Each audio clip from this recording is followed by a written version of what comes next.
So I'm going to call us to order. Morning and welcome to the Vancouver City Council meeting of Tuesday, December 7th. This is being convened by electronic means as authorized under Part 4 of the Procedure Bylaw and the City of Vancouver electronic meetings. As such, members may participate in person or by electronic means. If a council member attending by electronic means loses connection during the voting process, I guess we have everybody here, so I can skip that part. Then we'll move to the acknowledgement. Of course, we acknowledge we're on the unceded traditional territories of the Musqueam, Squamish, and Tsleil-Waututh people, and thank them for having care for this land and look forward to working with them in partnership as we continue to build this great city together. Also want to, of course, at this point, thank the staff for all their immense work. Thanks again to all the departments and staff working on the budget, which we'll be debating today, but all those who are also working to clear the streets during what's been a wild set of wild weather patterns and assisting those in other municipalities who are facing plenty of difficulty. So thank you, staff. Can we have the roll call, please? Mayor Stewart in the chair. Councillor Carr. Here. Councillor DiGenova. Councillor Fry. Here. Councillor Swanson. Councillor Hardwick. Councillor Wiebe. Present. Councillor Boyle. Present. Councillor Dominato. Present. Councillor Bly. Present. And Councillor Kirby-Yung. You have quorum, Mayor Stewart. Thanks so much. We're going to have a slightly different plan for the day, Council. The public is strongly encouraged to listen to the proceedings on the city's website or YouTube link and follow along at Van City Clerk on Twitter for updates on the progress of the meeting. Videos of members speaking, presentations, amendments, and vote results will be projected when available. Any comments can be sent to us using the web form on the city's website. The link to that form is tweeted out at Van City Clerk. I want to acknowledge our long-standing commitment to equity, diversity, and inclusion, including utmost respect for all genders, and just to remind Council that we avoid using gender honorifics, instead refer to people by their first and last name, role, or title. Today we have 3 administrative items, 8 reports, 38 bylaws, 4 administrative motions, 1 council member's motion, notice of council members' motions, new business inquiries, and other matters. So the plan for the day is we'll go until noon and we'll break for lunch.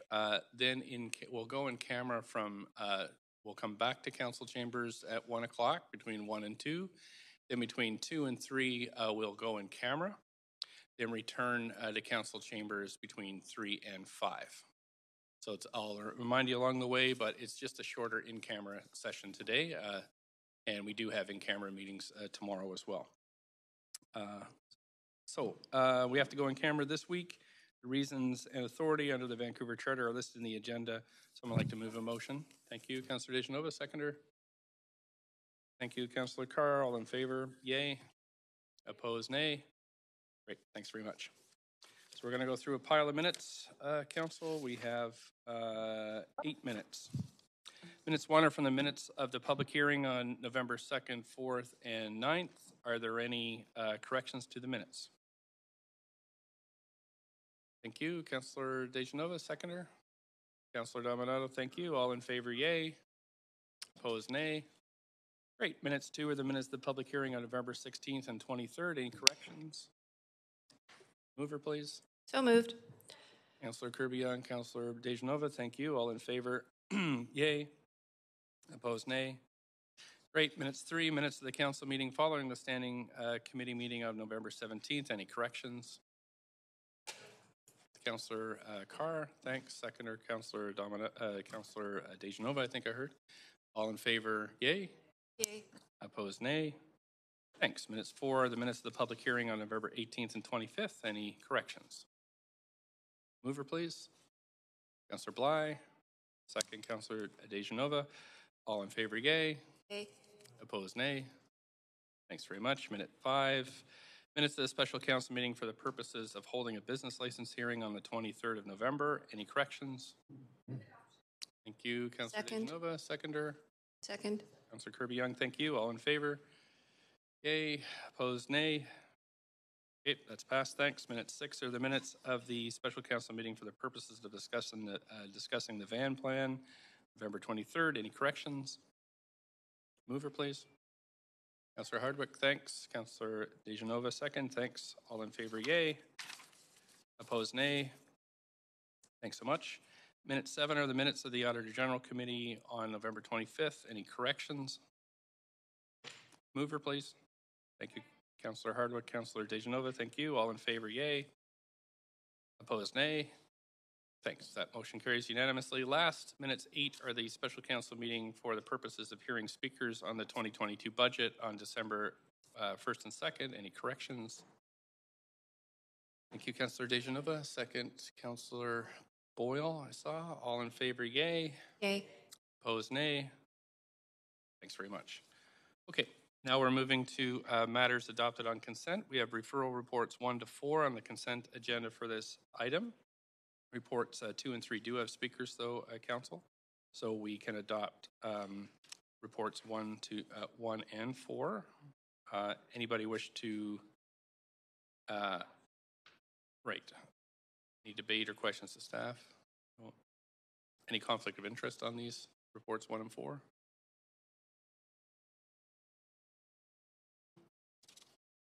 They're just referral reports. Number 1 is 7949 Cambie Street, and number 4 is the text amendment on Robson Street. Okay, so no conflict. We have a mover. Thank you. Councillor DeGenova, seconder. Thank you. Councillor Dominato, all in favor, yay. Opposed, nay. Thanks very much. Those have been adopted on consent. Clerks, we're going to hear speakers on the referrals. Citizen.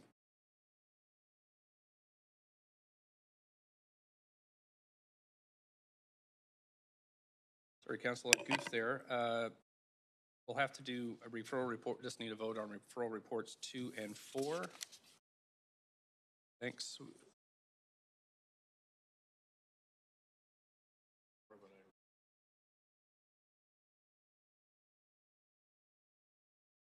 Okay, so mover, we have a seconder. Thanks, Councillor Weeb. All in favor of referring these, say yay. Opposed, nay. Great, so just sorry about, yep, go ahead, Councillor DeGenova. Just need your mic there. Reports number 2 and 3 are the ones that have speakers. And those were what you were referring to. No, yes, just my script. Thanks. I misread my script. I just wanted to ask. Thank you. Yes, so I'll just read what we've moved now. So we've referred CD1 on the referral reports, 1 CD rezoning on Cambie Street, 2 CD rezoning on CD1 rezoning on East Broadway, 3 CD1 amendment on Southwest Marine Drive, and 4 the text amendment for Robson Street. Okie doke.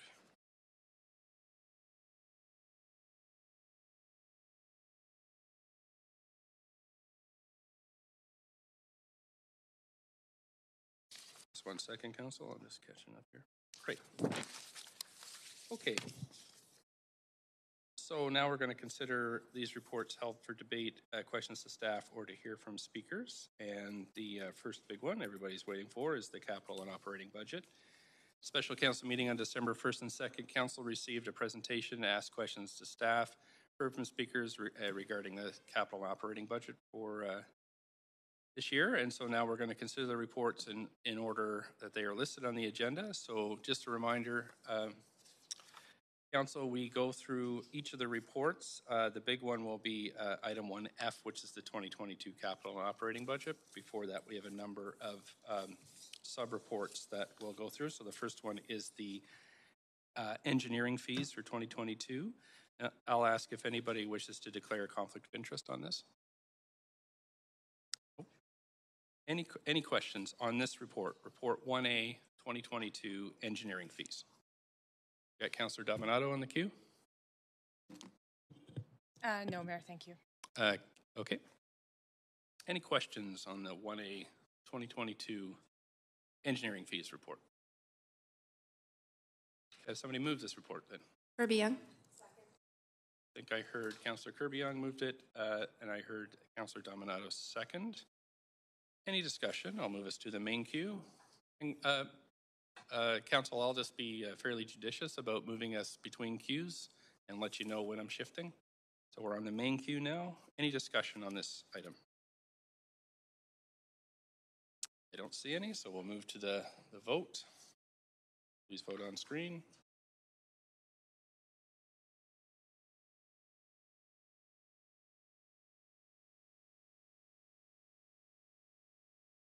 Councillor Hardwick.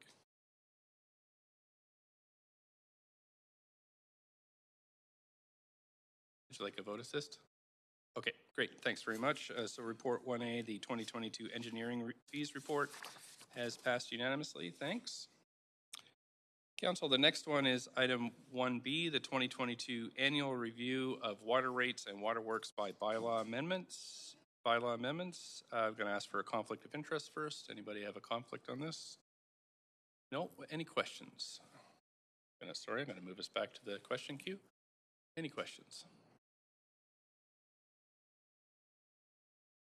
Anybody like to move the recommendations, please? Thank you, Councillor Dejanova. We have a seconder. Councillor Carr, thanks. Okay, we're on the main queue. Councillor Dejanova? I was going to ask a point of procedure, Mayor. A point of procedure, sure. I understood that we would have to suspend the rules if we wanted another round of questions for anything, but you're asking if we have questions. So I just wanted to check with you to see if that was correct. Each of these reports has a, as we go through the regular procedure, remember the last meeting was a special council meeting, so this is a regular council meeting, and so we have, with every report, we have, I have the same process where we ask for conflict of interest, and then there's a section for questions to staff, and that's where questions would occur. Thank you. Okay, no problem. Okay, so that passes 1B. 1C is the annual review of sewer rates. We didn't vote, sorry. Okay, vote on 1B. Review of the water rates.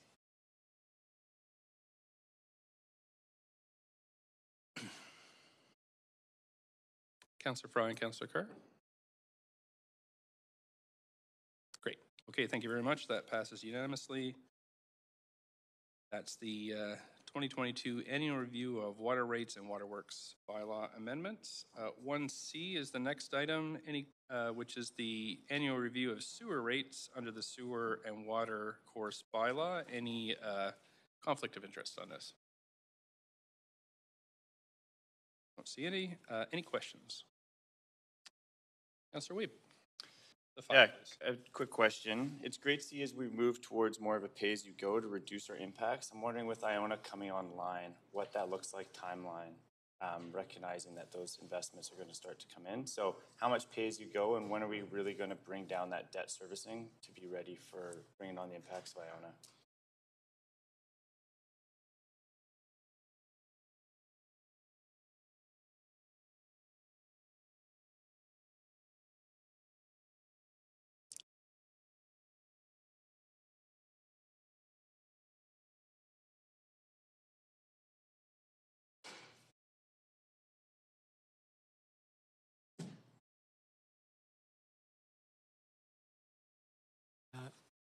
Good morning, Mayor and Council. Lon LeClaire, General Manager of Engineering Services. Sorry, Councillor Weeb, I didn't quite get the question. Yeah, it looks like we're doing more pay-as-you-go to reduce our debt impacts, recognizing Iona's coming. What is the timeline to really bring up our pay-as-you-go so that we don't have the huge impacts Iona are going to have on our resident base? Oh, I see. Okay, thank you. Yeah, so do you have that? Sorry. Councillor, maybe I can help with that one. The pay-as-you-go on the sewer is a little bit slower than we've made progress on the water, and part of that is because the sewer is also part of property tax funded, but also it looks at we start by looking at our debt capacity overall as well. So all of those factor into how quickly we move the pay-as-you-go, but recognizing that there's big increases coming over the next while with Iona, so we'll be factoring that in as well to the planning. But it is related to the debt capacity and our ability to service the debt versus pay-as-you-go as we go through each year. Okay, and a follow-up, how much do we think we could bring down that debt servicing, recognizing, and when do we think Iona's costs, capital costs, will start to come on the books for the City of Vancouver? I'm not sure how much.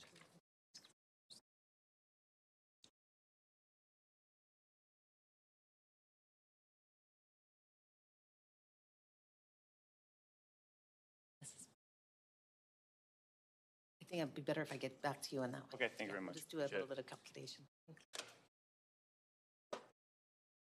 Thank you, Councillor Weep. Councillor Carr? Thanks very much. I also am interested in the sewer and upgrading process, and I'm particularly interested. I've been on council for 3 terms, but I remember it was going fairly slowly for a long time. So, and we have had professional advice saying that sewer separation, in the light, particularly now of climate change and increasing volumes of rain during winter events, that we need to move faster. So could you just explain for me at what pace we are now going and how well that aligns with the professional advice about how fast we should be moving to separate our sewer from water? Yeah, so I can, first of all, just say a little bit about this transition to pay-as-you-go. We've been at it pretty aggressively with the water system for the last 8 to 10 years. And so, whereas for the sewer system, the ramp up has only been in the last 3 or 4 years where we've kind of transitioning to pay-as-you-go. The sewer system is not fully built out, as you mentioned. We're only about 50% on the separation. And the progress on that, I would have to get back to you, but we're actually a number of decades out in terms of completing that piece of work. In addition, the Iona project, although legislation requires that to be complete by 2030, Metro is telling us that's not achievable. That the earliest date that secondary treatment could be implemented is 2034. So we would be seeking permission to extend that completion deadline. Yeah, I understand that. So the bad news is that we didn't do it separation fast enough, but the better news is that over the term of this council, at least we have been ramping up those efforts to separate our sewer system. Yes, and on the renewal rate as well. And so, in the last capital plan, our renewal rate on sewers was about 0.5%. In this capital plan, it's 0.7%. That represents about a 40% increase in the renewal rate. So that's a significant increase in this capital plan.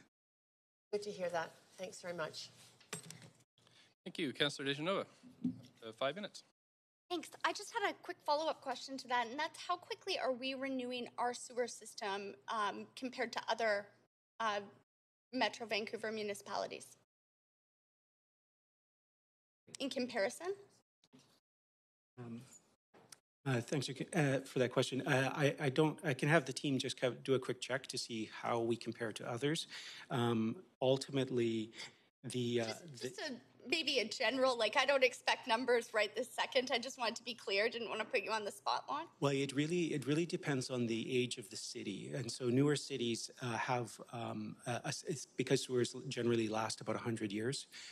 They are not into a renewal cycle for a very long time into their future. Vancouver being one of the oldest municipalities in the region, along with North Van and New Westminster, we're already into renewal, just because a lot of our system is already over 100 years old.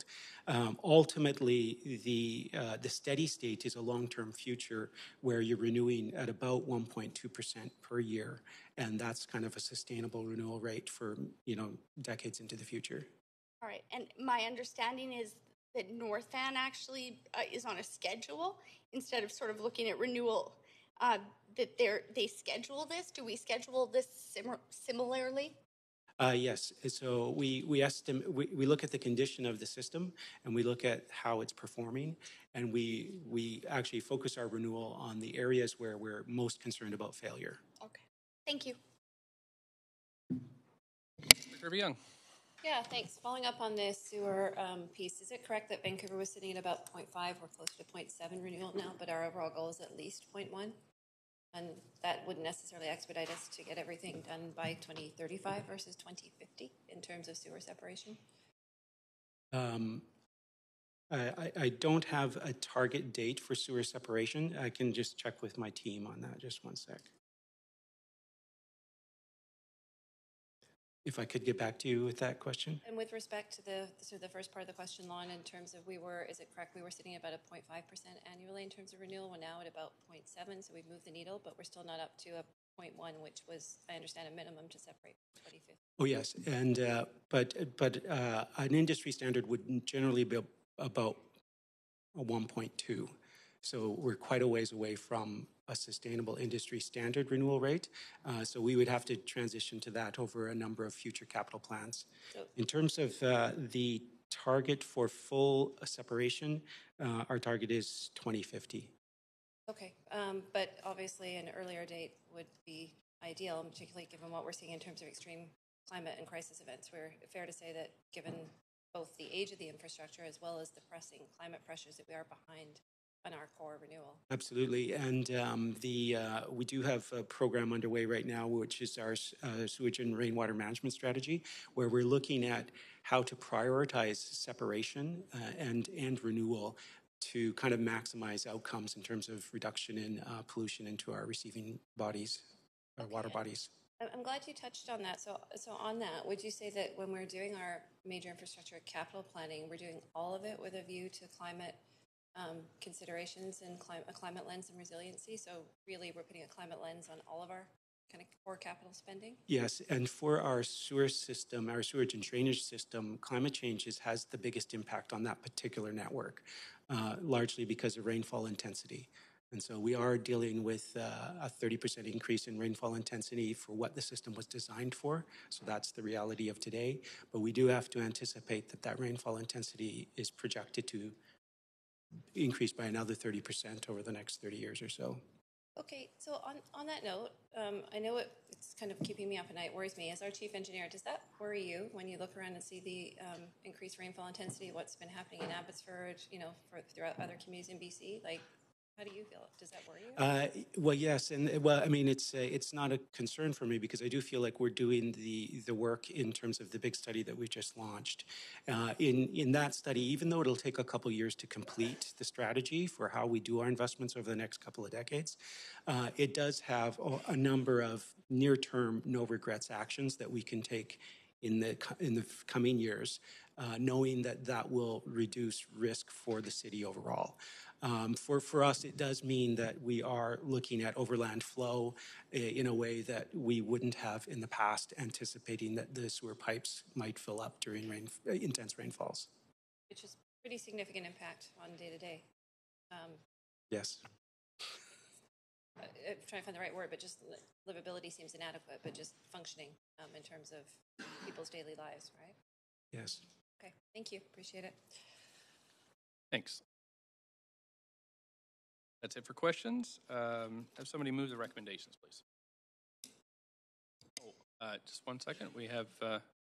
Did you want me to answer that last question that I Sure. would give for Councillor Wiebe? Whose question? Councillor Kirby-Young's question?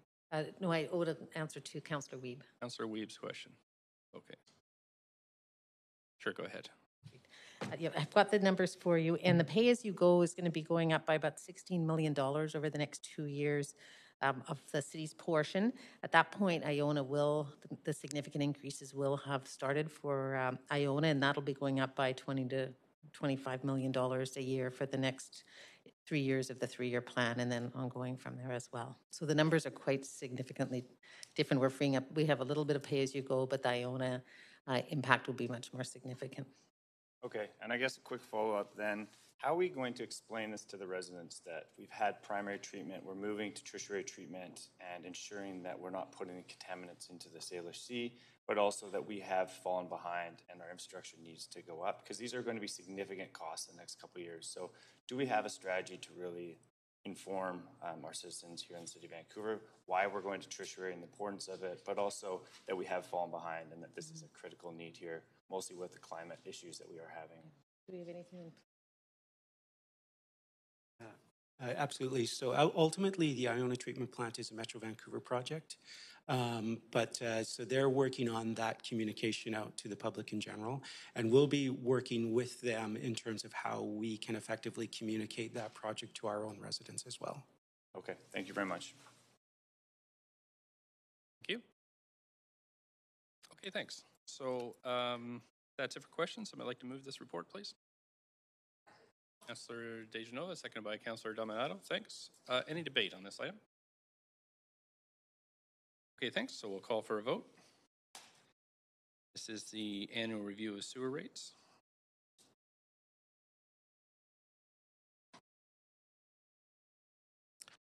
Councillor DeGenova.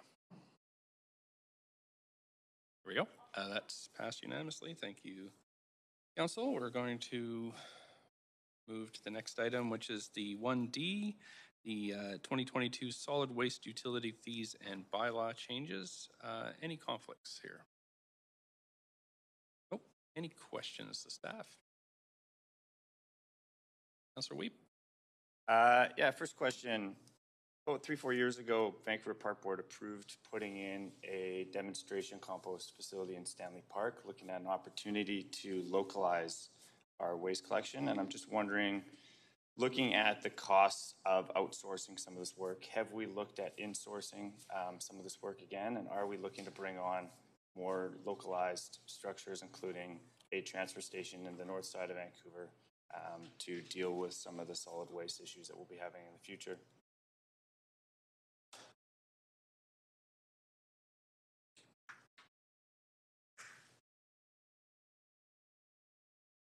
Sorry, Councillor Weave, was that a Park Board question? Or? Park Board, obviously, and engineering, there was opportunities to look at creating localized compost facilities so that we weren't shipping and using the GHGs to move things out. So have we looked at localizing some of the solid waste work as well? Are we looking to put a transfer station in the north side of Vancouver, recognizing how much it is to drive to, so we have more localized systems, more circular economy in our solid waste? And have we looked at insourcing some of the work, because it looks like the costs are going up pretty significantly over there? I can speak from engineering's perspective. We have a zero waste facility that's in the very, very southern portion of the city. And we are looking at what it would take to create a zero waste facility in the northern part of the city. And that's something that we will be discussing as part of the capital plan. So that'll be a discussion item for the spring. Okay, thank you. Thanks. Any other questions on this item? On the parks, we'll need to get back to you on that. Okay. Have a mover for this, please. Councillor Weeb, thank you. Did I hear Councillor Fry? Second, Councillor Fry. I'm going to move us to the debate queue. Any debate on this item? I don't see any, so let's go to the vote.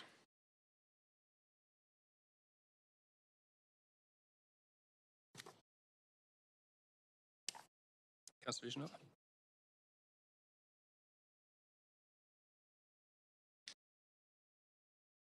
Sure. There we go. Okay, sure. Great. That's passed unanimously. Thank you, Council. Okay, so we're on to 1E, False Creek Neighborhood Energy Utility customer rates. Going to move us back to the question queue. Any conflict on this? Don't see any. Any questions, Council? Thank you, Councillor Carr. Thank you, Councillor DeGenova. Any discussion on this? See any? So we're going to move to the voting queue. Clerks, trigger the vote, please.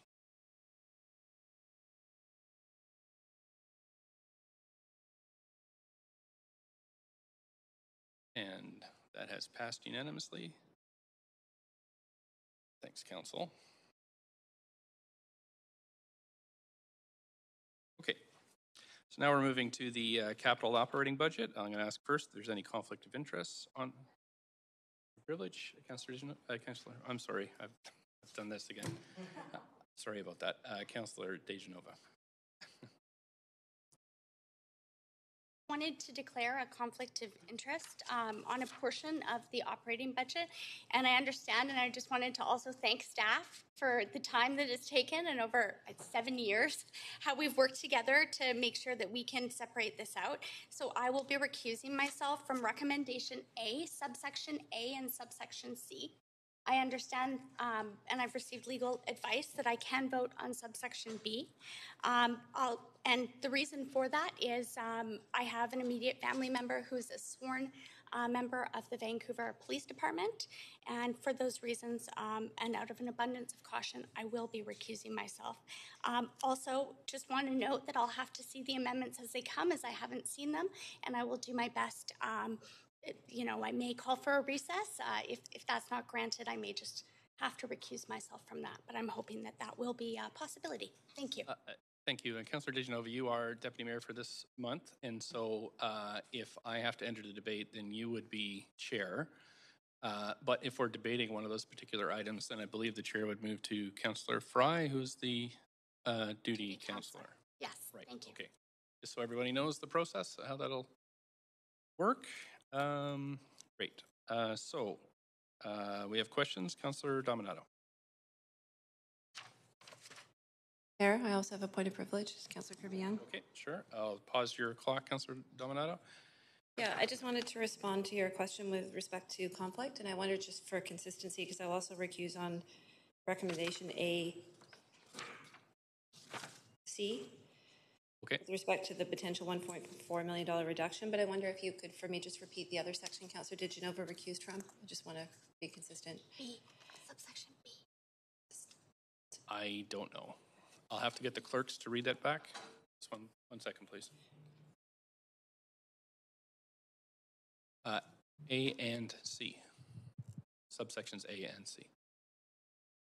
Of recommendation A? That's what I'm just... Yes, of recommendation A. A, subsection A and C.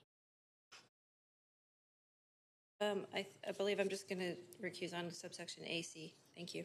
And the reasons? That's, sorry, that's conflict of required. interest, because I have a partner who is a member of the Vancouver Police Department. Okay, thanks. I'm sorry to ask, but that's part of the Yeah. process. Yeah. Okay, great. Thanks. So, Councillor Dominato, you're up for questions? Thanks, Chair. Questions around. So I'm prepared to move the 2022 capital and operating budget recommendations. Okay, we'd need a seconder for that. Councillor Bly, I saw. Okay, so we're going to go to the main queue. And just before we flip over there, Councillor Dominato, you have the floor because you moved the motion. So if everybody could just not click until I've got it, until I have this sorted out. Right. So Councillor Dominato has the floor. Go ahead, Councillor Dominato. You have up to 5 minutes. Yes, thanks, Mayor. And I'm going to circulate a couple of amendments to the recommendations, and I'll circulate those now.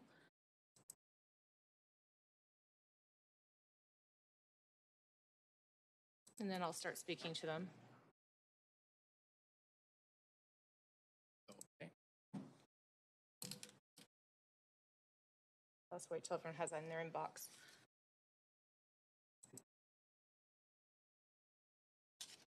So there's two parts, Mayor and to Council, to this to these amendments. It is to amend recommendations A and C as outlined in the proposed amendment, which provides for supporting the Vancouver Police Department board endorsed budget. So it makes amendments to both A and C to reflect that, which is a $4 million increase. And then adds consideration B, which was reflected in the staff recommendations, that Council approved the allocation of $9.836 million, of which $8.36 million is one-time funding and $1 million is ongoing funding, and allocated as follows. $4 million for Vancouver Police Department to respond to public safety concerns and support new recruits, mandatory training, jail services. $3.3 million for Vancouver Fire and Rescue Services to support the 2021 growth plan to meet the best practice recommendations identified in the Dark Horse Needs Assessment. $1.236 million for the Auditor General to support the Auditor General's office operations, as $1 million being ongoing funding. $0.6 million for engineering to fund enhanced street cleaning to respond to increased demand and to maintain 2021 funding levels for social enterprise microclean and grants. $0.5 million increase to Vancouver Board of Parks and Recreation for the Park Ranger program, and $0.2 million increase to Arts, Culture, and Community Services for the Accessibility Strategy priority actions. And if I may speak briefly to these items, and I recognize there'll probably be further amendments coming forward. You need a seconder for this, though. Oh, sorry. Okay. Thank you. Move us to an amendment queue. You have another 5 minutes.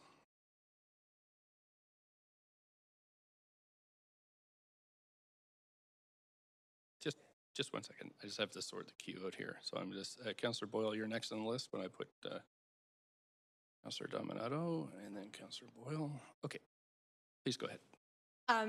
We've heard very clearly from the residents and businesses who spoke to council here who've written us, as well as through the canvassing of the online budget survey and other surveys in preparation for the budget, that residents and businesses want to make sure that we're focused on the right priorities. And some of those include our really critical public safety services, both police and fire.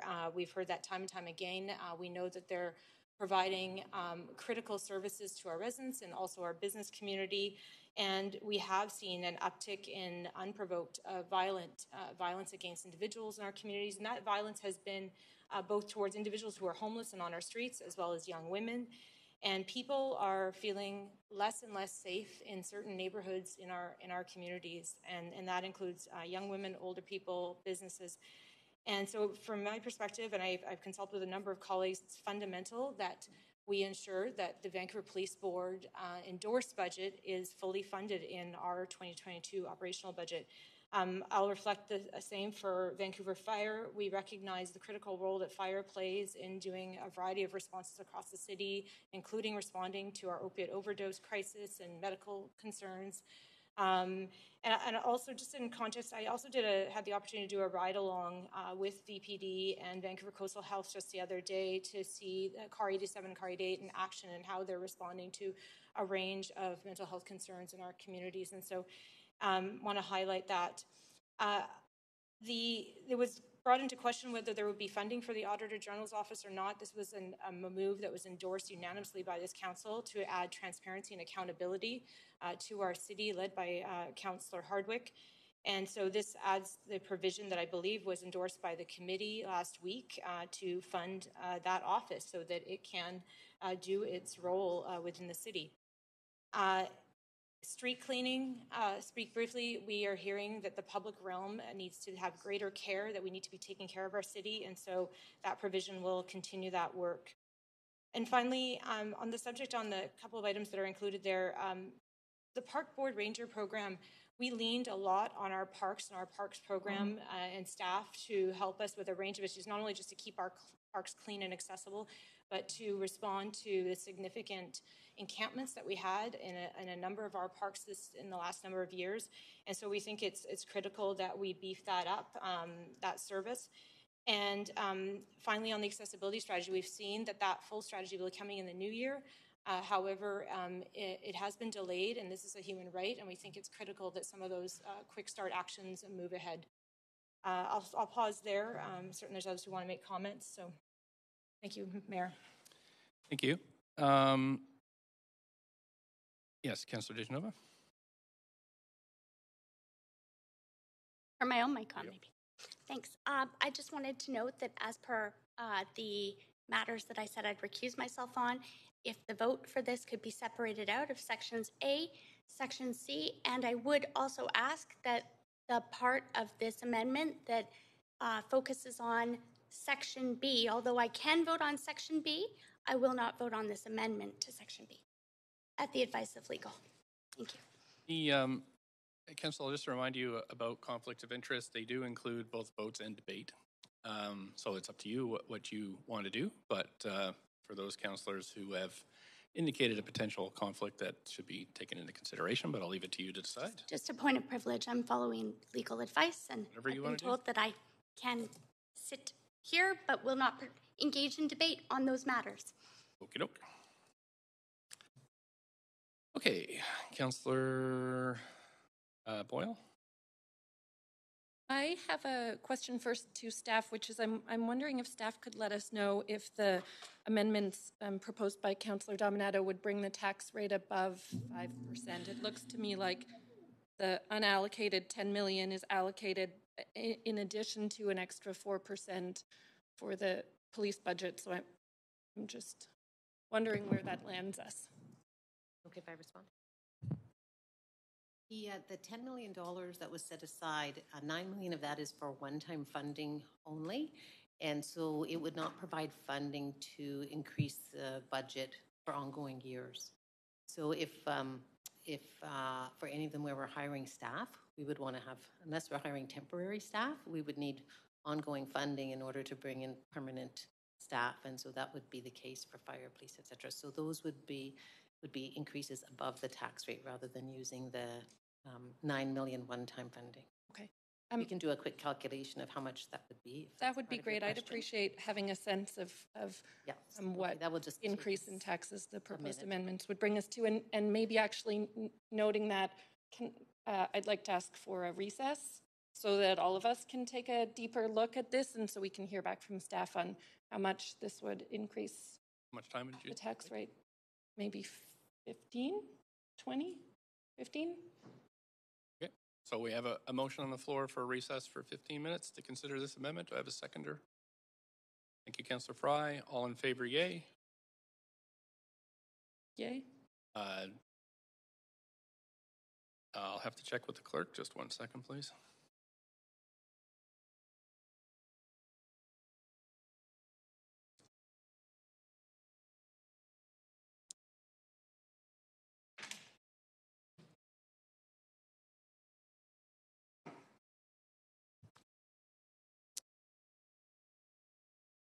Councillors, no, it's not debatable. So it's a motion to recess is not debatable. So we'll go yays and nays first. All in favor of 15-minute recess, yay. Okay. Opposed, nay. We have 1 nay, so we're going to go to a vote. So, Council, we're voting on a recess of 15 minutes. I have clerks trigger the queue. Thanks so much. And that has passed with Councillor Dominato and Hardwick in opposition. So we have 15-minute recess to consider this amendment. Thanks, Council. We'll see you at just shortly before 10:30.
minutes just to digest the amendment.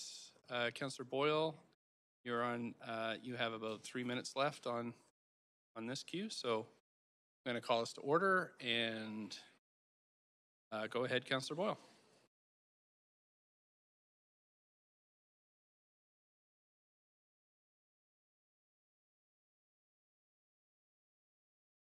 Oh,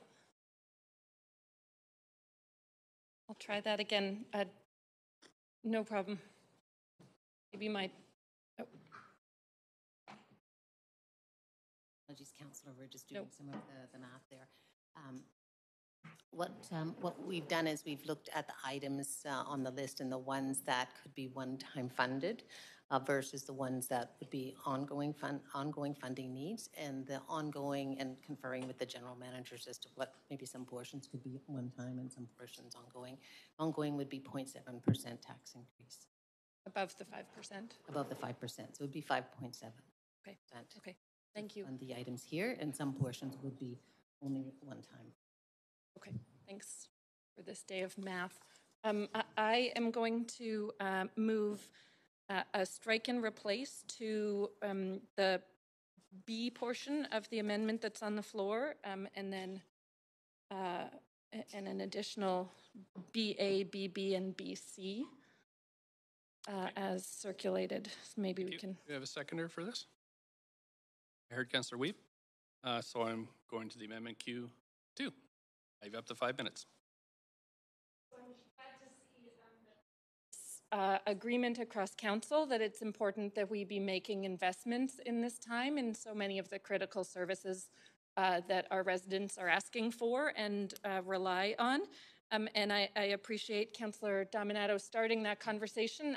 I have a slightly different list of where I think we should be making those investments in community safety, in the housing crisis, in building a resilient economy, and in equity and social issues. And council and the public can see that list.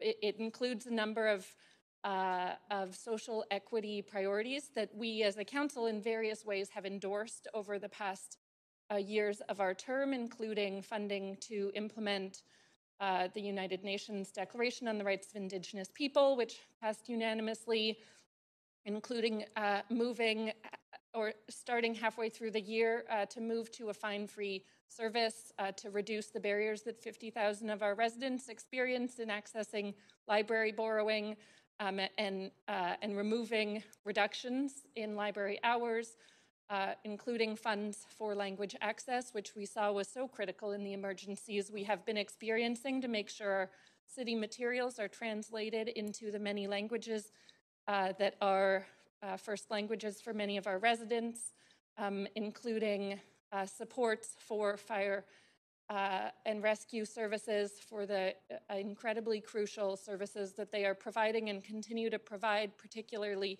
through the opioid crisis and the climate emergency and the ways those are impacting our residents as well, including $500,000 in ongoing funds for the single room accommodation SRA vacancy control, which again, council passed unanimously and really doesn't have teeth unless we're funding it adequately, including funds for the Auditor General Office, which again, I know has been a shared priority of this council.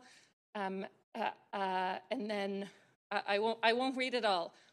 Work to support the parklets and pop-up plazas, enhanced street cleaning, public washroom strategy, which is a technical strategy so we can really move quickly into actually implementing those badly needed public washrooms, and including some funds to begin to pilot community safety initiatives that out of council's work on decriminalizing poverty and looking at emergency response that focuses on mental health and de-escalation. So I think a really important list that has some similarity with what Councillor Dominato had moved originally, but really reflects the shared priorities that all of this council has put on the table over the past year and more.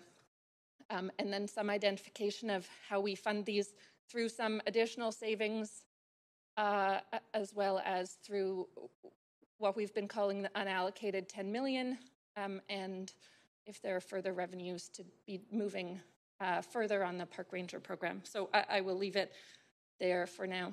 Thank you very much. Councillor Swanson, you're up for 5 minutes to debate this item. Let's wait a second. Councillor Dejanova. Mic on. Yep, there you go. Thanks so much.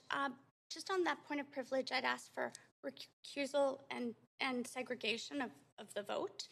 I'm wondering if it would be possible for debate as well, and then I could leave the room for a part of that. It would mean debating them separately, but we've done that before. Okay, so don't know how we do that.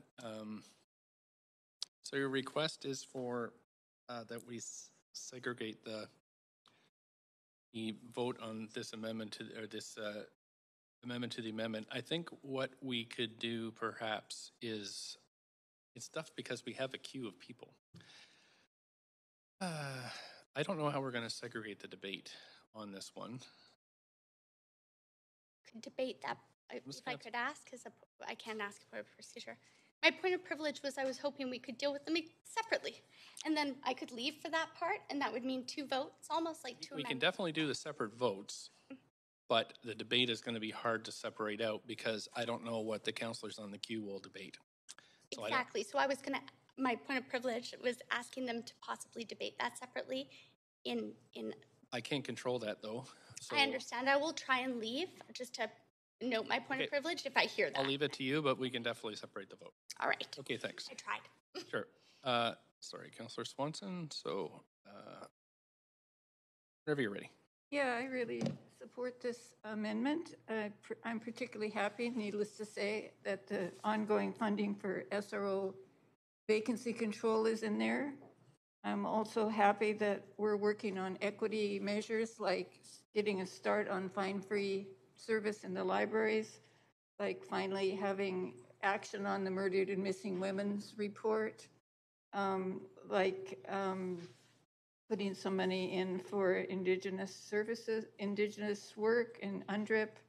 And yeah, I think it's good, and I'll be supporting this. Thank you, Councillor Swanson. Councillor Bly.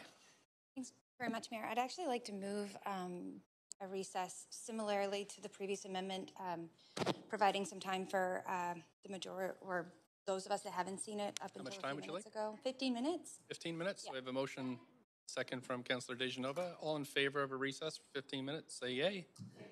Any opposed? Okay, great. Thanks. So we are on until we'll come back at 10:55.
Okay, Council. So, Councilor Bly, you have the floor.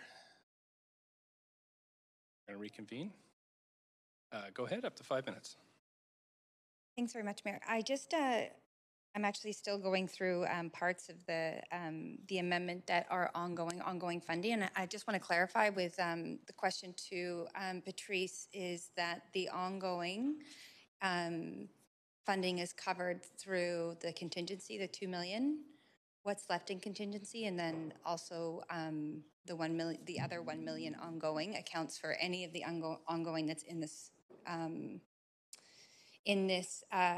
amendment so far. So the concern that was raised with the previous amendment, which before seemed more nuanced, like it's ideal that it's not one time, and now it seems that it's more black and white, that it must be ongoing funding. So there's a bit of discrepancy there in terms of our understanding coming into the meeting today, which we're dealing with.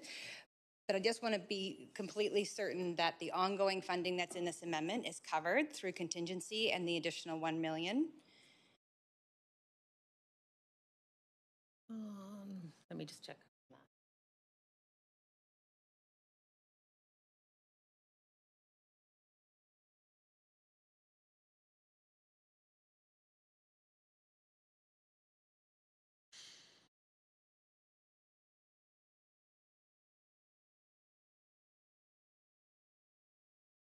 We're just running a lot of numbers here. Mm-hmm. If you total all of that, it would be an impact of 0.18%. In addition to the 5? In addition to the 5. So this will increase the property tax over 5%. It would increase the property tax. So would this amendment be in order, given that council has already provided direction that the overall property tax increase will not go over 5%? My understanding is council provided direction for us to provide options to council for scenarios up to 5%. Council then through this process can choose to allocate funds to increase, et cetera. And I think once council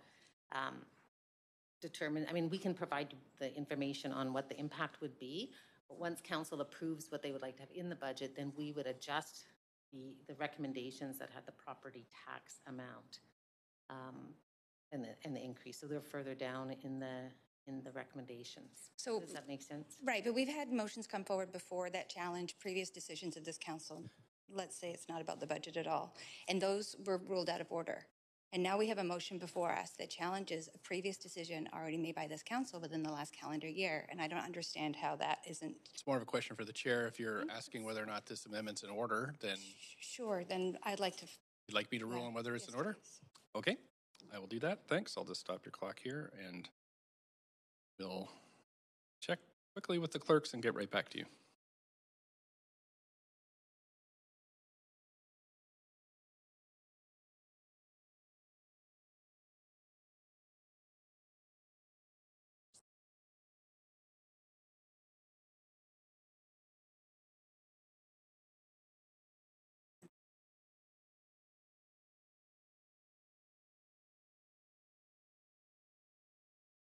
There we go. Councillor Bly, it is in order. The motion that was passed by council was for staff to prepare scenarios of up to 5% budget increases, but it doesn't hamper the ability of council to make different decisions. So it was direction to staff, but not and in fact, it's not. We couldn't pass that. We could amend it if we wanted to. So this is the day where we make the decision on the tax increase, and that's what we're debating through today, and hopefully done today. So it's in order. Sorry, I'll turn your mic on here. There you go. I'm going to cede my time and go back on the queue. I have a couple more questions, but just want to gather my thoughts. Thanks. Thanks so much. Councillor Fry. It's been a while since I've stood up and had to adjust my mic. Yeah, I really appreciate that this articulates a lot of the sort of priorities that we've talked about, and I think that there's some additional pieces in here that are critically important. In particular, I think a lot of the work around reconciliation and Indigenous language support, I think, is critical. The burden with some women, of course. The SRA vacancy control is something that we did commit to when we passed that motion, and we really do have to follow through with that as an ongoing funding commitment. Otherwise, it's all for naught. And I think that as we grapple with a lot of these issues of community safety, that is a big piece of it. So I really appreciate this amendment. There's a couple of pieces in here that are missing that I hope that we can see yet included, and that would be some support for the park ranger, as we've talked about, and also for the accessibility strategy, which I think is also something that we need to see sort of added into this. But in general, I'm really happy to see how these amendments have included a lot of really critical issues that we have talked about at this council, and of course on a very, on a couple of notes of where my direct involvement, of course, with the library board. We know that fully funded libraries and the fine-free approach is going to improve in the long range community safety, because it's giving people places to go and community and getting engaged. And the Auditor General, which I'm really happy to see the continued commitment towards funding the new AG office, meeting the demands that the AG has put forward to us. And I think this is going to be critical to moving forward. And I hope that, as I mentioned, as chair of the AG committee, this is about planting a tree that will be yielding fruit for us next year. And I'm very, very hopeful for the future of the AG office. I'm also glad to see that we're continuing with that commitment to fully fund it, in addition to the other priorities that we've identified in this particular amendment. So thank you. Thanks, Councillor Fry. Councillor Kirby-Yung. Yeah, thanks. I'm going to follow up on some questions from Councillor Bly, and I'm struggling with what feels to be very inconsistent information in terms of what has been conveyed to council when amendments have been sent in ahead of time with respect to use of ongoing versus one-time funding. And so specifically, I'm seeing a number of one-time, or I should say ongoing items in here that exceed the $2 million in the contingency piece. And I'm wondering if we can get clarity with respect to why we're able to utilize this bucket for ongoing. And I see a number of items. It would be a $500,000 difference in firefighters, $500,000 for vacancy control, worthy initiatives. But I'm really trying to just get clear around having consistency in information that is provided about what qualifies for what. I see ongoing with respect to murdered and missing women. I see ongoing with respect to BPL's fine free, and the information that we got back in sending amendments in was different. Let in me terms of how the $9 million of the $10 million unallocated could be spent. So yes, and I also wanted to clarify on the additions that council does to using one-time funding. Council can choose to use one-time funding for activities that you're asking the staff to undertake, where we wouldn't be able to execute as if we were trying to hire permanent staff, because we wouldn't have ongoing funding to hire permanent staff. If council chooses to ask us to do something this year and the next council would say, well, then we'll stop doing it. And that is possible. And so it just pushes the property tax increase to the next year. So I just wanted to be clear on that is within council's authority. It's not best practice and not what we would recommend. What would be aligned would be the hiring of permanent staff. Can I jump in and follow up on that then? So let's break this down one by one. So for the $500,000, for example, for the vacancy control for the staff, which I understand it says ongoing, and I expect it to be ongoing. Are you telling me that could not be ongoing? Those staff would have to be temporary? It would be ongoing because you'd be hiring permanent staff because it's an ongoing program. That just that appears to conflict. If I'm hearing you correctly, it appears to conflict with what you just said, that we would only be hiring temporary staff out of this bucket. Say that again? That conflicts directly from what I'm hearing you say with what you just said, that we would have to hire temporary staff and we could not hire ongoing staff from this bucket. Because this amendment says $500,000 ongoing for vacancy control, and you just said they would have to be permanent staff. Yes, you also that's said ongoing. Previously they'd have to be temporary staff. It's ongoing, so it would need to be permanent staff. So this amendment then... So it would need to have funding for that. So let me just check, because I'm thinking the number that I gave you might be wrong on the tax. And I can go through each of these examples one by one. That's just the first one that I'm choosing and I'm picking. But there are a number of anomalies in here. Yeah, I'm just going to check some.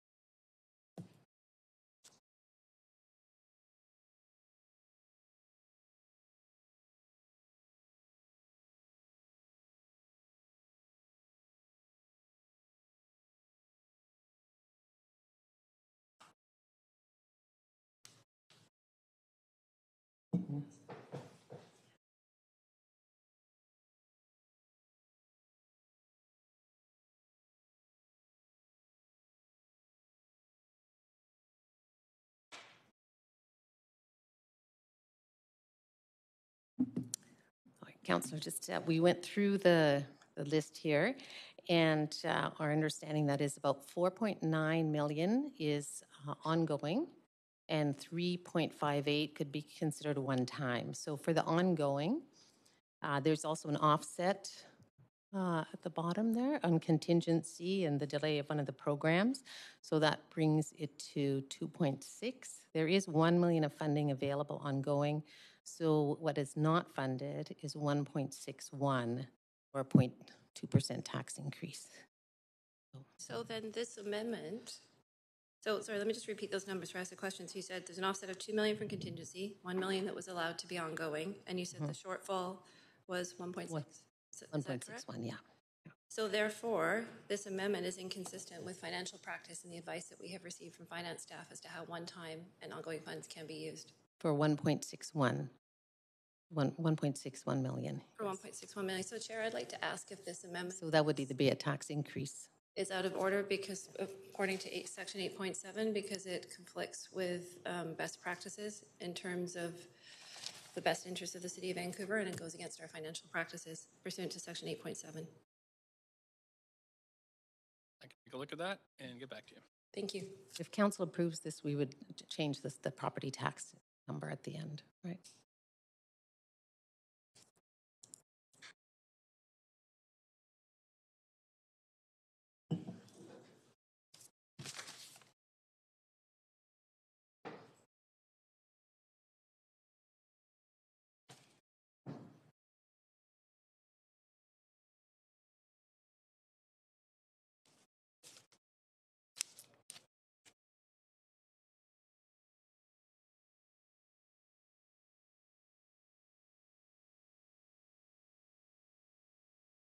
Yeah, Councillor Kirby-Young. So this, as the finance team has pointed out, that this is I believe, a $1.6 million shortfall. And if this list is approved by council, this amendment's approved, then we will have to go back and change the property tax rate in order to make up for that shortfall for ongoing expenses. So it's in order. The complication would be is if we don't increase the property tax rate, then we would be stuck and have to go back and take items out. So in order, but I guess to be continued is the ruling here. So you're done with your 5 minutes, and we have Councillor Weeb next. We're up to 5. Sorry? You're okay? Okay, Councillor Weeb, up to 5. Yeah, really appreciate the kind of dialogue and that we're finding a lot of similarities in a lot of this work. I also agree that the Indigenous relations and the Indigenous languages are so important to us as a council. As we really understand, it's one of the privileges we get as elected officials is to be involved in events where we get to be part in canoes, hearing the local language, staring at Siwash Rock, and I think that that's something that the residents of Vancouver are going to embrace as we continue to go down this journey. So I really appreciate that work being in here. I think the $600,000 for community safety initiatives is really important. I think there's some really big initiatives and partnerships coming up with restorative justice and peer crisis pilots and others that can really get us moving in a direction to look at new ways of dealing with community safety and broadening the spectrum of community safety, which I think is really important here in the city of Vancouver. I also appreciate that we're delivering on a lot of one-time funding to deliver some of the strategies that we've had. The city has always been known to put a lot of strategies forward. It's time for us to create actions, and a lot of these are pushing us to do actions. This year we have the biggest capital budget we've ever seen. We've got actions to deliver. The city is waiting for it, and it's time for us to do it, and I think this budget's delivering on that. This is a transition budget, but we're coming out of COVID. I love that we're funding economy. I love that we can start looking at the circular work of the city. There's a lot of great things in here to move us forward, and that's what I see. So I really appreciate the work that's happening in the dialogue. The Auditor General, I think that's something that this council has stood beside. Some of the stuff in here is going to cost us more money than people expected. However, these are investments in the future, right? We're expecting the AG office to be a good ROI for us. We're expecting the Circular City work to be a good ROI for us. We need to invest in change if we're going to have the city we all want to live in, and I see that reflected in this document. I do see that park rangers and accessibility need to be added, and that's something I'll look at doing in the future because it is critical as someone that sat on the Person with Disability Advisory Committee for 7 years and having my mom sit on that committee prior, that when we get to a point that we need to deliver actions, we put the money where it needs to happen. And that's one of the ones where we've done a lot of strategy and it's time for action. So thank you very much for this work. Thank you, Councillor Weep. Councillor Hardwick, up to 5. Thank you. I have a point of information, a question through you, Mayor, to the police chief. Right. Sure.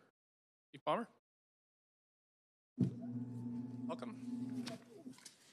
Thanks, Chief Palmer. Yes, good morning. Councillor Boyle's amendment to Councillor Dominato's amendment strikes Councillor Dominato's increase to public safety.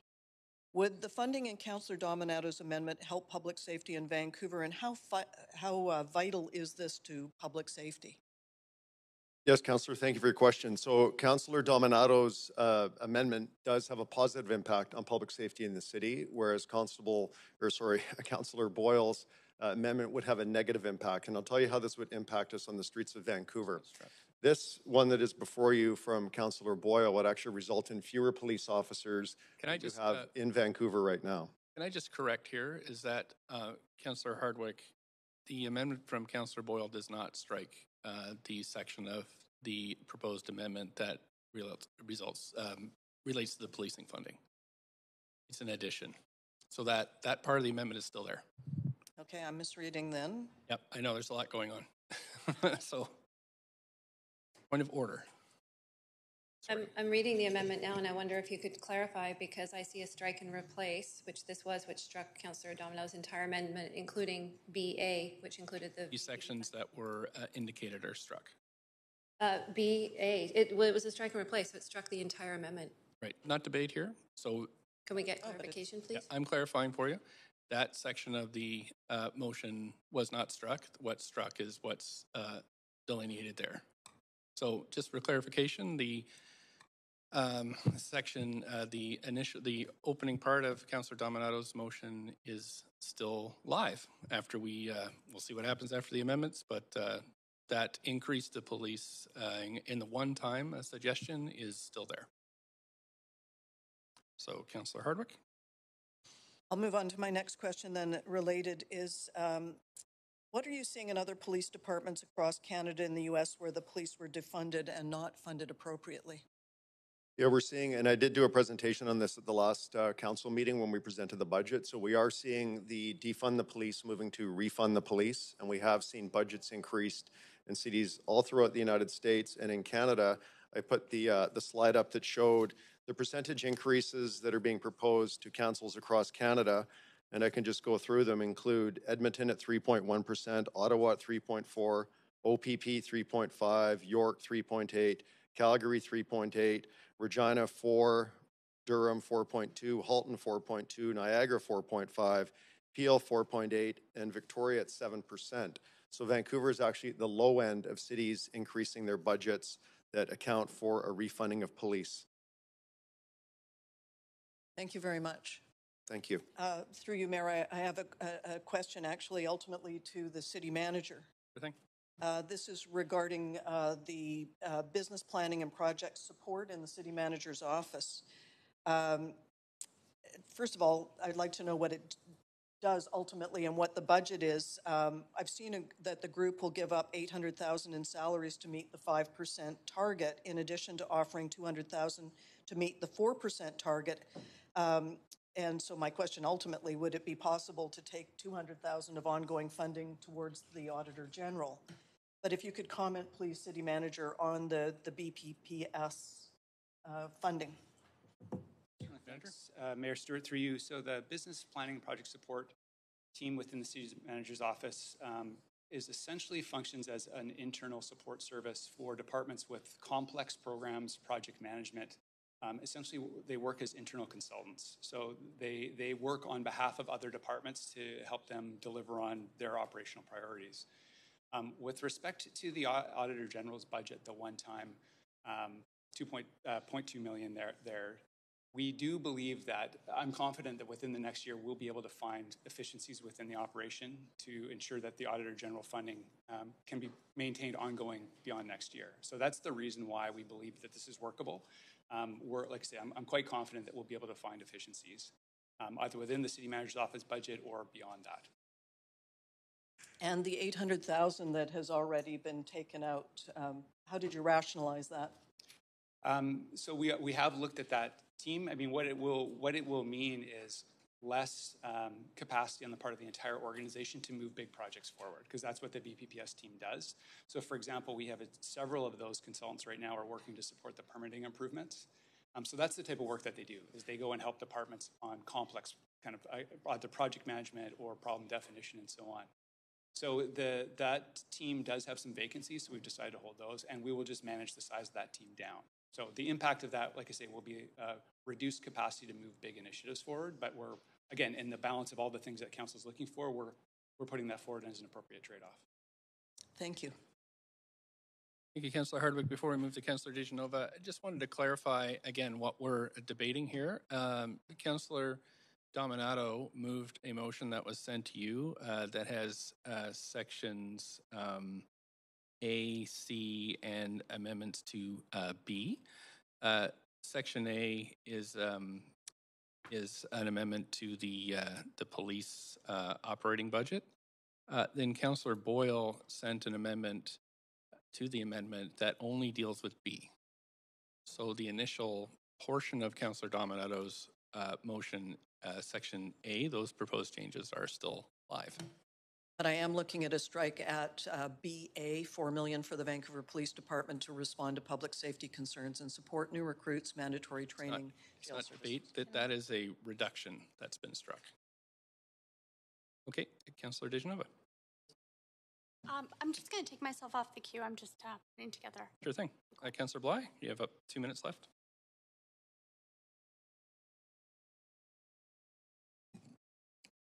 Thanks, Mayor. I just, well, a quick clarification that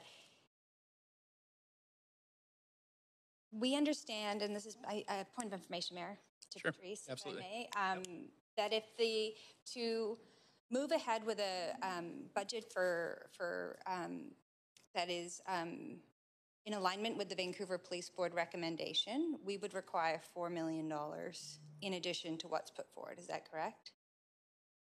Okay, so how much room do we have if this were to pass in order to keep that budget whole and in alignment with collective agreements and the police board recommendation, anticipating we may get more amendments after this one, pass or fail, that are going to try and address that. So I'm just trying to get that number without increasing the property tax over 5%, because we don't have that number right now, and this is already tipping us over 5%, and we haven't been able to find the funds to keep public safety whole for the city. If I understand your question correctly, in A was deleting the 1.4 reduction and adding the 2.5, so basically adding $4 million to the police budget. So that would be just under 0.5% property tax impact. That would be on top of this, what looks to be flushing out to be 5.2. Yeah. Now, not all of that. The 1.4 is we would suggest is one time because it's vacancies, and the 2.5 is part of their base, so that would be ongoing. So you just use the 2.5, that'd be 0.3%. Unfortunately, trying to understand this amendment has eaten up all of my time to make any comments on it. So, and there's no way to sever this or vote based on how it's been put forward. We're being forced to be basically backed into a corner. It's incredibly disappointing because there's a lot of funding in this amendment that we've supported as a council that makes sense. And I'm dubious of how it's been put forward. It really puts a number of us in a really awkward spot. So I'll leave it there. Thanks so much. Councillor Carr, you have up to 5 minutes. Thank you. So I just want to first say that I am supporting the amendment to the amendment put forward by Councillor Boyle. I think there are some exceedingly important elements to the items that have been listed in that amendment to the amendment. I kind of group them in different categories. I think that there are ones around public safety, specifically the increase to the fire and the firefighting force of this city. We have had a report called the Dark Horse Report that says we should have been increasing, adding 122 new positions in that department to meet sort of the basic standards of safety given our city and its growth and the increasingly complicated responses that are needed by the police, not just to fire, but as emergency services into the opioid crisis. So I am very happy that we've delayed that in the past, but now we are actually adding in those new and very desperately needed firefighters. In terms of other key community services, I'm very happy to see there's some ongoing funding for Fine Free at the libraries and the restoration of hours at the Joe Fortes branch and 6 other libraries in Vancouver. Those are so critical in terms of the opportunity it offers to people who really do need our libraries as places of respite, as places of sort of learning and stability in their lives. Also, in terms of a just society in this city and reconciliation, which I know Council has felt very strongly about. I'm extremely happy to be supportive of the language access policies, especially the Indigenous language, the murdered and missing Indigenous women and girls work, community youth worker at Britannia. I mean, these are the kinds of things that again, are incredibly important. And then just in general around our city, the cleanliness, so there's money in there to ensure there is street cleaning, and money in terms of transparency with the Auditor General. I think the Independent Auditor General is an incredibly important position, a new one for this city. In the end, one that I think really ensures the city operates to the very best of the public interest. So I say happy to be supporting this. Thank you. Councillor Dominato? Thanks, Mayor. I have a point of information through you to staff. Just to clarify, you've indicated that A and C are not struck but are retained, but funding is removed from B. And I'm just curious if staff could comment on how then we would fund the proposed amendments in A and C.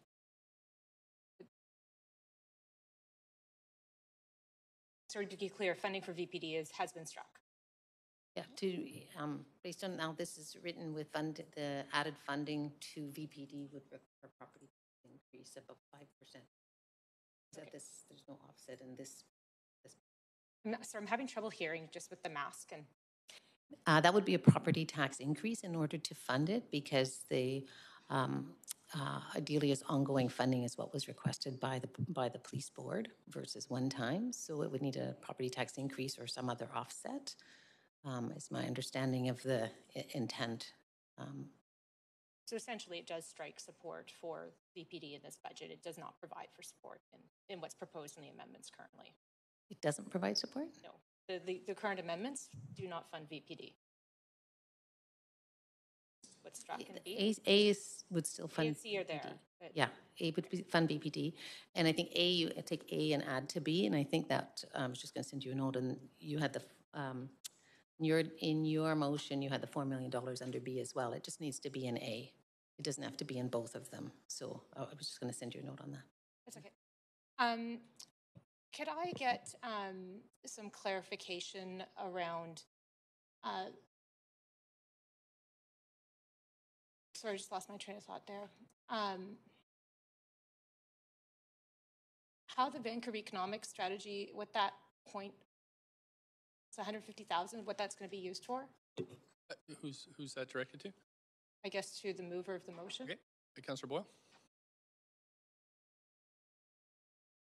It's quite possible staff can speak to more details of it if it was one of the line items in the extensive supplementary materials included on sheet 2 in the list of prioritized initiatives not included in the 5% scenario. So I can find the spot in there to read more information. I'm sure staff or someone else could as well, but from our materials.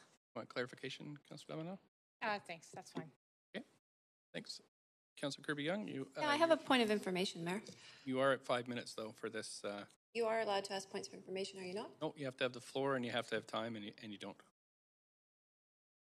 Councilor Dejanova? Thanks. Point of information? Sure. Thanks. My point of information, first of all, is what would the amount of the tax increase total at this point? If At this this stage, were to pass? if this amendment passes, say, the amendment to the amendment passes, is that where you're at? Yes, thank Okay. Staff? Tax increase for this amendment? Sorry. I'm sorry. I have to do the same Tax thing. increase for this amendment, the total? Mhm. Yeah, I think it's still.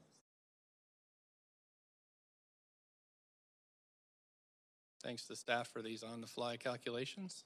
Very useful. I could move a recess if we need one. I'm trying to. We'll see how we do here. My apologies. Do you think we could have a little bit of time just to make sure we've got all the numbers? Maybe Okay. 5 Because minutes. there's a Sure, lot let's, moving how much pieces. time would you How much need, do you think? 5 minutes? Yeah, I think 5 minutes would Sure. be enough. Let's take 5 minutes, Yeah. then we'll come Thank back at 11:35. Thank you. No problem.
are you ready?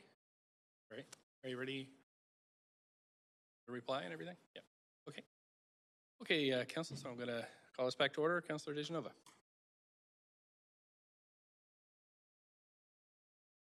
You turn my mic on because it's not working. Thanks. First of all, if I could get the answer to that question, sorry, and then I have Thank you, another Councillor point. Dominato or Councillor DeGenova, and I think part of the confusion was the A and the B.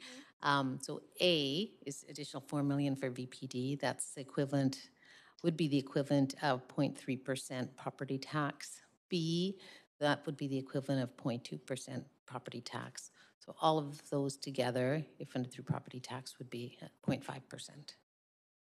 Would be 0.5%? With the offsets as well. With the offset. So the overall tax rate, because right now we're only dealing with B, but we'd have to add B to A, and we'd have to add B to the other recommendations, correct? And that's what I'm asking. What's the overall tax rate going to be? At the end of the day, what are people going to see their property taxes? I don't think we're there yet, Councillor DeGenova. Like, I think there's still some more debate going on, so the staff But that was my question, just based on Amendment B. Right, just based on Amendment B, I think it was 0.5%. I think right now, probably all we can tell you is that the dollar value of the police is the equivalent of the way we've split it between one-time and ongoing, based on our assessment, working with the GMs, is that 0.3% or 2.5 million would be considered ongoing, and 1.4 one time for the police. And so that would require a property tax increase of 0.3 if that to fund the ongoing portion. And then we did a similar assessment of the what is in B, and that is 1.6. That would be an ongoing because of new permanent staff, and so that's the 0.2. So I know it's a lot of numbers to keep track of. And again, as I said before, the impact would be if there's if it's all done out of one-time dollars, then that tax increase either gets pushed to the future, but we wouldn't be able to hire permanent staff without. But we'd be looking at probably right now, from adding those numbers up, 7%, or a little bit more, a little shy of 7% possibly. It's 5 now, and that would be an additional 0.5, so 5.5. Okay, so 5.5%. That's the only number I wanted. This year. I do actually have to ask another point of information. This is just to ask on the basis of trying to decide whether or not I should recuse myself, because I understand from law that although we are only dealing with B, and it was perfectly fine for me to participate in debate, discussion, and vote on this, that B actually is taking all of the funding from A, which is the public safety and policing budget. And so basically it would have to be funded another way afterwards, because that would take the funds for B. So if that's the case, then I should recuse myself. So I'm going to ask, is that the case? Does B take away funding from A? Would funds no longer be left over for A as per Councillor Dominato's amendment? If we add all of the one-time and the ongoing, just one second. And depending on the answer, because I may not have time, I'll call a point of privilege, Mayor Stewart, and recuse myself, as I'm trying to follow legal advice. And they're trying to interpret this as, and I understand they find it a little bit confusing, just based on where it's all coming from. Piece it together.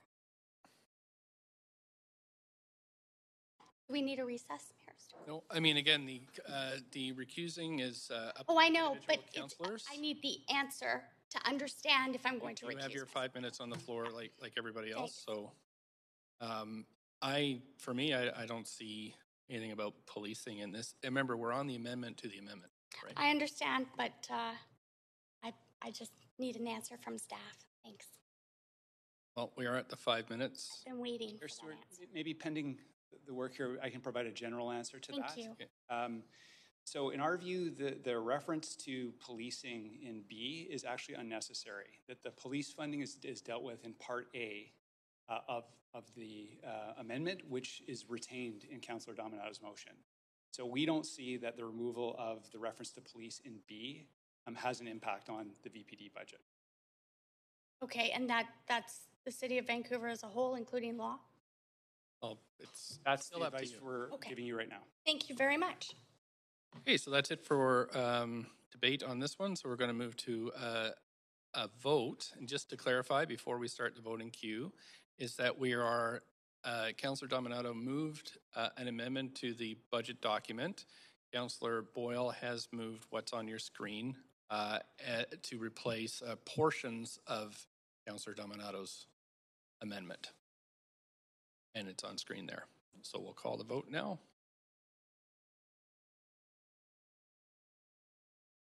What would you like to sever?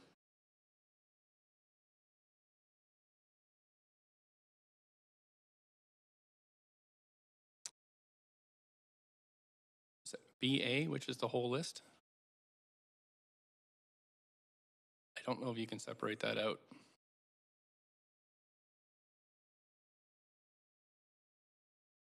It's just the amendment to the amendment that just what we have here. That's what we're voting on, to replace a portion of Councillor Dominato's original amendment. Okay, with that, we'll call the vote then. Clerks, on the whole replacement clause.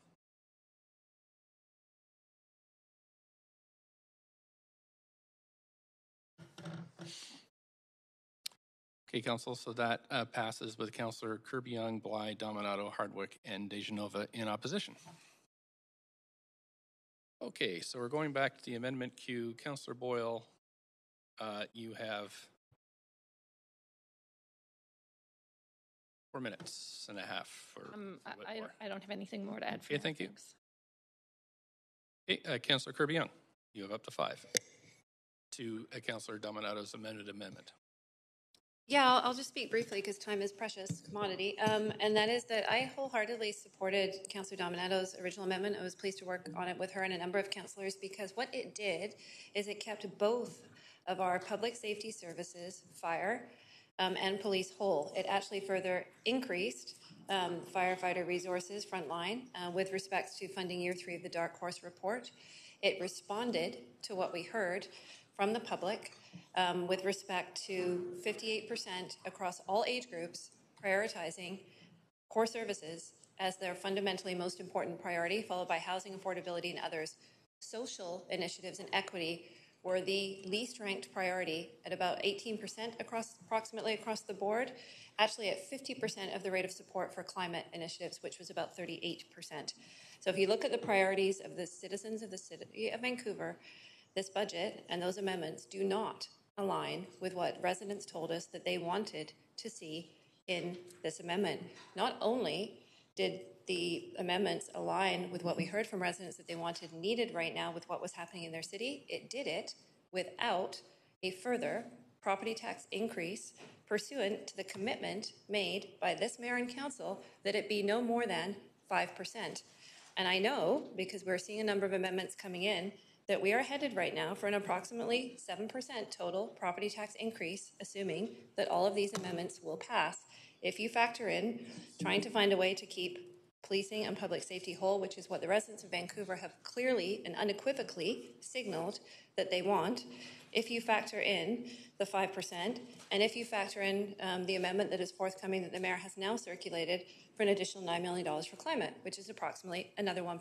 We are now therefore going to be sitting at over 7% property tax increase, where it's just shy of 20% cumulatively for the first 3 years of this council.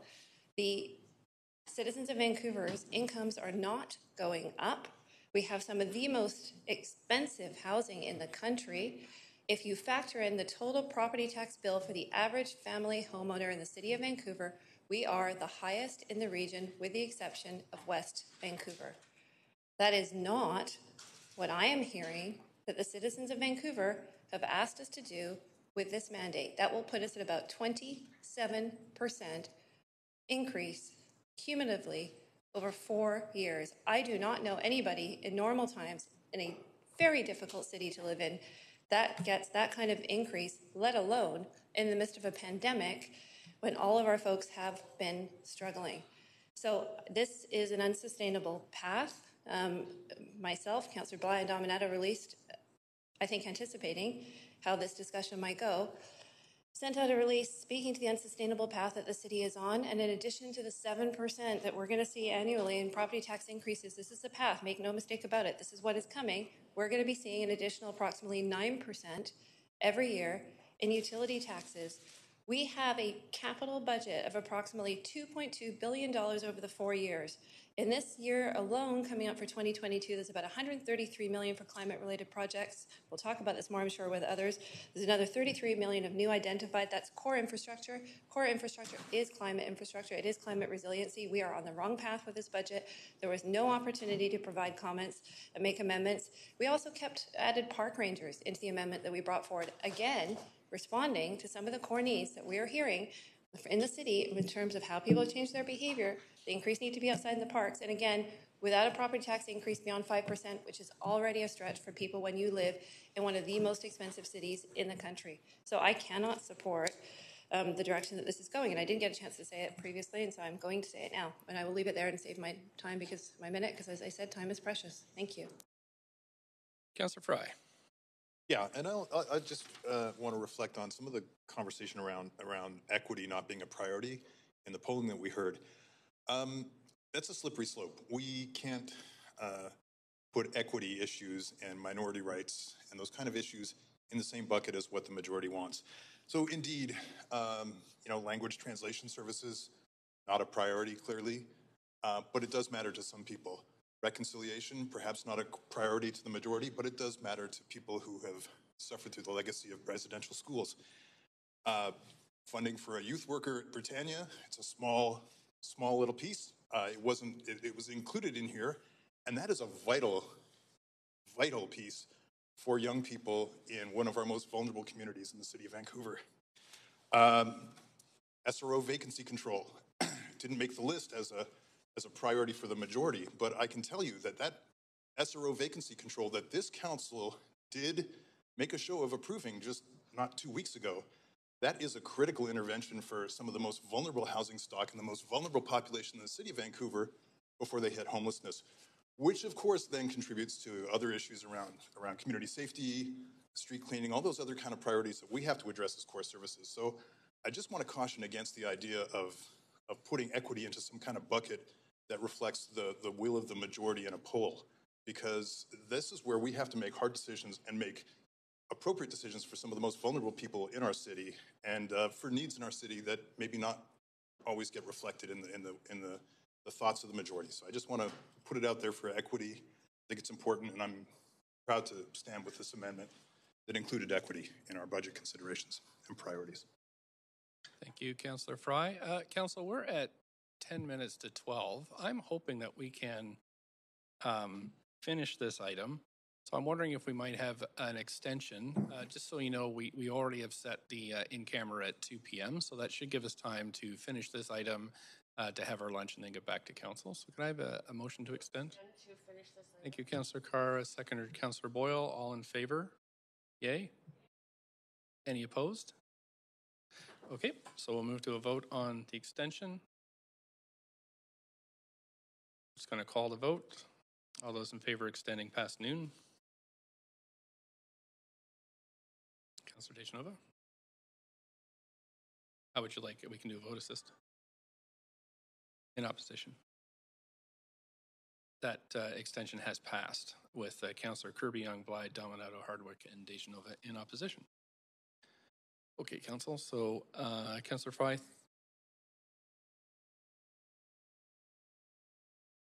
Sorry, it needs to be 2/3, so that motion to extend has failed. So we will be stopping at 2 o'clock, at 12 o'clock, taking our break until 1, and then coming back at 1 p.m.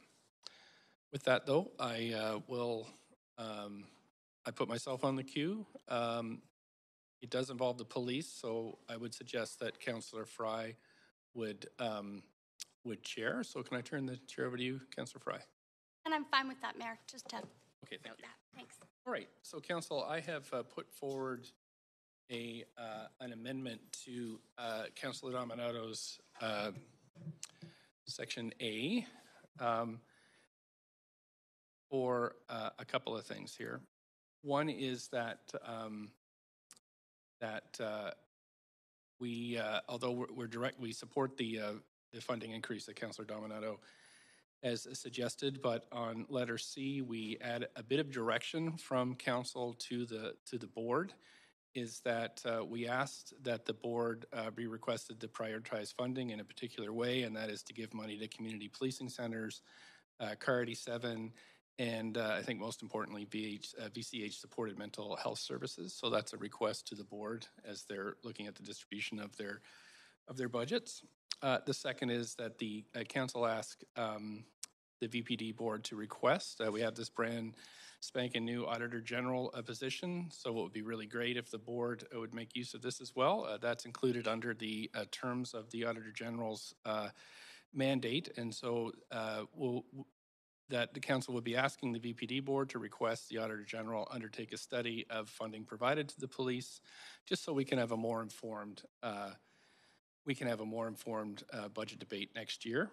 I've also included, staff have requested that we strike out the actual operating budget number so they can do the calculations and come back to us with what the actual number will be, as it will be increased from what is set here.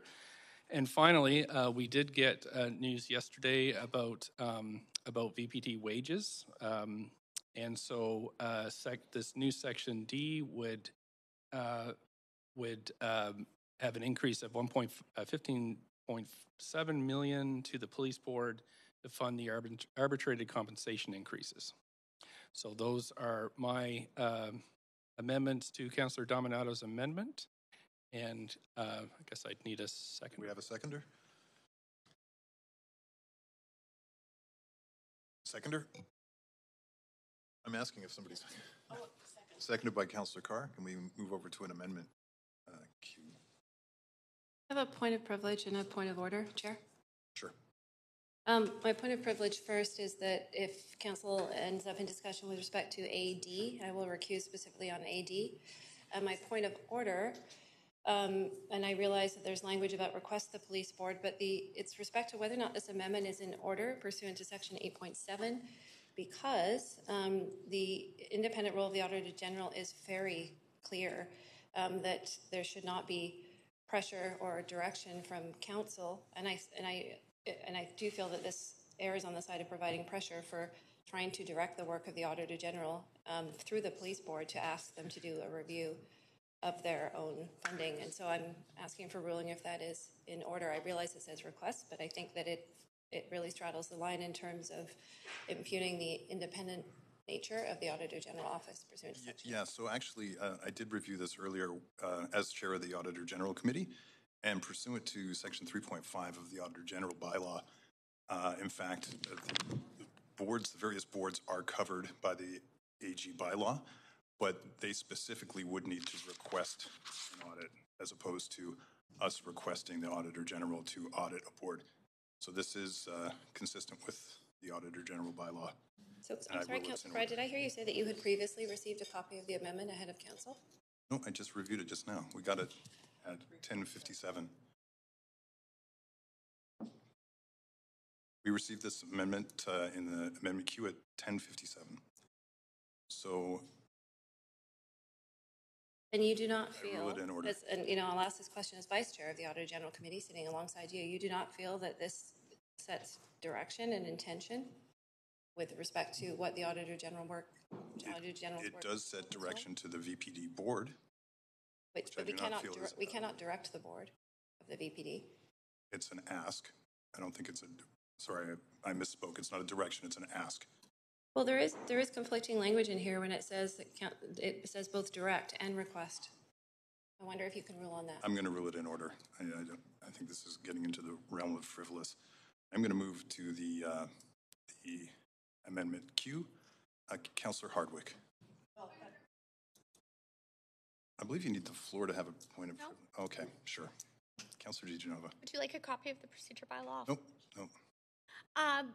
I've learned it very well, but point of privilege is that I also will recuse myself from the sections that were noted by Councillor Kirby-Yung, which is A and D. And although it would be nice to see some of these amendments ahead of time, because then I could have come here with that prepared. Just to reiterate, this amendment did come in at 10:57. Yes, I'm just noting that.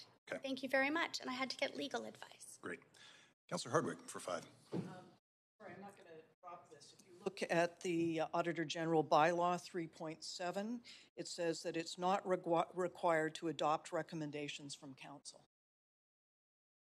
The independence of the Auditor General is paramount, and this body should not be directing, recommending, or otherwise setting potential work action by the Auditor General. 3.7 specifically. Right, and I'm going to maybe ask the clerks to scroll up the screen a little bit so folks can see item D. And in fact, the issue here, oh, sorry, just scroll back a little bit. No, sorry, can you scroll the other way, please? Yeah. Oh, sorry, it's C2. The council asked the VPD board to request the Auditor General undertake a study of funding. This is a request, this is an ask of the VPD board. This is not an ask of the Auditor General, and it is well within their purview to request, as per the Auditor General bylaw, if any board wishes to have the Auditor General review their. I would seek further direction from legal on this subject because the bylaw was very specifically constructed in such a way to preserve the independence of the Auditor General's office. Okay, seeing that we have about 3 minutes left before our Councillor DiGenova. Sorry. Vote on sections. And sorry, what was your point of order number? My point of order number is 8.7. Okay. And there's a number of them, so I'll just go through them one by one. Sure. And then you can rule on it, and then we'll go back. And then you can rule on the next one. So the chair may refuse to open a motion for debate if the chair decides the motion is out of order because A, it is not compatible with the purposes and objectives of the Vancouver Charter, including the good rule of government of the city or the health, safety, and welfare of its inhabitants. And I think that that's a very fair one with the Auditor General, considering the bylaws, which is B, in the interest of time, conflicts with the law or bylaw that's been passed. So to Councillor Hardwick's number, she said a different number, but I'm asking you to rule under 8.7. And I'd like to just consider A and B right now, but I think that both of those apply. Thank you. Seeing as we have 2 minutes left, I'm going to take this away over lunch. Thank you. So, sorry, Councillor DiGenova, just to be clear, that was A and B? Of 8.7.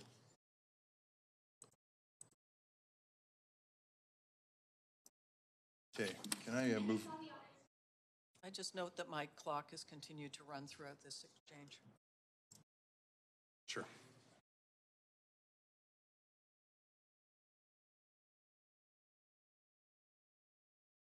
Okay, so we're going to break for lunch. Is that... Okay. Okay, folks, we're breaking for lunch. We're back at 1 o'clock.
back here in chambers, and I think we can resume from where we left off.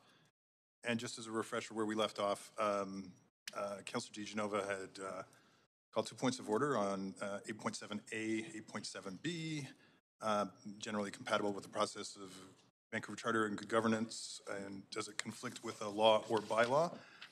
I did refresh myself on the item from the Auditor General bylaw that I referred to earlier, and I did get an opinion from the city manager that this is lawful as well. I'll just quickly read through the Auditor General bylaw, section 3.4, 3.5, just to dispel any notion that this may be out of order. Auditor General is responsible for 3.4. Auditor General is responsible for carrying out financial, compliance, and performance audits of all programs, activities, and functions of all city departments, the offices of the mayor, the members of council, boards, and city-controlled corporations. Section 3.5, despite Section 3.4, the Auditor General may undertake financial, including a test, compliance and performance audits and provide recommendations to that applicable board, as well as the Auditor General Committee, but only upon the request of that board. So with that said, and with the review of the bylaw, I do rule that the amendment is in order. Councillor Hardwick had some time run out on her clock, so I think I see the clerks have reset it. Councillor Hardwick? No, I'll come back on later. Sure thing. Councillor Dominato to the amendment. Thanks, Chair. Through you to staff, I have a clarifying question with respect to AD, and it's specifically around the reallocation of budget from general government contingency. Could you clarify how much is left of general government contingency for this purpose? I think I'll ask City Manager if we could ask Patrice perhaps to speak to this.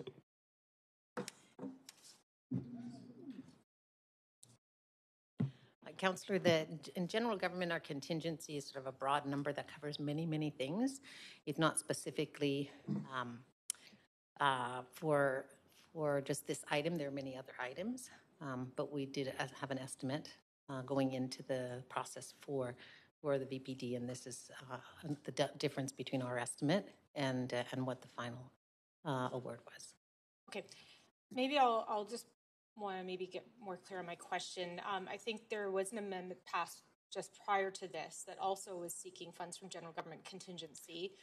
And so I'm looking for clarification if... Yes, I can clarify. How much I is understand your within question that now. bucket? And So there is, in the budget, there is a specific line called council contingency, and that's $2 million.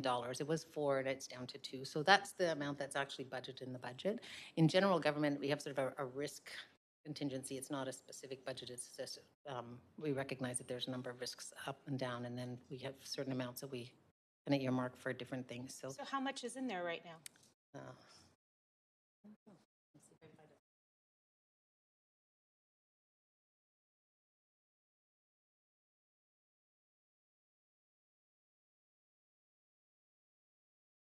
We would need more time because it's not just sort of one contingency number. It's really risk-based, based on different events. Okay, so let me clarify. This is, so it's not the council contingency of $2 million, and it's not part of the stabilization reserve. It's not coming from there. Right. But we will get a number before we vote on this as to how much it's utilizing and how much will be remaining for the rest of council to utilize for. It's not for council to utilize. It's for risks to the rest of the budget, all the different assumptions that we have. So we'll make assumptions on sort of how benefits will change, assumption on wages, assumption on different things. And so it's not one contingency that we use.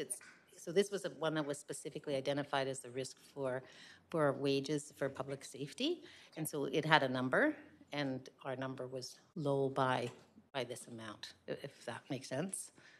Okay, no, that and helps. we probably shouldn't publicly say what our number was. I totally respect that. Right. I appreciate that. Does that make sense? Just trying to Okay. get really Yeah, it's quite different from the because council I had contingency, understood which is a from specific number. previous memo that it might be coming from stabilization reserves. Yeah, so yeah. No, it's not. Thank I you. want to be very clear on that point.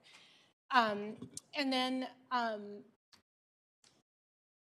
do want to just clarify, maybe it's through you to the mayor actually, is around the prioritization for the community policing centers in CAR 87 and what is anticipated with the additional VCH supported mental health services. What is your hope there? To the mover of the motion. Yes. Thanks so much. So the idea here is that we all know that, and in fact, the police and the board know that we're not going to police our way out of strictly police our way out of the current crisis that we have in this city in terms of say mental health and addiction challenges. So these are very good CAR 87 and the VCH supported mental health services. They've proven to be effective, and so this is a suggestion, although we can't control the operations of the police and the board can't either even. It's just a request that they look into this and so that we can begin our a bit more of a transition towards not a strict police response to mental health crises, which we're leading, I think, the continent on, but this would help us move quicker. The Community Policing Center. So again, it's a suggestion from council to the board, which is part of what we're supposed to do under the Act. Thank you, Mayor. And just one further question to staff with respect to the arbitration that we've just learned about recently. How much more is this than we anticipated? The result of the arbitration? Is it to the city manager or the director of finance? Director of Finance.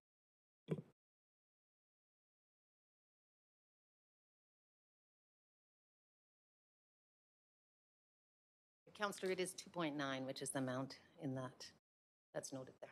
Okay, thank you. Thanks, Councillor Dominato. Councillor Carr, 5.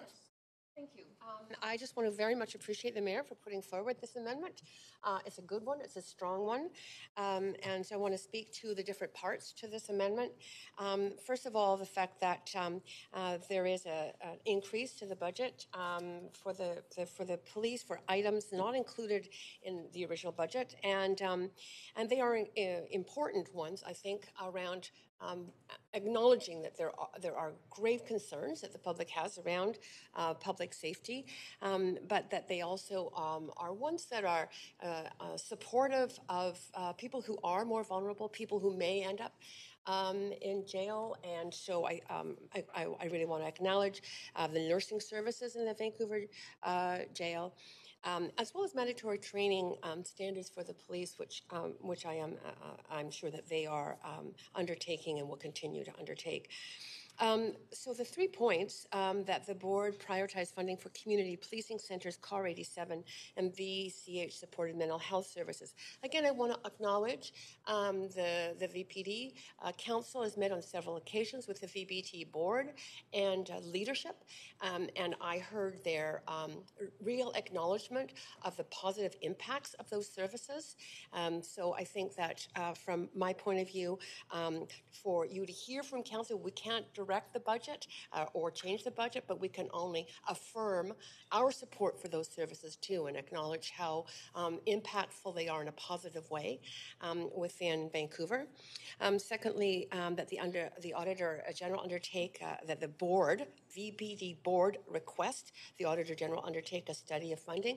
And I'm just going to acknowledge the veracity of what Councillor Fry in the chair just stated, which is this is not council directing the Auditor General. The Auditor General stays completely independent.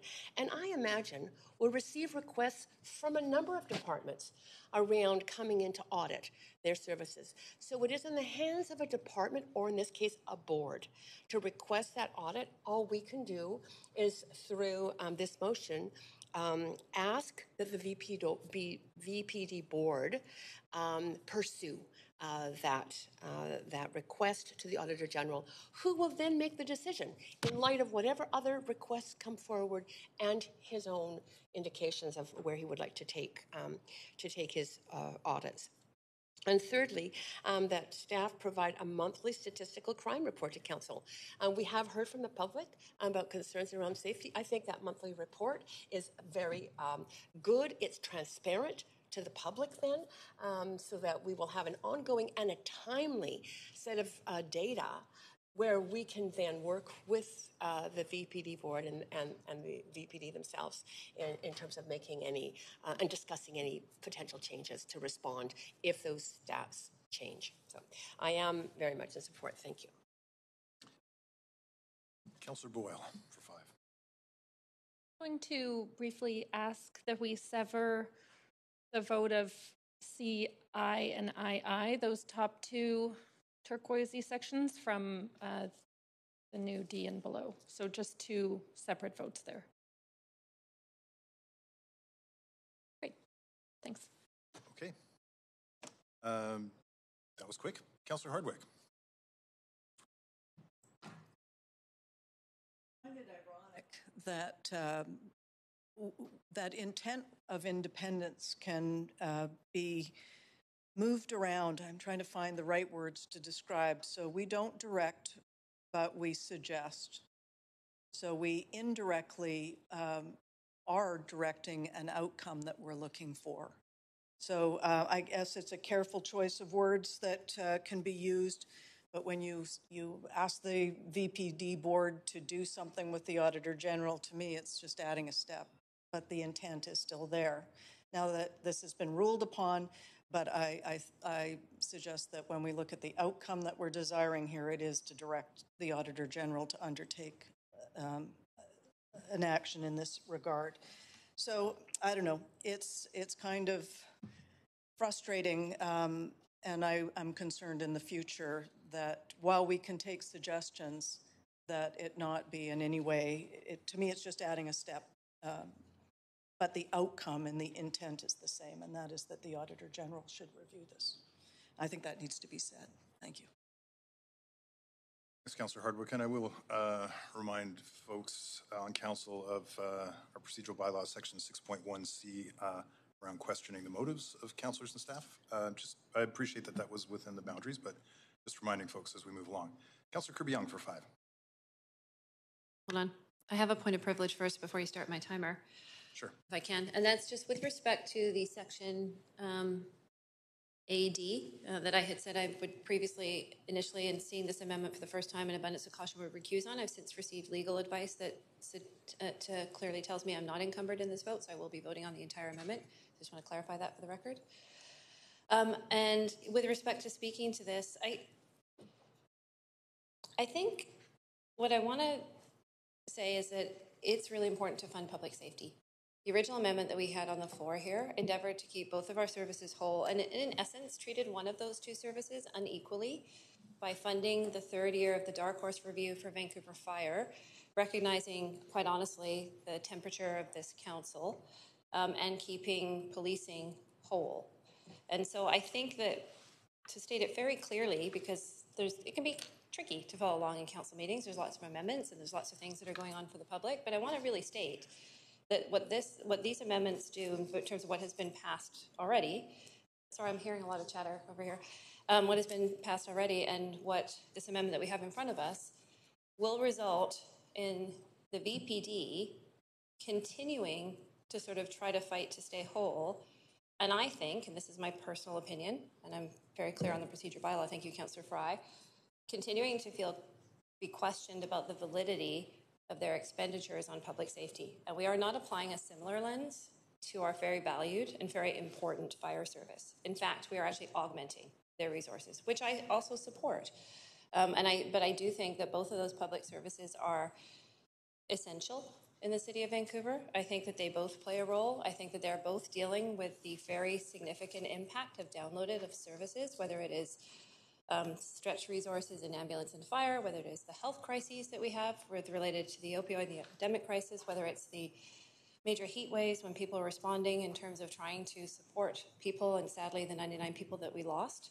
And I don't think that we should, to really try and choose my words carefully, and I can't find a different way to say this, but be playing favorites with one public safety service over another. I think that we either resource our core services appropriately based on the fact that both of those services have had third-party external reviews conducted that both said that they both required a 5-year operational review in order to get them up to an appropriate level of strength, in this case firefighters or police, commensurate with other cities in the country to provide that level of public safety for the benefit of the residents of the city of Vancouver. And I want to be really clear in making that statement.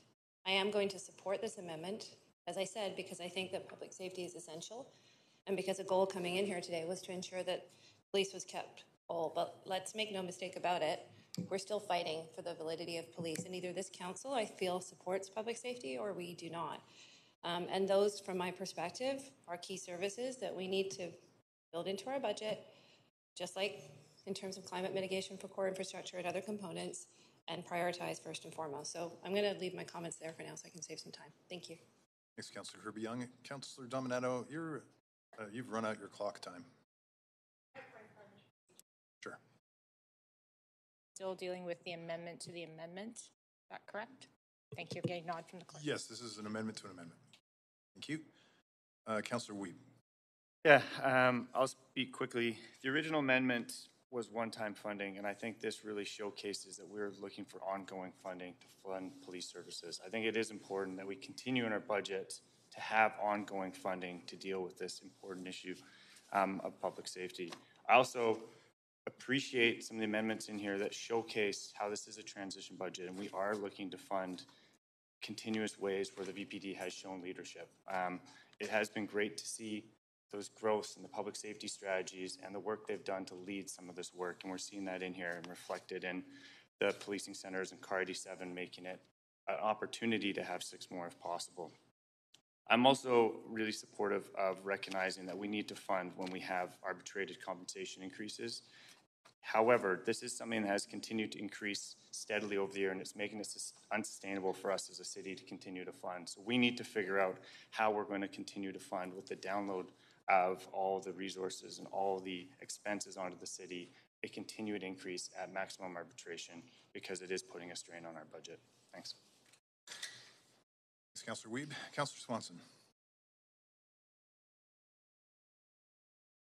Yeah, I just was wanting to respond to Councillor Kirby-Yung said it was really important to fund public safety. And I think we have to ask, whose safety and which public? We heard from a lot of folks, mostly folks who own businesses, who own property, and they say they're not feeling safe.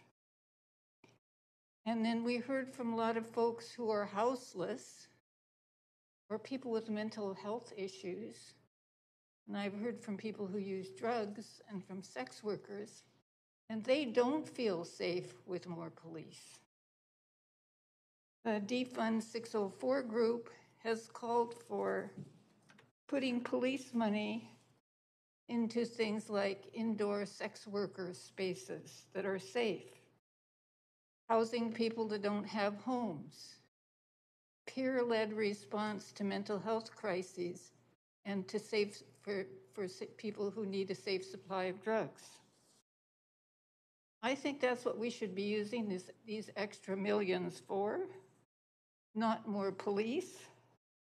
We need to use those extra millions to provide safety for everybody, not just for some people, not just for the ones that own property. We need a more equal society before safety will apply to everyone. And in order to get that more equal society, we need to put more money into community-led services. Thank you, Councillor Swanson. Councillor Hardwick. Through the chair, I have a question of the Chief of Police. Sure. Chief Palmer.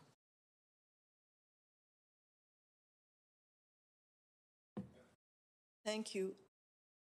Chief Palmer, through your perspective, will this current amendment further stretch public safety? Well, the amendment that does provide for the Vancouver Police Board approved budget is the budget that we're, from the department level, we're supporting this year, and at the police board level. So this is one that we're wanting to see come through because we are in a very difficult time in our city. We're hearing from businesses, from residents, we're hearing from people of Vancouver that they're not feeling safe. We are seeing upticks in certain areas that are very concerning with violence, with shoplifters, with random assaults, with stolen property that is quite significant, some of the projects we've come up with recently. So this will allow us to provide service at the same level we're providing now. This will not be an enhanced level of service that we're providing with this budget. This will be a I hate to use that term status quo because it gets misused, I think, in different circles, but will allow us to continue to provide the same level of service that we provided this year in 2021 into 2022. Thank you. That's very clear. Thanks, Councillor Hardwick. Thanks, Chief Palmer. Councillor DiGenova. Thanks very much. And similarly to Councillor Kirby-Young, I also had received legal advice after legal had a chance to review the amendment, and I have been advised, and as I follow the legal advice that I receive, I don't pick and choose, I also will be voting on subsection D, part A. So I wanted to note that. I always start in abundance of caution and make sure. So I wanted to note that as a point of privilege, but then I also did have a question, a point of information, as I can vote on this in its entirety, and it's more of a global question. And I suppose that question would be one for our staff. I understand that there is already a clause in a motion that I had recently brought forward on public safety that specifically says, further, that council directs staff to request on behalf of council that the Vancouver Police Department share monthly updates to council members on serious crime and violent crime in Vancouver. So does that still stand, or is that struck by this? I'm happy to support that part of this. I'm just trying to understand that. Sure. I suppose that's a question for the city manager then. However you'd like to direct it to staff. Thank you. So thanks, Chair, through you. So we have received that direction and are acting on it. I mean, would defer to council at this point. It's not entirely clear to me whether this new motion would supersede that or complement it. So that may be a question to the mover, to be honest. As long as we'll still receive it, I'm happy to support that part of it. And overall, I had a question on... Councillor DiGenova, would you like us to refer that to the mover of the motion? Pardon? Yes, yeah, sure. Mayor Stewart? Didn't want to put him on the spot. But. So the question is about? The motion that I'd moved on public safety, where council resolved specifically in the resolution to direct staff to request on behalf of council that the Vancouver Police Department share monthly updates to council members on serious crimes and violent crime in Vancouver. Is this to complement that or to remove it? Complementary. Yeah. Okay, thank you. Very happy to support that. And just overall, another question maybe for our staff, but if they wanted to defer to VPD on this, I could understand because they're both a part of the roundtable. And the point of information is, has the roundtable happened with small businesses as per that motion? Because I understand we're supposed to get an update by the end of the year, and I would hope eventually a public update on that. Sure. Will there be a public update?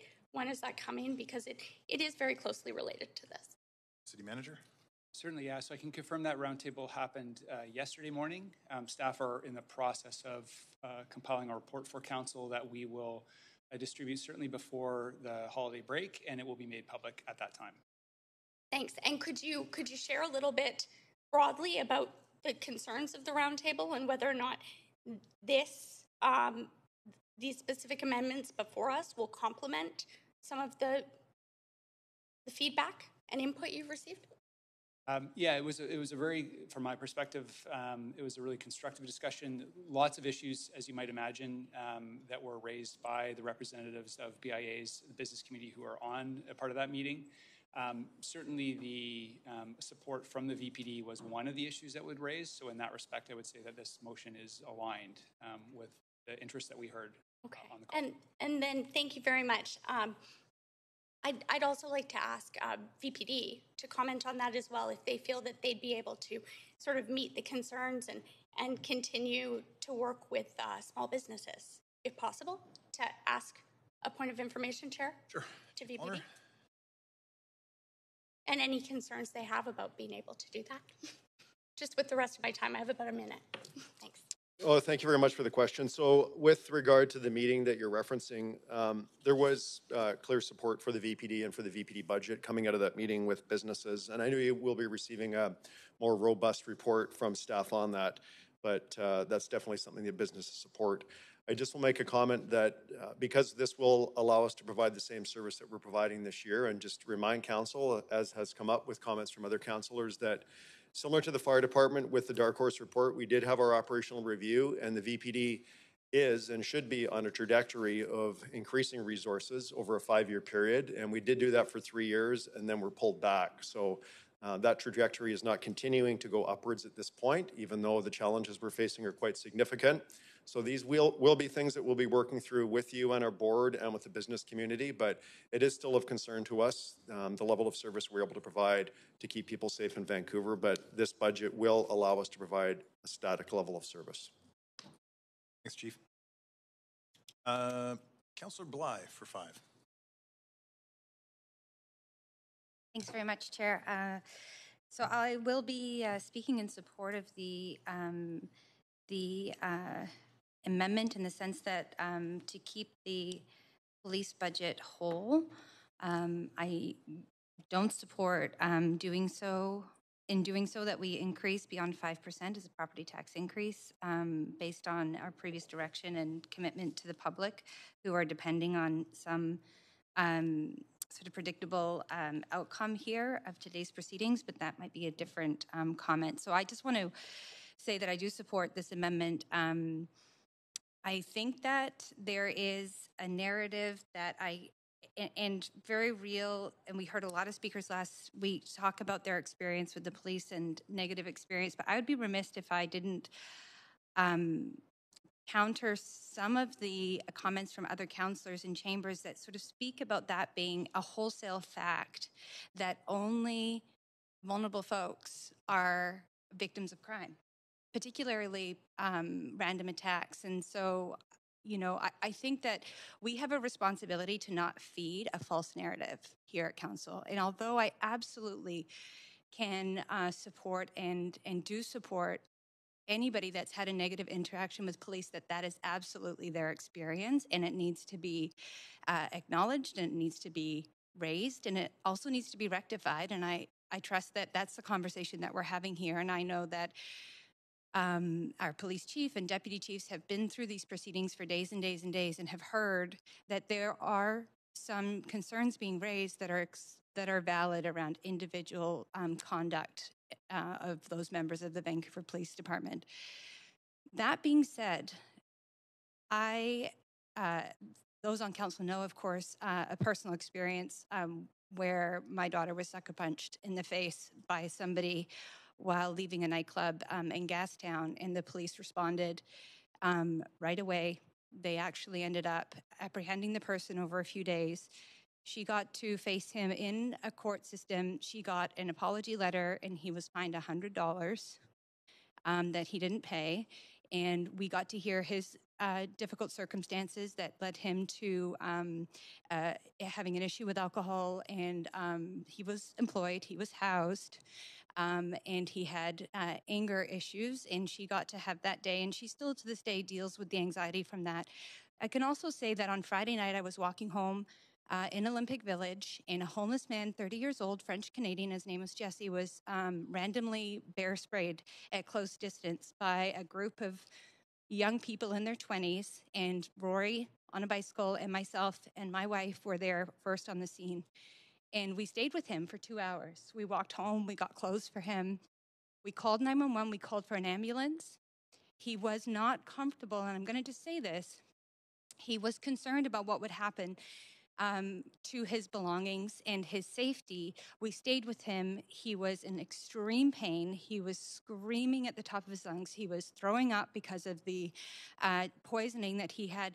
And these are people who did this, that had jackets, coats, bikes, bear spray, the means to buy bear spray. These were not individuals that were as vulnerable as he was. And so we called 911. And I tell you who showed up first: the fire department and the police. And the fire department were able to rig up a shower off the back of the truck to give him an outdoor shower because they needed to get the bear spray off of him. It was in his hair, on his neck, on his face, and his eyes. The police stayed. They went and got water. They talked to us. They got his information. They gave him a card. They said, "Do you want a safe ride? We can take you to a shelter." He said, "No, I prefer, in the end of the 2 hours, I prefer to stay outside." The police listened to what he had to say. They gave him a card, said, "If you change your mind, please let us know. We're happy to follow this through further." What I saw was exactly what we need to have happen on the streets of our city. People are bear sprayed, randomly attacked 10 times a day. So in my final 30 seconds, I ask anybody on this council that suggests that we need to take money away from the police budget today without a plan in place, how are you exercising your responsibility to keep the public safe by doing that? These things are happening every single day. People are at risk.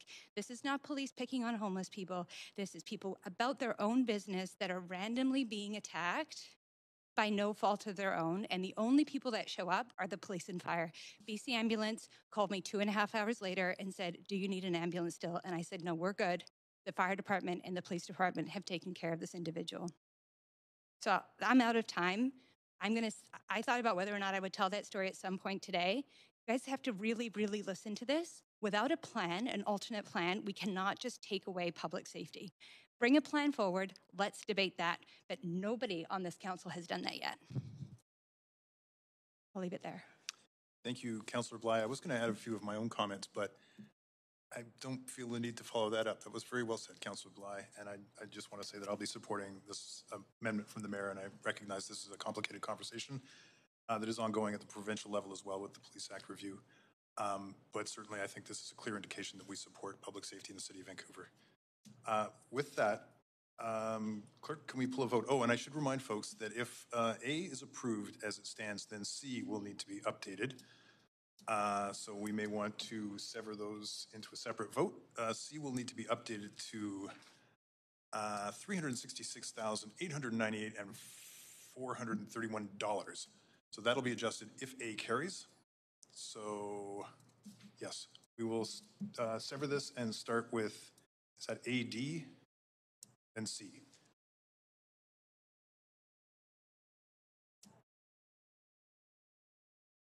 Okay.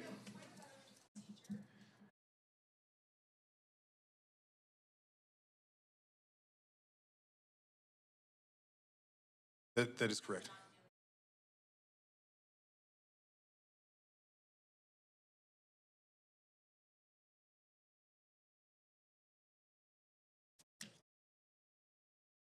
Okay, so.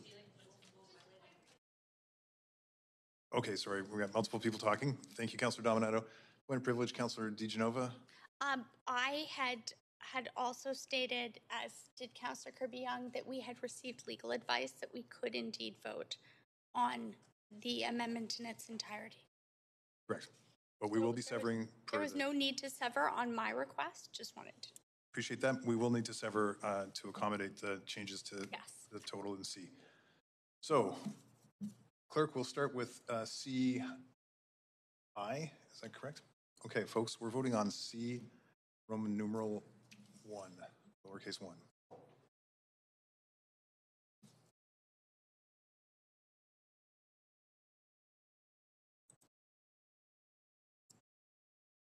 And that passes with none in opposition. Okay, next we will be voting on C, lowercase Roman numeral 2, CII. On CII.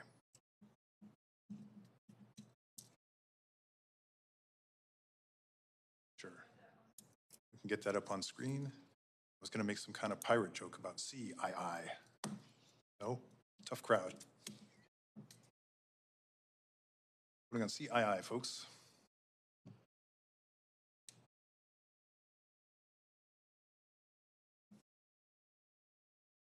I don't have a benefit of seeing who's voted or not, so. Councillor Dominato.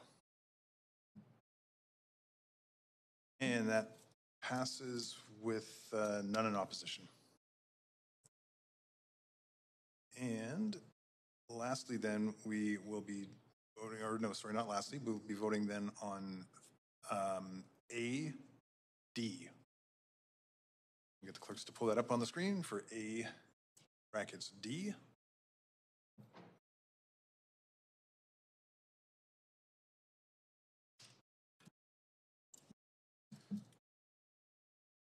This is the new edition, A brackets D. Get the clerks to pull that up. Thanks, clerks.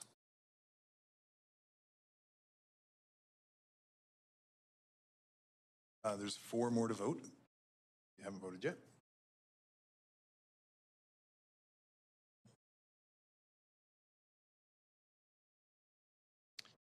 And that passes with 2 in opposition. I can't see who they are. Councillor Swanson and Councillor Boyle in opposition. All right. And the last bit that we are voting on is 4C. And that is the updated total for 4C. Oh, sorry, not 4C, C. It's just voting on C, which is the updated total, and the clerks will pull that up on the screen.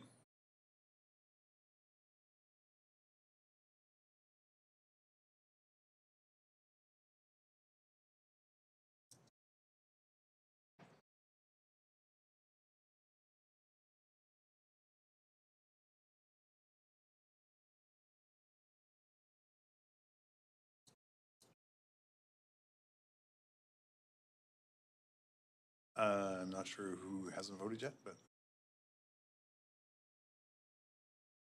And that passes with 3 in opposition. Councillors Swanson, Boyle, and Bly.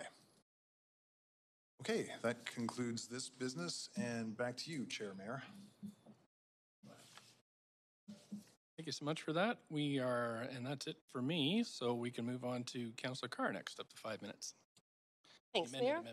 Yes, I have forwarded an amendment circulated to you before lunch. There was just an update. I added one word in it, so there would be, it wasn't my first one, but my second amendment. And this is to establish a general levy to create a $9 million fund dedicated to new climate emergency action related items for 2022. It also protects $9 million in property tax funding for the climate emergency action items in future operating and capital budgets in 2023 and beyond, and does ask staff to report back in future budget materials, including reports to public on the use of the $9 million annual dedicated climate emergency action funding. The details of this funding are outlined for you in the next section. So, and I don't know what the letter is, but whatever the letter is assigned, the next subsection, small b, has those details. And that those details include the kinds of things that people have been asking for. So, for example, EV, electric vehicle infrastructure, as well as on-street EV chargers and power drops for community events. I think most of council attended a meeting. Councillor Carr? Just been talking to the clerk, and probably we should your things in order and everything, just that it's a separate letter, so we should deal with the original amendment from Councillor Dominato first before that amended amendment before we moved to add this item, which is which would not be included as an amendment to Councillor Dominato's original motion. That's her amendment. So you see what I mean? We're an amendment to the amendment. We're still dealing with Councillor Dominato's original amendment, and so since this wouldn't fit in with that, we'll hold your amendment and then deal with Councillor Dominato's first. And what I have to do is I'll ask you to go on the main queue when that comes up. So I'm going to go through the list of folks that so we're just, for those of you on the current amendment queue, it would be to speak to Councillor Dominato's amended amendment, just so you know. So, yes, Councillor. Sent to me via email if I could. Thank you. We'll have the clerks, maybe after we get through this amendment, we'll send a version around to councillors.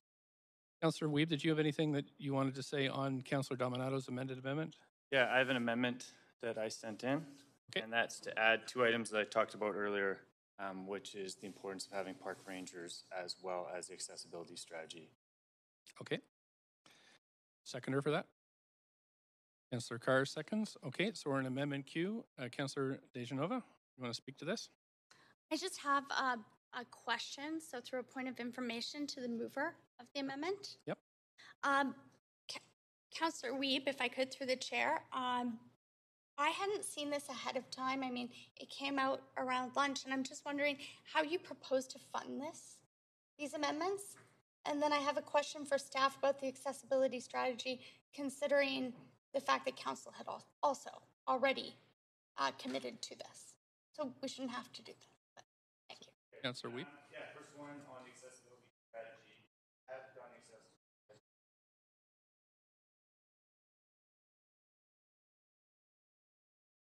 Accessible strategy will. However, these are the action items.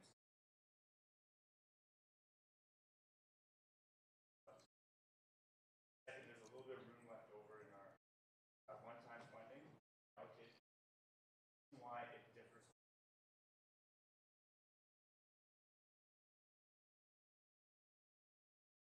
Okay, thanks. And just a follow-up question on that. So this is extra money because I thought we were told there wasn't any extra money left after this current set of amendments. A little bit of one-time funding.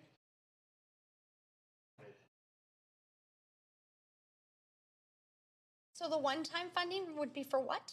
What are we funding only one time? A portion of. Okay. If you look up there, it says nine, yeah. Which was. Okay. And then my question to staff is this sufficient to actually fund the work that needs to be done?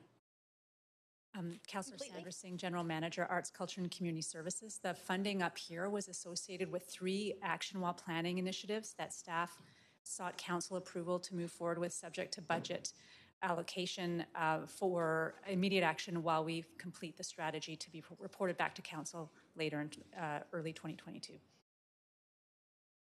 Thank you. Okay, thanks. Councillor Kirby-Young. Yeah, thanks, Mayor. I have a point of order pursuant to Section 8.7C as to whether or not this conflicts with or presents substantially the same questions a motion council has previously decided at the same meeting, quote unquote, because council already took direction that was included in Councillor Boyle's amendment with respect to park rangers that said they may be funded through the year if and when funding becomes available. So we've already considered and passed an amendment that relates to park rangers. I'd like a ruling, please. Well, we're still dealing with the original amendment from Councillor Dominato, so this is an additional part of that. Sorry, Mayor, to clarify, it was Councillor Boyle's amendment that was passed already? It's not debate here. I'm just telling you that this is in order because we're still dealing with Councillor Dominato's amended amendment, and this is yet another amendment to that suggested amendment to that original amendment. Perhaps I can ask the question a different way. The amendment to the amendment conflicts, pursuant to Section 8.7C, with a previously passed amendment, which I understand can be raised at any time, and this is how we have handled what the amendment is it? That's for the procedure bylaw, Section 8. No, but what amendment is it conflicting with? With the amendment made and adopted by this council previously by Councillor Boyle that included language and direction with respect to funding of park rangers. It didn't have park rangers on it. Yes, I believe it did, Mayor.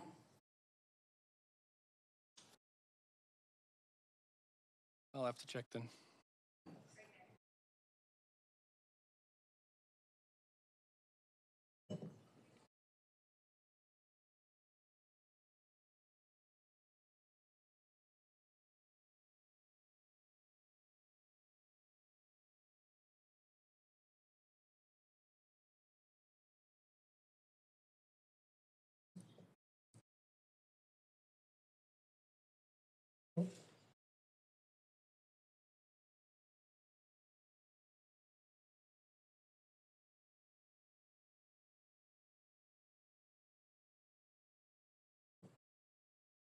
My understanding is that the funding that's proposed by Councillor Weeb will not cover the entire request made by the Park Board for park ranger funding. So these two amendments are not counter to each other. We have said that staff in the first one that we've passed, that if additional revenues are available, that staff will work with the Board of Park and Recreation to invest in the expansion of the ranger program. That's fine. So that has been passed. The Councillor Weave's motion, though, is allocating funds that would still not conflict with this letter because there still is a shortfall that needs to be made up. That this the first amendment that we've passed would still be valid. So I'll rule it in order. Really?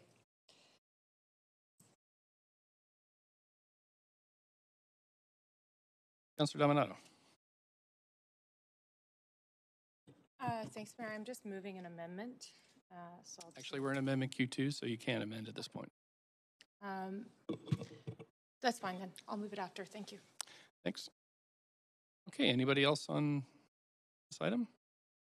Okay, we'll move to a vote. Thanks.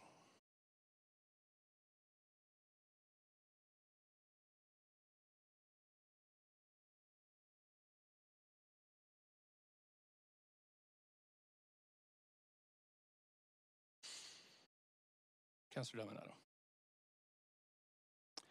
Okay, that passes with Councillors Kirby-Young, Bly, Hardwick, and DeGenova in opposition. Okay. Back to still on Amendment Q1, still dealing with Councillor Dominato's original amendment. Councillor Wiebe, anything else for you?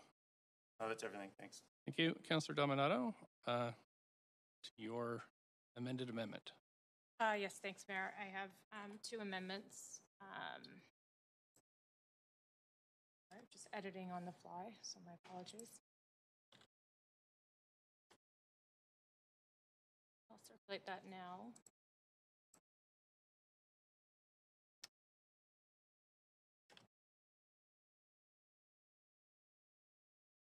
Got that right, but and it is just to address with the recent additions around the park rangers and the accessibility strategy that we reallocate funds within the proposed draft 2022 budget from other areas, and so that those are covered. So maybe clerks could bring that up. Okay, I haven't got it yet. I'll read it out loud until you get it, but basically is to further that council directs staff to reallocate ongoing funding within the draft 2022 budget to fund the 0.3 million park rangers and 0.2 million for accessibility strategy priorities by reallocating funding from the following areas: 0.3 million ongoing from civic engagement and communications and 0.2 million from corporate support services. Okay, a seconder for that? Councillor DeGenova seconded. Anybody want to debate this? Councillor Fry? Yeah, question through you to the, I guess, Director of Finance. What would this look like as far as jobs and layoffs and this kind of reallocation from these two departments? More on the fly calculations? Yeah, sorry. That's okay. I was just trying to make sure that so that would require reductions in those two organizations. Right now we already. Sorry, just have it. Can't quite. Your mic's off, actually. Huh? There we go. Your microphone's not on either, I think. Yep, it is. Oh. Couldn't hear me.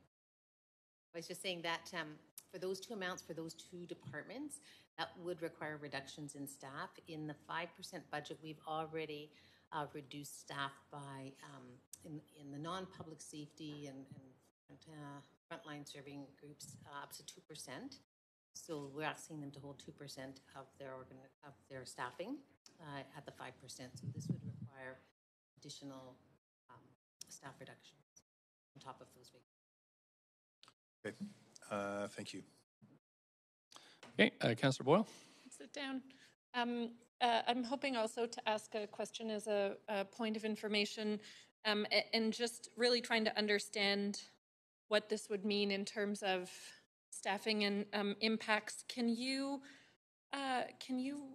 give us a clearer sense of what cutting $300,000 in ongoing funds to civic engagement would look like? What would we see less of, or what would that mean for the public in terms of the public engagement that we request of many items and that the public requests?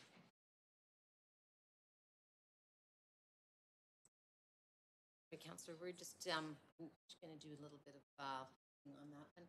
One thing that I did want to highlight, though, is that when we looked at reducing the support services, whether it was corporate support or civic engagement, when we went from the 5% to the 4%, the support services groups kind of came down commensurate with the other departments. They're there to serve the other departments. If those other departments are growing or are not reducing, by reducing the support services, it does make it much more difficult for the business units to achieve their goals. So the capital plan, all those other areas as well. So that is how we structured the 5% option and the 4%, is that the support services would flow along. So the fact that we're adding budget to a number of departments, if we don't have the support services to support them, then they may not be able to achieve their goals. I think the city manager wanted to add to that as well. Thanks. Yeah, just to concur and add to Patrice's comments, I have real concerns about this approach to finding savings in the city's budget. I think if council wants to go back and for us to come back with recommendations on where to find additional savings, we can do that.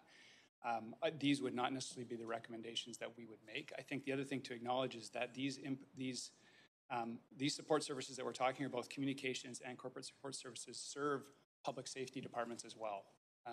And so we would actually have to take resources from the departments that council is allocating money to fund. We'd be taking it out of different areas, but we would have to. So I think these types of decisions, I would suggest if this is what council is looking for us to do, we would need more time. And I would recommend you give us more time to provide a more fulsome indication of what the impacts of these changes would be, or what other alternative recommendations we would come back on. But I would say, what I would recommend is council would have to trade the impacts of these things, these cuts off against other investments that you're looking to make in this budget. Okay, I appreciate that. So I'll just say, I do really appreciate the intention of trying to be clear about funding and savings. There's often in the public a lot of talk about all the things that we want to fund, but without tax increases. And of course, we know our job is to do the math and figure out a budget that we can support. So I appreciate the intention of trying to find savings, but really was interested in the answers to see if this was an approach we could make work. But I hear very clearly that this isn't an approach that seems viable or responsible given the increases, particularly in some of our largest departments all of our departments rely on these services. So I won't support it for that reason. Thank you. Councillor DeGenova. Thanks so much. I'm just trying to understand, as in a follow-up to what the city manager had said, could I ask a further point of information? Sure. My point of information is, was it recommended that this be referred, or that this part be referred back to staff for consideration? And then when would that come back? Would that be within this budget, or would that be in the 2023 budget? What would the recommendation be? Not to put you on the spot, but I'm really trying to understand this. Thanks. Certainly, thanks for the opportunity to clarify through the chair. The comment there was that if council is seeking to find further cuts or reductions within the current budget, that staff be given that direction and that we have time to go away and do that work. We would obviously look to do that as quickly as possible, but it's not something that we're able to stand up and just commit to on the fly. We would need to do that work. And again, our recommendations, if we had to find another $500,000, would not necessarily be these cuts that are here. Suggest that, at the end of the day, these are council's decisions to make. We recognize that.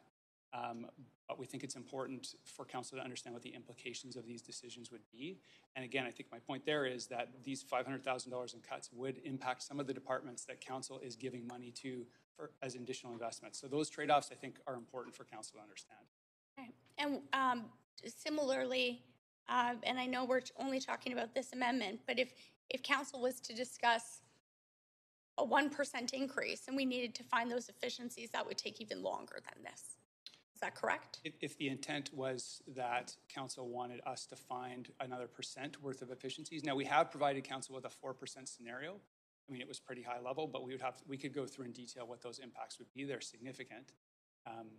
But again, we're in council's hands. Maybe hold that for another amendment, but I will be needing that. Thank you. Thanks, Council. We're at 3 minutes to 2, and then we're going in camera at 2. Councillor Hardwick. And then I've actually sent out a motion that we that we continue to finish this item and delay in camera until tomorrow.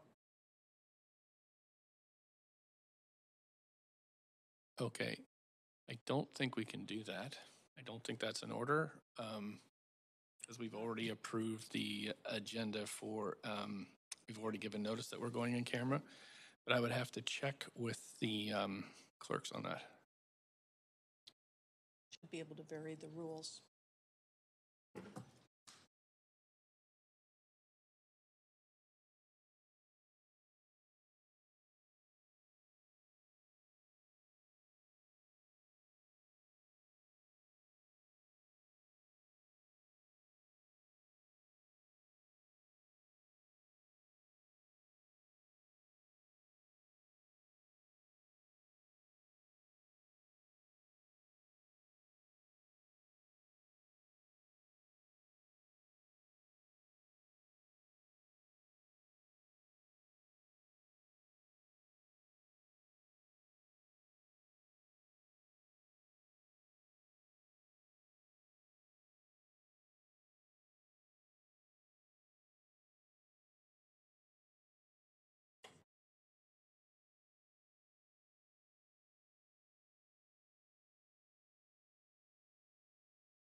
Councillor Hardwick, just in terms of clarification, to finish this debate on Councillor Dominado's amendment or to finish the entire budget debate? The entire budget debate. Okay. So that's the motion on the floor, that we would just keep going until we finish the budget debate, bearing in mind that the public hearing is a statutory requirement that we'd have to start at no later than 6:30. So do we have a seconder for that? Okay. And I don't think that is debatable. My understanding. So everybody's clear on what we'd be voting on? This is to continue now to finish the budget, skip the in-camera completely, and then pick that up tomorrow. We're in the middle of I haven't triggered the vote. Yeah, go ahead. To tomorrow. So I just said, yeah.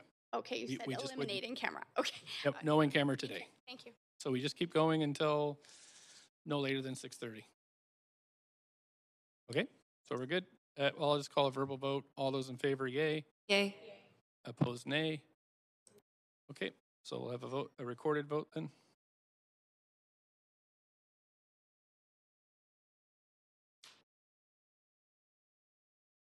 Councillor Boyle, Weeb, and Dejanova. What would you like? Thank you. Councillor Weeb.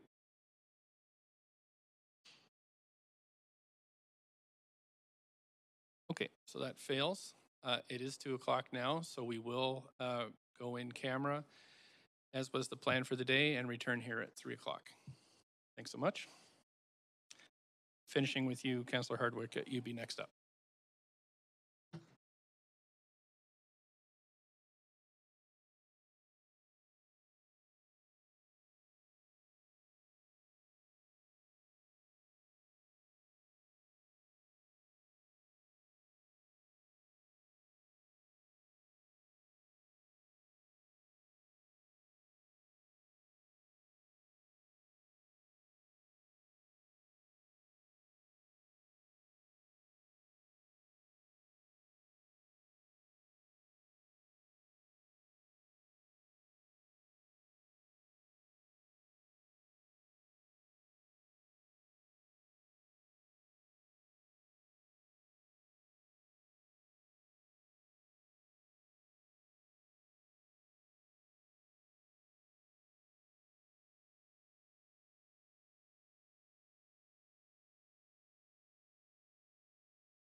Okay, Council, we're just past 3 o'clock.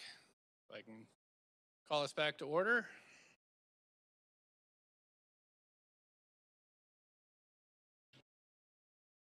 Councilor Hardwick, you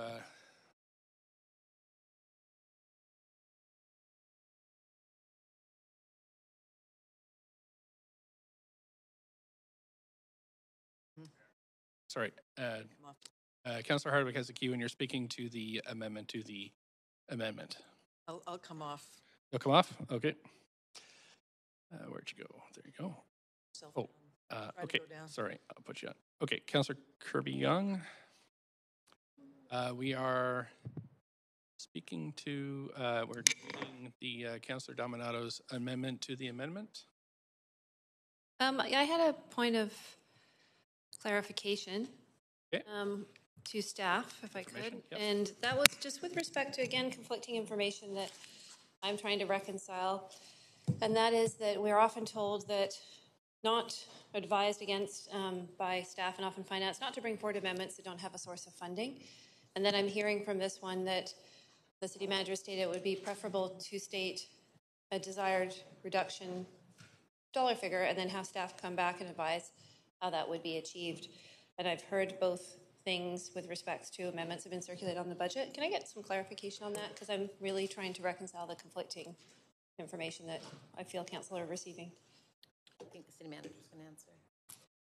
So I think, thanks for the opportunity to clarify through the chair. With respect to the amendment that's put forward that is identifying specific reductions to specific services, I think the recommendation there would be if council is looking to make reductions to the budget, that staff be given that direction and an opportunity to come back with recommendations. I think the specific recommendations or the specific points that have been raised in the motion have significant consequences. I would note that council through the budget so far has added like $20 plus million worth of direct service funding. We have not actually added any support services. 20 million. We're actually adding a lot of pressure already onto our support services to support all of the additional direct service that council is investing in. You said council's added 20 million, but conceivably, as a follow-up question, I just want to be quick with time. Council could conceivably give direction hypothetically and say, we would like to have a reduction of $5 million or $10 million, and staff will come back. Could council pass this budget today with that direction and still pass the overall budget envelope and have you come back with a reduction of X amount? That's council's prerogative. That wouldn't be our recommendation. I think our recommendation would be that council has the information that you understand collectively what the implications of those decisions are before you confirm them. So I think that, again, these are your decisions to make, council. So you can pass the direction and we will implement it. So, City Manager, can I ask a follow-up question? I have to be quick to just with my time. You said that council has added $20 million of additional costs at this point, and we don't necessarily know what the ramifications of those decisions are. Do you have a sense of what some of those ramifications might be? No, I'm talking about impact on support services specifically. So I think, ultimately, could you provide an example? At this point, we haven't suggested, we haven't proposed, and council's not proposing any additions to support services. Okay. To support all the additional work that's being supported through this budget. So we are, as staff, our support services will be assuming all of that additional demand. Can I reflect that back a different... The concern is that additional reductions on top of that demand could be quite problematic. Can I reflect that back a different way and tell me if you think this is a reasonable reflection of what you're saying? That you are suggesting in general, what I hear, is that it's not wise, and please tell me if you don't think these words are fair, to add these incremental amounts without adding a commensurate amount of support services to facilitate them. So therefore, you think there should actually be more here if we're going to truly support what's been added. Is that a fair statement?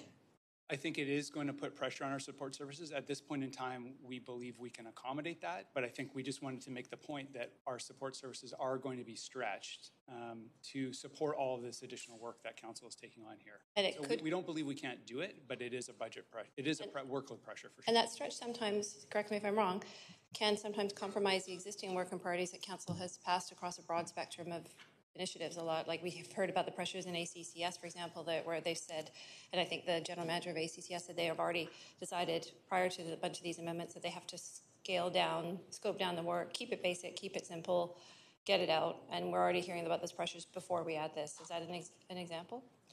So, yeah, certainly we're doing our best to deliver on the direction that we've received from council to date. This is new direction, so we'll need to accommodate that into work plans and so on. Obviously, the things that council are talking about investing in today are coming with funds. So that's a huge difference from some of the other work that we've been asked to do that we're absorbing. No problem. I'm going to leave it there. I hear the stress in your voice, though. Thank you. Thanks. Councillor Dejanova. Thanks. I also have some questions about funding overall because they all kind of tie together when we look at spending money and the funds that we have in the budget that are allocated, that we've worked and been briefed on for over a year. So I'm just wondering specifically, does something councils do to deal with tomorrow? And that is, it's my understanding that we're dealing with a report titled Spaces to Thrive Phase 1, Vancouver Social Infrastructure Strategy Policy Framework. And that actually in there, it allocates money from the 2019 to 2022 capital budget. So is there money left over in surplus that we don't know about that we're going to be voting on tomorrow that we're not dealing with within this budget here today? And that's a point of information for staff. Thanks, Mayor, through you. So happy to speak in more detail about that tomorrow. That strategy is largely directional at this point in time and is primarily giving us direction for the development of the next 4-year capital plan. So it's not, there isn't any incremental funding asks in that report tomorrow that are over and above the budget that you're considering here today. Okay, but it says that this is to be implemented within 2019 to 2022, and it's asking for a council decision on it. So if council decided against it, because I don't come into this knowing how we're going to decide, then that would be money on the table for this budget. Would it not be surplus? It's capital, first of all, so as distinct from the operating Exactly. budget. It is different. But I'll maybe defer to Patrice. Capital can be turned into operating, is my understanding. Yep. When we do the capital plan, we allocate funding for 4 years. This is the last year of the 4-year plan, so there is money that hasn't been allocated out of the 4-year capital plan that would be allocated in this year. So it's always been anticipated that it's over 4 years. So I think this is money that's in the plan that's now being directed. How much? I mean, it's really a question just about funding. So I've read the report. It's not about the report tomorrow, and I do have some questions. So I appreciate that Sandra's here, but I did want to I had one more question for Patrice. Overall, not just on ACCS's side, but throughout the organization, how much of this funding is remaining in capital or operating? Well, all of the funding that in the 2022 capital budget, there is an amount that council is being asked to allocate for the capital budget for 2022. That's all funds that are in the capital plan, and this is the 4th year of the plan. So all of those funds, you're being asked to approve the budgets for the 2022 work. So tomorrow's report would be asking us to approve money from the 2019 capital plan, or 2020 or 2021? It says 2019 to 2022. So I understand what you're saying about 2022, and I understand the way the capital plan works, staggered over several years. But just wondering why we wouldn't be making a decision on that today and then deciding on that report. Okay.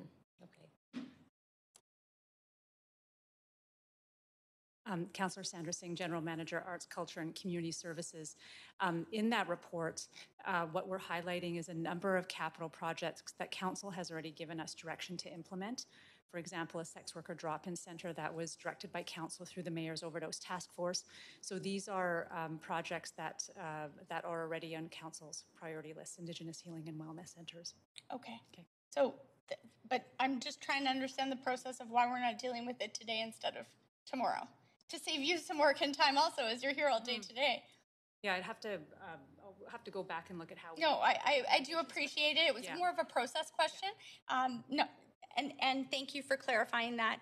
I am a little bit concerned that, like, I appreciate that this is an amendment to the amendment, and I'm not going to speak on both, so I'm just going to speak to the amendment to the amendment. And I appreciate that Councillor Dominato has gone out and found places to fund this, because I don't think it's fair to say we're going to fund something. I saw this a lot last term. A lot. We're going to do this. We're going to make False Creek swimmable. It's not swimmable right now. I am not going to make promises that I can't keep. And I appreciate that Councillor Dominato has found funding for this, so I will be supporting her amendment to the amendment. Councillor Dominato? Thanks, Mayor. Just noting the last one on the queue here, I'll just reflect back that I appreciate the city manager's considerations around the opportunity to refer this back in the budget. I will note, though, that I have attempted that along with several of my colleagues in past years to no avail to say, let's refer this back and take more time, particularly, as I noted, in the very first year we were elected when we had maybe 6 weeks to review the budget and propose that we actually do some more due diligence and dig into the budget. And that referral failed at that time. I also referred it in, I think, the second year as well. And so I appreciate that. That is certainly an option available to us, but it certainly is not one that I have been able to achieve here on council. And so faced with that is to look at reallocations because what our record has been here at council is to simply continue to increase property tax and far beyond what we're seeing in other jurisdictions and upwards of more than 7%. So I am just reflecting that back, and I appreciate this may not be what people are comfortable with. It would force them to look at some options and come back, but we do need to look at opportunities to manage our costs. And so I will just reflect that as I have moved referrals on several occasions. Councillor Hardwick? Building off of Councillor Dominato's remarks, in December 2018, when this council was newly elected, one of the first items of business was approving the 2019 budget and five-year financial plan. And we received a budget presentation document the size of a phone book full of narrative and infographics. There was no point of reference, no baseline to judge the budget that had changed and increased over the prior term, nor was there line item detail or digital tools available to support any analysis. I asked for more background on the budget structure and budgeting process at the time and ultimately put forward a motion to conduct a baseline review with the intent of tracking back over the prior decade to understand where the major changes had occurred. Council concurred, but despite that, the baseline review never really happened. Instead, it morphed into an exercise undertaken by an external consultant who knew little of the city's operations or history. We did get phase one of that study, but the information that would have supported an informed review of the budget has yet to be provided. So it's only through 3 years of frustrating experience that I've come to understand how Vision changed the city's business and financial model, how long-funded programs were starved of the resources necessary to ensure value for citizens so that a raft of projects outside the responsibility of the city could be funded.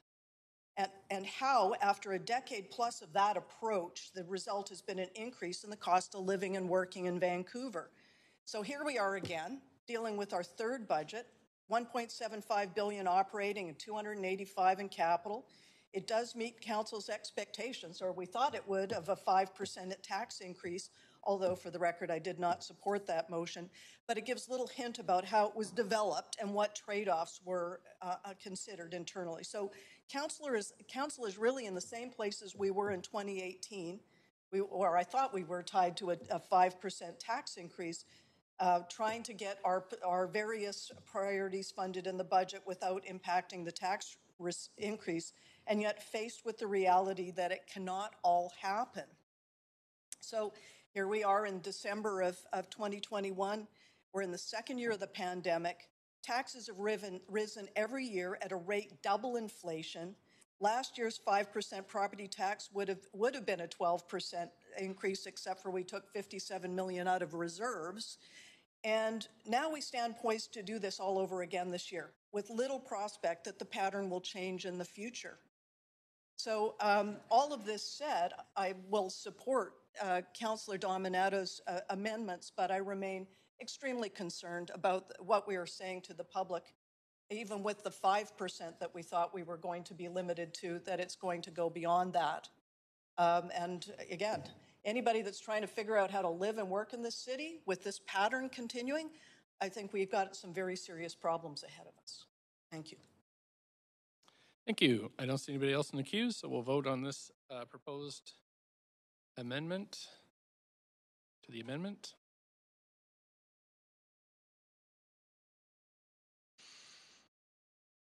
Councillor Carr, Councillor Deschanova. Councillor Dejan. Okay, that fails with Councillor Boyle, Weeb, Swanson, Fry, Carr, and myself in opposition. And Councillor Dominato, anything else on? Mayor, I'm going to just speak generally to the original amendment. If I have time, I think I do.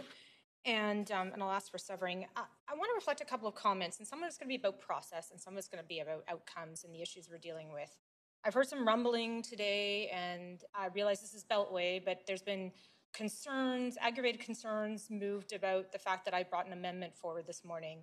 I'm not sure where that came from, but I'm not going to apologize for standing up and doing my job in this chamber. And I worked with some of my colleagues. I brought these forward based on what I'm hearing from the public. And I am not going to be apologetic for standing up for public safety, for police and fire, for the Auditor General, for accountability and transparency, for parks and park rangers, and accessibility in our city. I am not going to apologize for those things. They are critical, and I have been criticized today for bringing these forward. And I believe this is what we are hearing from the public. There are many opportunities to debate these things, but I stand by it. It is important. And the other part of this is that we need to be conscious of affordability in this city. This is a really expensive city to live in, and there is a cumulative impact of these ongoing taxes and fees. I have a friend of mine who's just saying she's a single mom, she's got a home, and she's hanging on because it's just getting more and more costly for her. She doesn't have additional support, and we really need to be mindful of that, and we cannot do everything at once. And in fact, sometimes we're trying to do too much, and we spread ourselves so thin that we're not doing anything particularly well. We have exceptional staff, but I do think we need to really reprioritize our frontline services and look at what kind of feedback that we got from the public and the holes and the gaps that people are saying are there. And I reflect this because it's an incredibly frustrating process, to be perfectly frank, going through this. But I've been listening to residents. I've been listening to small business. I know my colleagues do too. And we have different perspectives on these issues. But I stand by what I brought forward today. And I recognize that much of it's gone from what was brought forward. But I really think that we need to prioritize, manage our costs, but also look at the downloading that has come from other levels of government, provincial and federal governments. The more we take on, the less they're going to take on. And I think we need to be aware of that. And so I'll end my comments there, but I am, I will not apologize for standing up for these issues. Councillor Dejanova. Thanks. And it's, Councillor Dominato, I think, spoke from the heart. I'm hoping that's okay to say, Councillor Dominato. But when we come into this chamber, I would hope that we come in here with an open mind. And I had hope for this council to come in here with an open mind, especially after what I saw last term, which was decisions walked down a hall. And maybe sometimes some councillors couldn't count to 8 because there needed to be a 2/3 vote sometimes. But what it comes down to is who can't engage in this? Who cannot be here for this budget conversation discussion? It's the working families in Vancouver. It's the people struggling to get by. It's the people that Councillor Swanson's pointed out who might not even know our meeting's taking place today because they are homeless or they're vulnerable or they're just trying to get a meal or maybe a warm place to be. And do we do a really excellent job in engaging them? No, but are we going to make things more expensive for them? More expensive for those organizations and nonprofits looking to serve them? To the people in our city who are just struggling to get by? I mean, when we think about our role here, there is core services and then there's things that we can do. And Councillor Dominato said she wouldn't apologize, and I would never ask her to. In fact, I stand with her in that I appreciate how she came to put together those amendments, and that's why I will support those that I haven't recused myself from. And I won't apologize for standing up for those things too, for public safety, for a family-friendly Vancouver, for child care and better processes to get more spaces online, not to fund the operations of childcare, not to maybe own all of the childcare in the city, but for those things. I also definitely think, I mean, as a former park board commissioner, we have to allocate resources to our green space. But do we do that at our meetings that we've had throughout the year? Or do we come here with a bunch of amendments that really haven't been shared or discussed in those briefing sessions? If you don't like what's here, vote against it. If you want to bring something to the conversation, do that. But don't vote against it just based on politics. There's process and there's politics. And unfortunately, I see this process as completely politicized in this specific amendment. You know, and it's interesting because one amendment's put forward, and if it's by a different councillor, it just automatically gets supported. So that's a concern to me because I'm here for those people who can't speak for themselves today, and I have to consider what they think. And maybe they couldn't fill out the Shape Our City, surveys. Maybe they didn't have 10 to 15 minutes. I filled out a survey that was recently sent to me by the City of Vancouver, and I had my 4-year-old saying, "Mom, come on," because it took me 15 minutes to fill it out. Our working family is going to be able to do that if we continually increase the cost of living in our city and we don't keep up with our core services. We're going to become a resort town.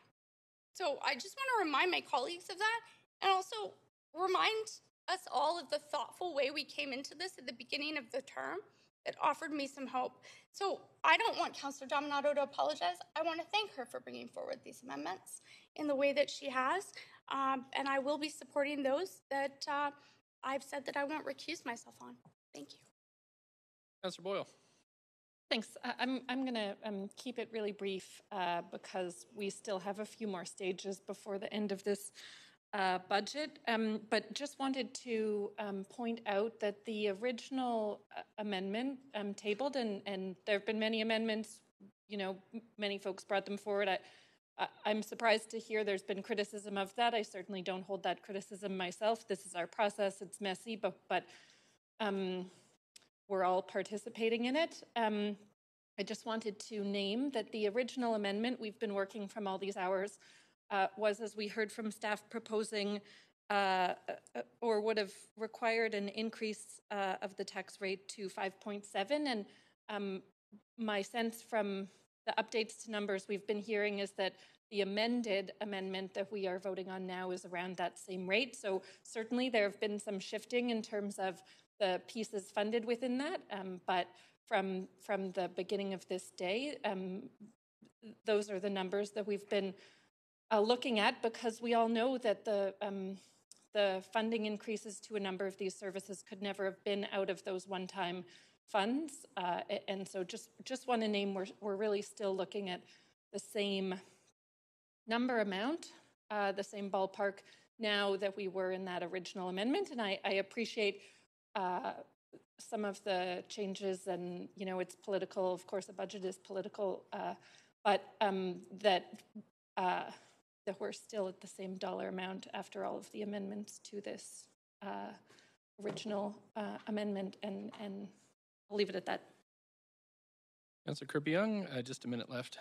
Yeah, so the word I haven't heard today is affordability. I'm looking back at the taxes. 2019, 6.05%. 2020, 7.69%.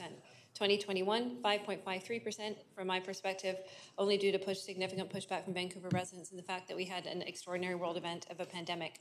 Closing in on 20% over 3 years, and looking like we're going to get close to 27 by the time this is done today. I don't know anybody's income that has gone up 27% in 4 years.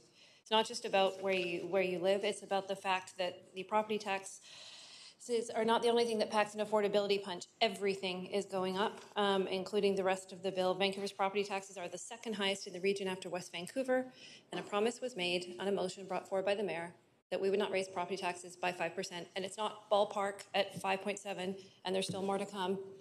It makes a big difference for a family. That's create some pretty tough choices. Right. So I'd like to hear a little bit more about affordability in this chamber. Thank you. Councillor Hardwick. I'd like to hear more about affordability too. I do understand that not all our difficulties are self-made, that there are outside factors that significantly impact this budget. The city manager's recent memo on the cost of 20 years of downloading from senior governments was very instructive. This year, so we're looking actually in downloading at 219.1 million, senior government legislative and regulatory frameworks of 34.8 million, and emerging areas of potential senior government partnership of $99.2 million. This downloading has driven costs and taxes up, and we need to push senior governments to take responsibility. But that said, we are responsible for a significant increase in the city's headcount, with more than 500 positions added since 2018 when we came in. And that's important because the majority of the city's budget, about 65%, boils down to salaries. Although some of these costs are recovered from offsetting user fees and many others are borne at the tax level, the beneficiaries of this largesse are categorized as being in one of the 4 council priority areas. And that's planning, DBL, ACCS, engineering, and corporate areas, including the city managers and the mayor's office, and corporate communications. These are really where these numbers have gone. More mouths to feed means the need for more revenue. And on the operating side of the budget, what we're seeing here is this means increases in property taxes and user fees. And on the capital side, it's come from regularizing developer contributions as a revenue line item. Starting in 2009, as the baseline review would have indicated, the city institutionalized the sale of zoning. More than a decade since this practice began, it now comprises about half of the city's capital budget funding. Rezoning to generate revenue has inflated land values exponentially as a byproduct, and this perhaps unintended consequence is a major contributing factor to the affordability crisis, going back to affordability in the city. And this is a wholly unsustainable model. People are being priced out of the city on virtually every level as the organization seeks more and more revenue from the people who live and work in this city. So again, here we are in December of 2021. We're in the second year of a pandemic. Taxes have risen to, what did you say, Councillor Kirby-Yung? Over that period, 20%, 21%? And I mentioned earlier that the 5% from last year would have been 12% if we hadn't tapped 57 million out of our reserves. So again, we stand poised to do this again with little prospect that the pattern will change in the future. And I got to ask all of us, when does it stop? Thanks. Councillor Carr, on the amended amendment, just 3 minutes, or 3.5. Oh, sorry, we're not back to the main queue yet. Not yet. All right, I'm not going to speak. Thank you. Okay, so that's it for speakers to the amended amendment. Councillor Dominato put forward an amendment. There are a whole bunch of amendments to that amendment. Now we're back on to the vote on the amended amendment. So let's do that. We have a call to sever, and we have a... Okay, so I'll do the severing first. What would you like to sever? Again, we do have more up. This is not the final vote on the whole document. There's still lots of fun to come. I'd like to sever the letters, the A, B. I believe it's the ABC. I'm just trying to... Okay, so we have, so you can see it on the screen here. What did you want to sever? I'm just bringing up the updated copy from the clerk. I'd like to sever A, C, and B. Please, Mayor. A, C, and B. Big A or the little a? I'm referring to big A, big C, big B. So you want them all severed? Okay, there's only 3 clauses in this. So, okay. Yes, Councillor DeGenova? Okay, I think it has been circulated. About... yeah. 3:27, so it has been circulated to you. Councillor Swanson, did you have anything related to this amended amendment?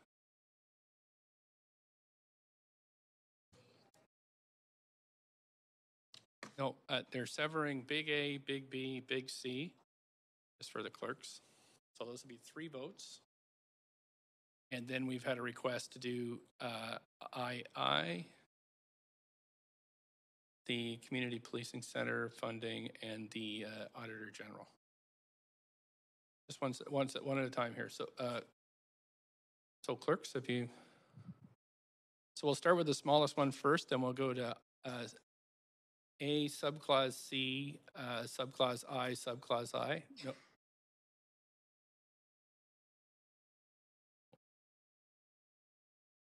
Yeah, I've got a bunch. No, that's not it.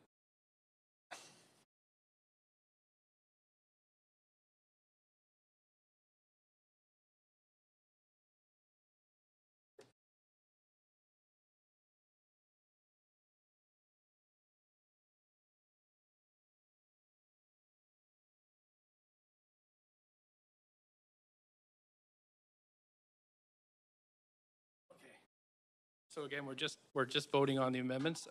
So far, A was part of the original report. So the clerks are going to help us through. But clerks, I and II, that'll be our first vote. Yeah, just one second, Councillor Dejanova. Just going to get the first vote.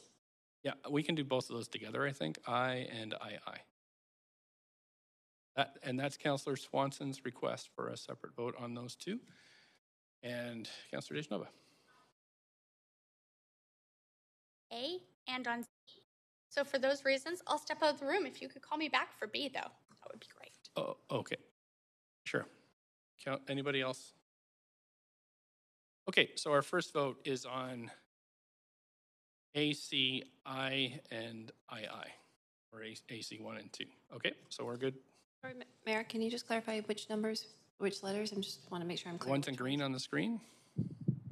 But we're, clerks, can we sever I and II from C?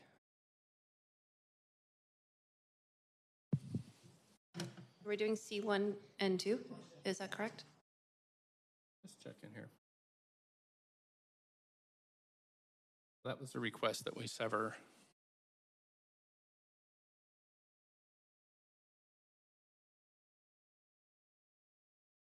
Sometimes you can't sever, like the previous clause enacts the next clauses, so you're not allowed to sever, and that's just what the clerks are doing now.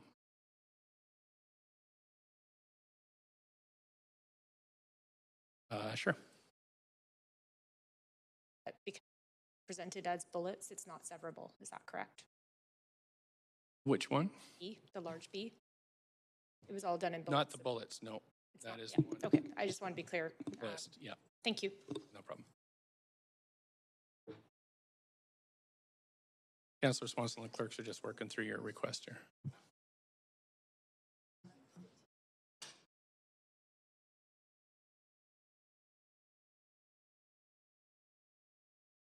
Councillor Swanson, we can't sever I and II or 1 and 2 from C because C is the enabling clause. So we'd have to. Okay. All right. So we're going to vote on this one first. Yep, Councillor Bly. In an effort to keep votes consistent, so we did sever it when it was first moved in as an amendment, but now we can't. I just want to double check that that's true because we'll have to vote differently based on how we voted before. That's my understanding. But let's just triple check.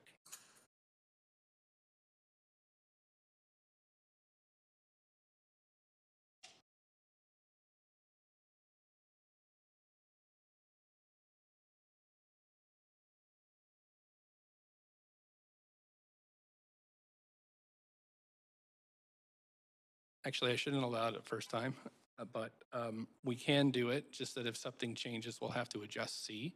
So we're just going to start with the first vote on I and II. All right, Mayor, I have a point of privilege. Can I ask, because with respect to if AA can be severed? So we'll kind of go through the severing one step at a time. Okay. Based on requests, I think that's probably the easiest way to do it. Okay. So, oh, actually, we can't once we start voting. 1 second here.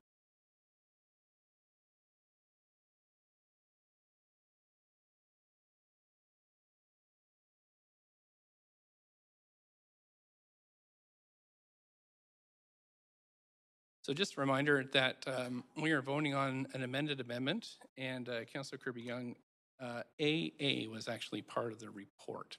So that is not part of this vote.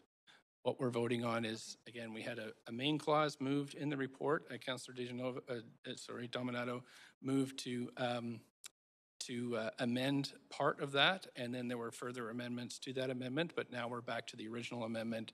AA is part of the original report, so we're not voting on that. Thank you for the clarification. Yeah, thank you. So we're going to do 1 and 2, and we can do them together, clerks. Can't we? Or do you want them, Councillor Swanson, you want us to vote on them separately? Together's fine. Okay, so we'll vote on ACI first.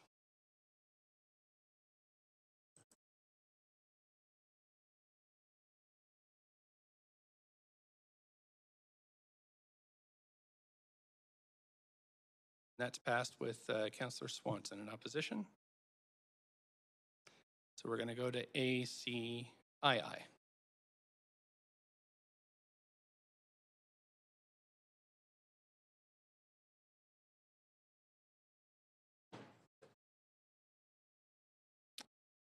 Councillor Dejanova is conflict. Okay, and that passes with none opposed. Now, the next request for severing was the amendments in A and the amendments in B and the amendments in C be treated separately. So there are some amendments in A that we would have to, not AA, but AC and AD.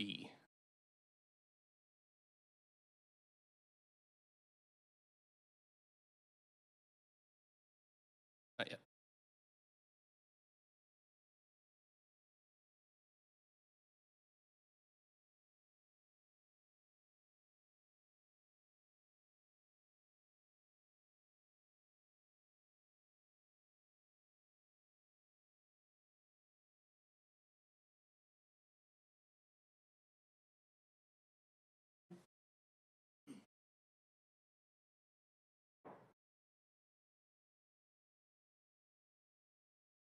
Okay, so the next vote is, because we severed 1 and 2, we have to do AC now.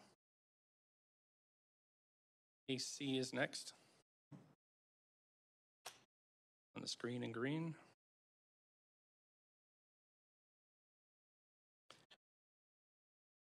Councillor, there we go. That has passed with Councillor Boyle and Swanson in opposition. So that, then we have AD. AD is next. Call the vote on AD. Just, I'm not sure about Councillor Dejanova on that one.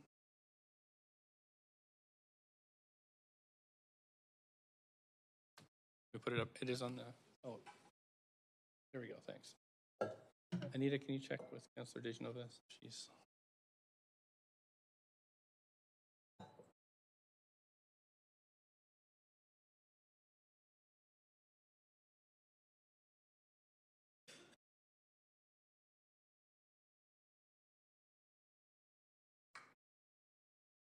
No? Okay, so that passes with Councillor Swanson and Boyle in opposition. Next, we will go to slightly out of order on my screen, but you want to go to the C next? Section C.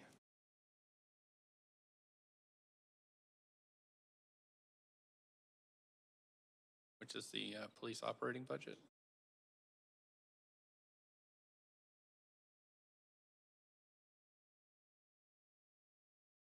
You're good to go, clerks.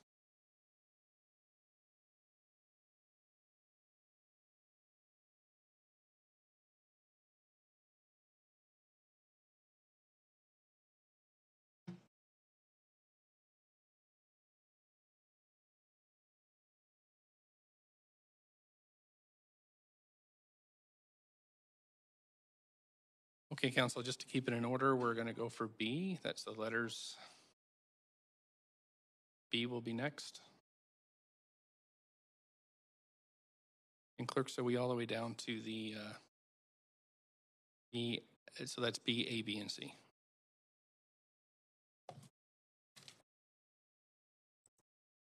Okay, so B, section B, subsections A, B, and C.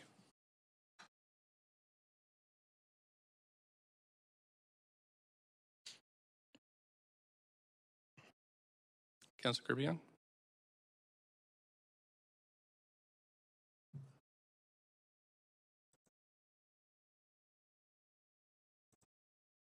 Sorry, I'm just taking a look at it's everything highlighted in green on a point of privilege, Mayor. Okay, so that vote's in, and that passes with Councilor Kirby-Yung, Blythe, Dominato, Hardwick, and DeGenova in opposition. Okay, so we'll go to C now.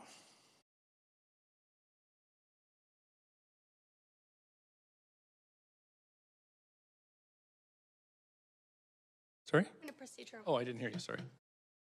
Councilor? Happen. There another vote on B, That is the whole vote on B. It wasn't severed. and it won't happen again. That's it. Unless, for example, the overall property tax isn't approved, that kind of stuff. So, yeah, there will be a final vote. That could fail, but otherwise it's in. So we're on C next.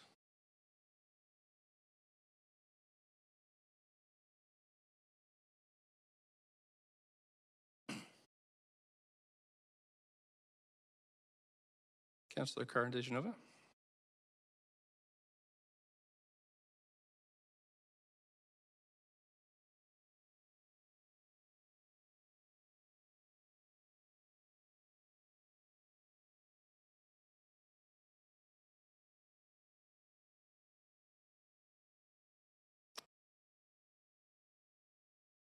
Okay. That has passed with Councilor Boyle and Swanson in opposition. And that is it for this amendment, right? Okay, so now we're back to the main queue. Councilor Dominato, anything else on the amended report? Nothing at this time. Thanks, Mayor. Okay, thanks. Councilor Fry. Gosh, it's like so long ago, but I submitted an amendment to the clerk. Okay. And gosh, that was before lunch. Find it myself. A letter, I think. Yeah, it's a letter. Sorry, just bear with me as I actually pull it up so I can read it to you.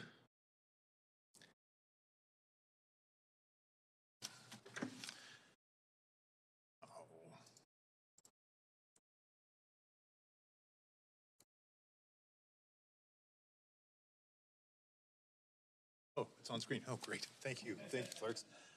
Yeah, so it's recognizing that a lot of the issues that we struggle with are downloads from senior government. And as I think almost all of our colleagues have rightly pointed out, so many of these issues are unsustainable if the local governments continue to try and foot the bill for a lot of these things. Certainly, this is a conversation that we have a lot at UBCM, I suspect. Councillor Bly probably has similar conversations at FCM, where downloading on local governments is simply unsustainable. So this is just to top off that notion and ask the mayor to write the province for their continued engagement with UBCM and local governments to help address some of the challenges that we are continuing to experience as we grapple with some of these downloads, and specifically the UBCM policy paper that was recently introduced, Ensuring Local Government Financial Resiliency, Today's Recovery and Tomorrow's New Economy. And yeah, I think the rest is fairly self-explanatory, and all things considered, a relatively non-controversial little amendment. We have a seconder for that. I saw Councillor Boyle. If anybody like to debate this? Councillor Dominato? Yes, thanks, Mayor. I'm happy to support this amendment. At the last UBCM, this was a big focus of the delegates, and identifying within that was that increasingly, and it's particularly urban municipalities around the province, but facing cost drivers around attainable housing, community safety and security, and climate mitigation. And this subcommittee did some fantastic work about identifying opportunities that can be addressed by the provincial and federal governments. For example, a sharing of the carbon tax with municipalities to help them with climate mitigation, to be providing municipalities with direct funding to support investments that mitigate against climate at the local level. And particularly, this is important in light of the fact that the province has recently cut funding to local government, the CAREP funding. And in fact, we lost upwards more than $1 million, maybe $1.5 million related to that. And so I think that this is very timely, and it's important that we continue to work with provincial and federal governments, and that we support the UBCM in this advocacy, because very clearly they are in a much better position to be playing a key role in funding some of these needs. And I think that there were some very, very solid recommendations that were brought forward in that policy paper, and then I've spoken about them to some of the media as well. And so I would like to see the province step up and contribute in a way around how we can do more cost sharing of revenues that are coming into the province to support local government. Thank you. Thanks. I also will support this, and I think that there has been a lot of downloading. We saw the employee health tax downloaded onto local governments. We've seen DNA costs, which I was a bit surprised during COVID-19 recovery to see this as a maybe nice to have instead of a need to have. I'm not going back 30 years. I remember that report that came to us, and I did ask about that because there's considerations that we have to make about the downloading, but I also just want to remind Council that we also have to be considerate about pointing fingers at other levels of government when we put our hands up to download on ourselves. And I think that we have to consider what our role and our mandate is as a local government. And if we're doing that really, really well, and we have extra resources, then we can consider other things. But right now, affordability is top of mind to me. So while I do support this, I just wanted to note and remind, it's a reminder to all of us that when we do decide to do things that aren't in our charter and are beyond our mandate, I think that it's sending a message to other levels of government that we will pick up the tab for that. And if I were them, I also would say, great, thanks, because we have a lot of other municipal governments asking for funding as well. So I will support this because I do think that we need the funding and we need to work collaboratively with the province and federal government. And if we did see less of this downloading, perhaps we'd be in a better place. But for that reason, I certainly will support this and hope that we will see more funds coming forward, including for the overdose crisis, which Council also has allocated funds towards. Thank you. Mr. Kirby-Young? Yeah, thanks. I'll be brief. It was when we received the financial outlook before summer break that I made the amendment to ask staff to quantify, attempt to quantify the impacts of the pickup on the downloaded services that Council had undertaken, and that was the memo that Councillor Hardwick was quoting from. Unfortunately, I'd hoped that would be more of a substantive basis for the discussion, because the intent and the direction of the motion was to have that back in tandem, that it could be a meaningful part of the budget discussion. Unfortunately, we didn't receive that until heading into the weekend, until after the budget had been presented. But I still think that that's a really significant document and something that we need to pay a lot of attention to. Because right now I think that we are abdicating our responsibilities, and we're going to see it in key areas, and things like not taking care of our core infrastructure in terms of the resiliency of that infrastructure with things like extreme weather events. We're seeing it when we have to fight to get another $680,000 into the budget for clean streets because we have specific neighborhoods like Gastown, Chinatown, in the downtown east side that are being particularly impacted by that. And I think we all know that a clean city makes people feel safer, but it's also a health issue in terms of providing sort of that livability. And so when we are having to fight for that, I think we're abdicating our responsibility in terms of our main services. And I think the job of this council should be to vociferously advocate to the senior levels of government and quantify those impacts. We are in a situation where we have started to see some historic levels of investment in things like housing and childcare, which could theoretically provide us with the ability to do more investment in addition to, and I'll save some of my comments for later, but some of the significant work that we do have in terms of capital infrastructure in terms of shoring up some of that climate work. But it's at the end of the day, it's all about choices and priorities. And so I will support this amendment. I think it's a good one, but I think it's a tag on a bit at this point, and it hasn't materially changed the approach to this budget. So it's nice to put the ask in. I think it's more meaningful if we put some choices behind it and prioritize and say, here are the gaps and here's what we're not able to do to the senior levels of government, as opposed to, oh, we've taken it all on, but now could you please sort of assist us because we've got these challenges. So I'll support it for those reasons, but I think that this underlies a much bigger philosophical perspective about how we build our budgets moving forward. Thank you. Councillor Swanson. Yeah, I'll support this, although it's a bit meek and mild for me. The UBCM report did allude to the need for a progressive tax for municipalities, but I think it's actually unethical that a whole level of government doesn't have the ability to tax people based on their ability to pay. All we have is a property tax where someone with a $60 million mansion pays the same rate as someone with a $400,000 condo. So, yeah, let's support this. And there has been a lot of downloading. I was really wishing that the ministers of health, housing, and social assistance, what is it called now? Social development, welfare, whatever.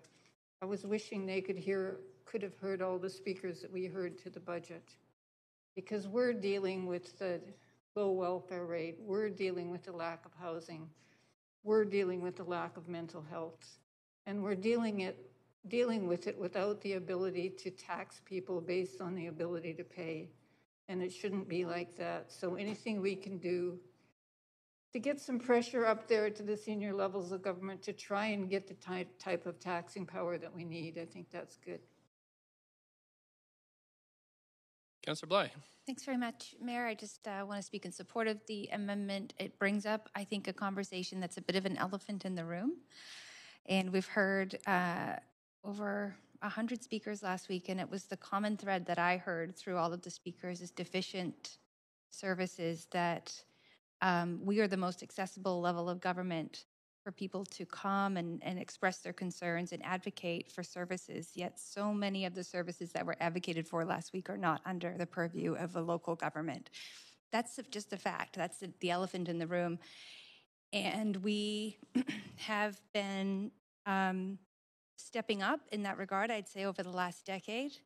And this council, over the last 4 years, has been trying to keep pace in the middle of a pandemic with striking a balance between providing those services that are outside of the mandate of us as a local government and not leaving people high and dry who already engage in those services. So some would argue that horse has already left the barn, and now we're just trying to keep ourselves in check in terms of how much we're willing to do. And at the end of the day, we're just not able to adequately fund these services to the degree that's required in order to make the situation better for people who require them. And that we're talking about healthcare, we're talking about complex care.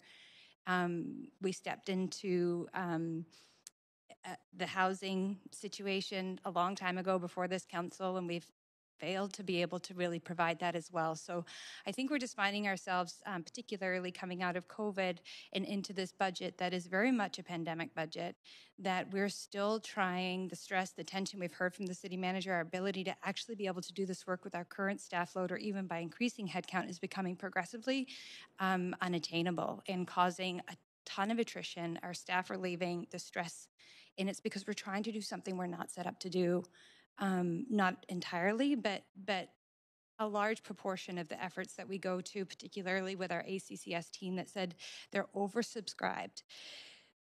Edmonton has approved a property tax increase of 1.8%, Calgary 3.8%, Victoria 3.25%, London 2.8%. We are about to endeavor into maybe a plus 6%, 7% last year, 4.9% the year before.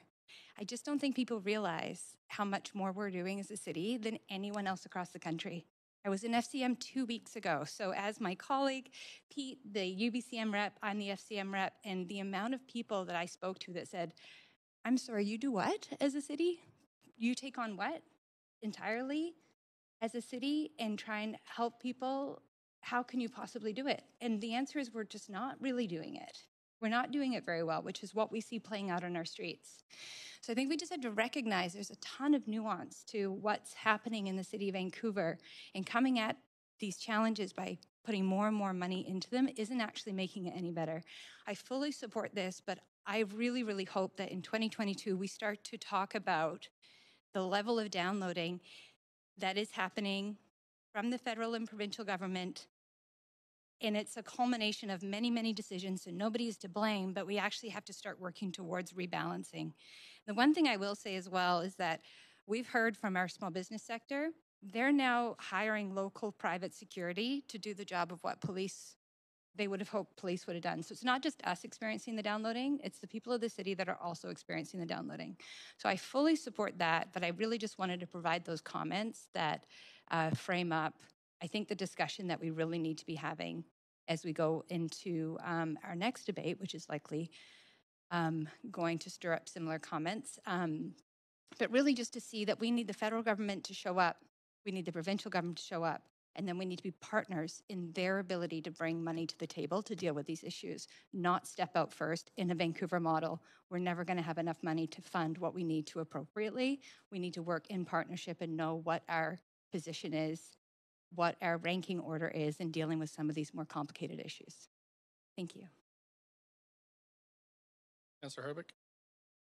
I will support this proposed letter, but I do want to actually point again to this report that we just received on Friday about the downloading from senior levels of government.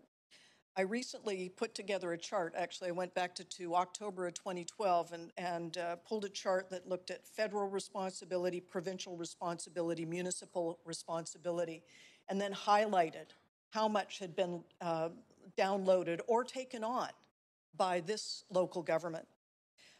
So there are traditional roles that we've taken on, but and again, I will support Councillor Fry's amendment with the letter.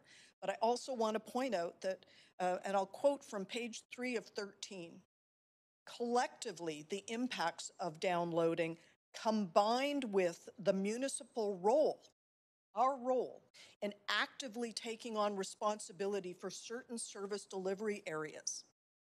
That means that we have actively done this. It hasn't been downloaded, that no one's forced us to do it. We've taken it on ourselves, has resulted in significant ongoing pressures on the city budget and property taxes.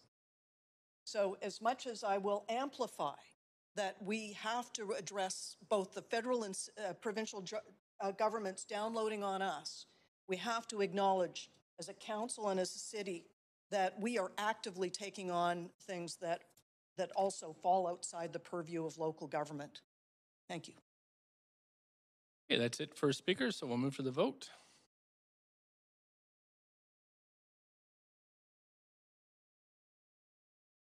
Letter approved.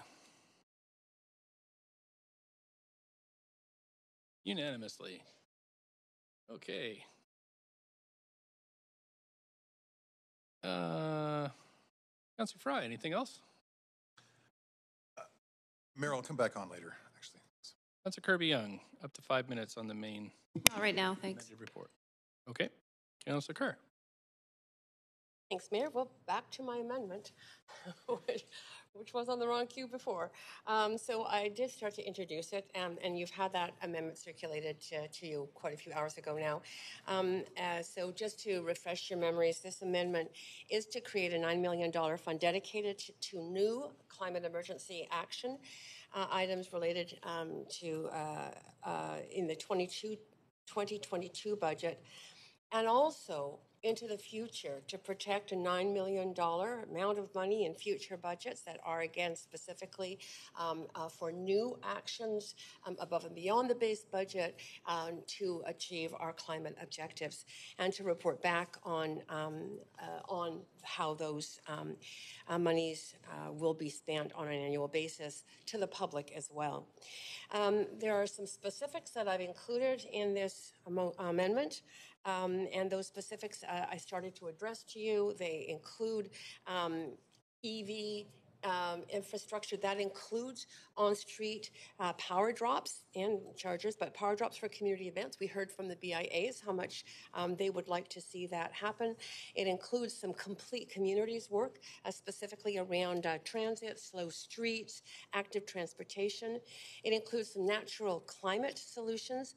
And those are with the, both cooperation with the Park Board and increasing our tree canopy citywide, building retrofits, especially our community serving civic buildings, such as our library branches and community centers, which could be retrofit to be safe centers, secure places for people to go in the face of a heat wave, another heat dome, or air quality advisory. That this, as I say, will be done, allocated on an annual basis. I think this, when I listened to the budget speakers, there were a number that did address, and mostly youth, around the need for action on climate. The climate emergency is oblivious to who you are, whether you own property or not. It affects us all. And I think all of you know, more than anything, it affects future generations. It affects our children and our grandchildren and their children. That's why youth came to speak to us, to say, please take action. We have seen with the heat dome, 99 deaths in Vancouver. We could have safe spaces where those people can go. Look at what's happening in Abbotsford, in Lytton. It's unbelievable in terms of the impact on a city. And for those of you who say, well, it's not our jurisdiction, we should get senior governments to help. I just ask you to consider this. It's one planet. We all have to play a role. We all have to take initiative. And the more that we do put in, the more I believe we will get response back from the federal government and the provincial government. We are in a leadership role in Vancouver, and it's inspired other municipalities. It's certainly inspired, and much of what we have initiated is now embedded in the Climate Action Plan of Metro Vancouver for all the municipalities in our region. So I urge you to take this. It's a bold move. It is a move that helps. We are going to need to do more and more. And if we don't do this, boy, the cost in the future of trying to cope with the climate change will be even more enormous. So I really urge you to support this, recognizing that it's something that our children and their children will thank us for. Thank you. Do you have a seconder for this? Councillor Boyle. Now we're on the queue to speak to this. Councillor DeGenova, up to 5 minutes. Thanks. I have a point of information for the mover of the amendment. Sure. Councillor Carr, you asking us to find, because we all agreed and sent staff away to look at different options, are you asking us to find this money as an efficiency in the budget?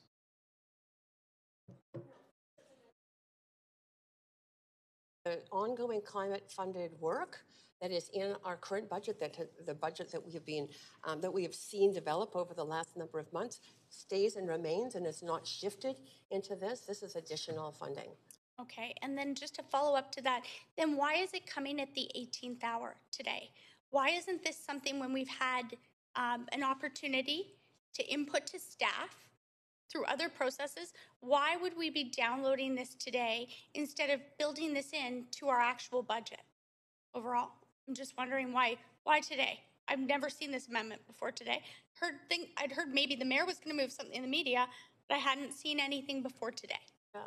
I think that it's a matter of just a sense of growing urgency. There is money in the budget. I don't believe there's enough in the regular budget to move us as far as we need to go. The urgency is accelerating in my mind, especially with the situation that's occurred with the atmospheric rivers, watching what's happened in Abbotsford and the Valley and Southern Interior. So it's really a response to that sense of we are still not doing enough and need to do more and need to make sure that money is secure within our budget for future years. So I'm still not understanding why now, not months ago or in the last budget.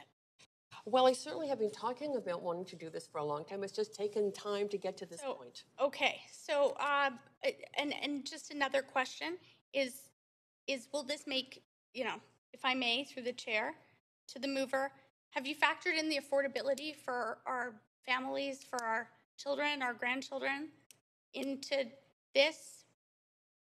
And considering the amount will increase over the years, I'm just wondering, what will that look like in 10 years, the dollar amount of this levy in the budget? I think that perhaps we could ask our financial staff, or that would be a more appropriate question to them in terms of what that dollar impact is on different levels of property ownership. But I just want to emphasize for you, Councillor DiGenova, that it is absolutely beyond doubt that the cost on families, on taxpayers, I understand I only have a certain amount of time. Much, much more if we don't invest more now. Thank you. And I only have so much time to work with here, so I appreciate you answering my questions. I am concerned about the affordability. The caveat to me voting for SEEP was an amendment that I moved that I was happy to see supported by council. And it was that we would balance the greenest, making our city green, the climate action that we needed to take, considering the climate emergency, with affordability, because I do believe that Councillor Carr is right. This will affect people in our city, those who can afford to live in our city. And that's my concern. But I do see a strike and replace maybe floating around. So for that reason, I'm just going to, I'll leave the rest of my time till later, and maybe I'll speak on that. Thank you. Councillor Dominato?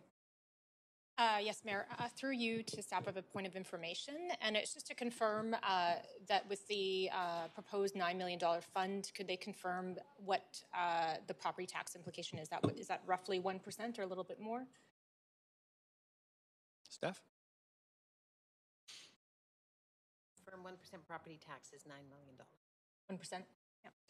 And I'm just looking at the direction provided to staff that the $9 billion be dedicated to the 2022 operating budget and one-time expenditures as follows. I'm looking at a number of those items, and some of them strike me as capital. So will we get an articulation of which ones will go towards operating expenditures and which ones will be going to capital expenditures, and how the capital budget will be updated or amended, considering that's before us as well?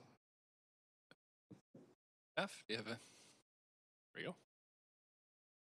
Councillor, the majority of these are capital, and so I think our sense is we would bring them back to council to amend the capital budget again with those amounts specifically. So when would that take place? It would be an amendment to the capital budget. Would that take place today or tomorrow as we're deliberating on budget?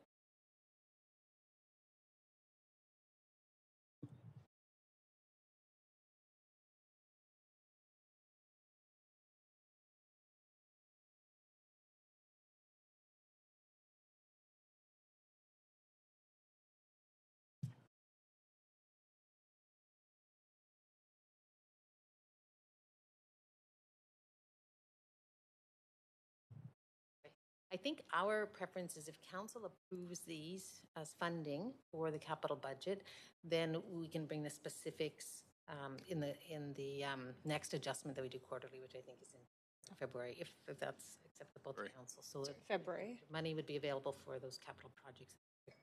Okay, so just so I'm clear, I heard February. It wouldn't be during this budget deliberation we'd be dealing with those. No, I think you would approve the funding, and then we can do those gyrations after, because they do take a little bit of time to do that detail.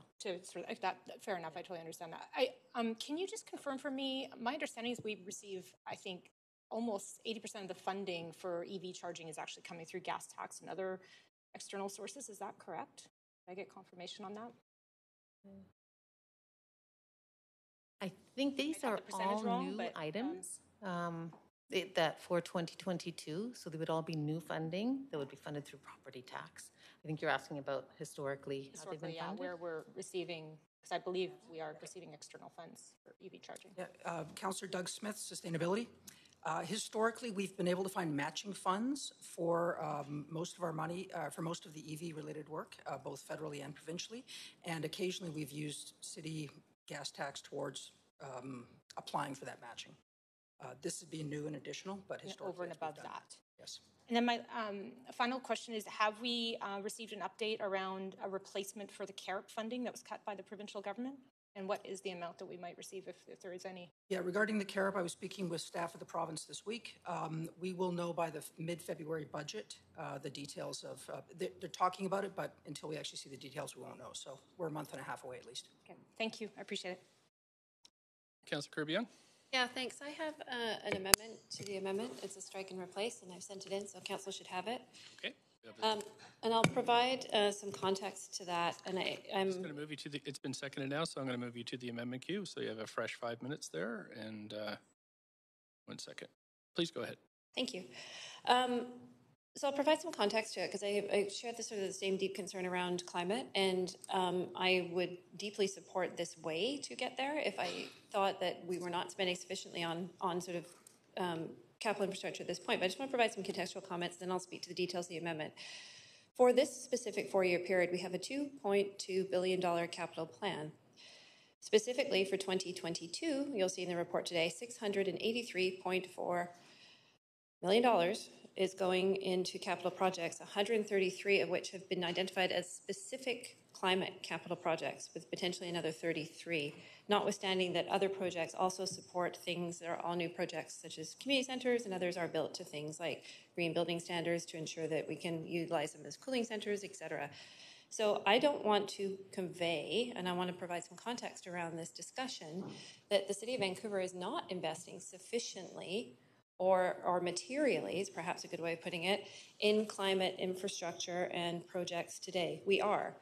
However, if council feels that they wish to increase that again and try to do it in a way that we do not punitively further impact affordability and degrade affordability in the city with a further 1% equivalent of property tax, which is nudging us to the 7 that I mentioned earlier when I said we were heading, I feel that the amendment that I have here proposes an alternative and put something on the table that we can consider that would get to a similar place. And so I'll speak to the amendment, which is directing staff to include in the upcoming review the DCL and or CAC policy. And we heard recently that that is a review that is expected and underway, to review the allocations and provide options reporting back for a shift in those category allocations that could include a climate infrastructure category.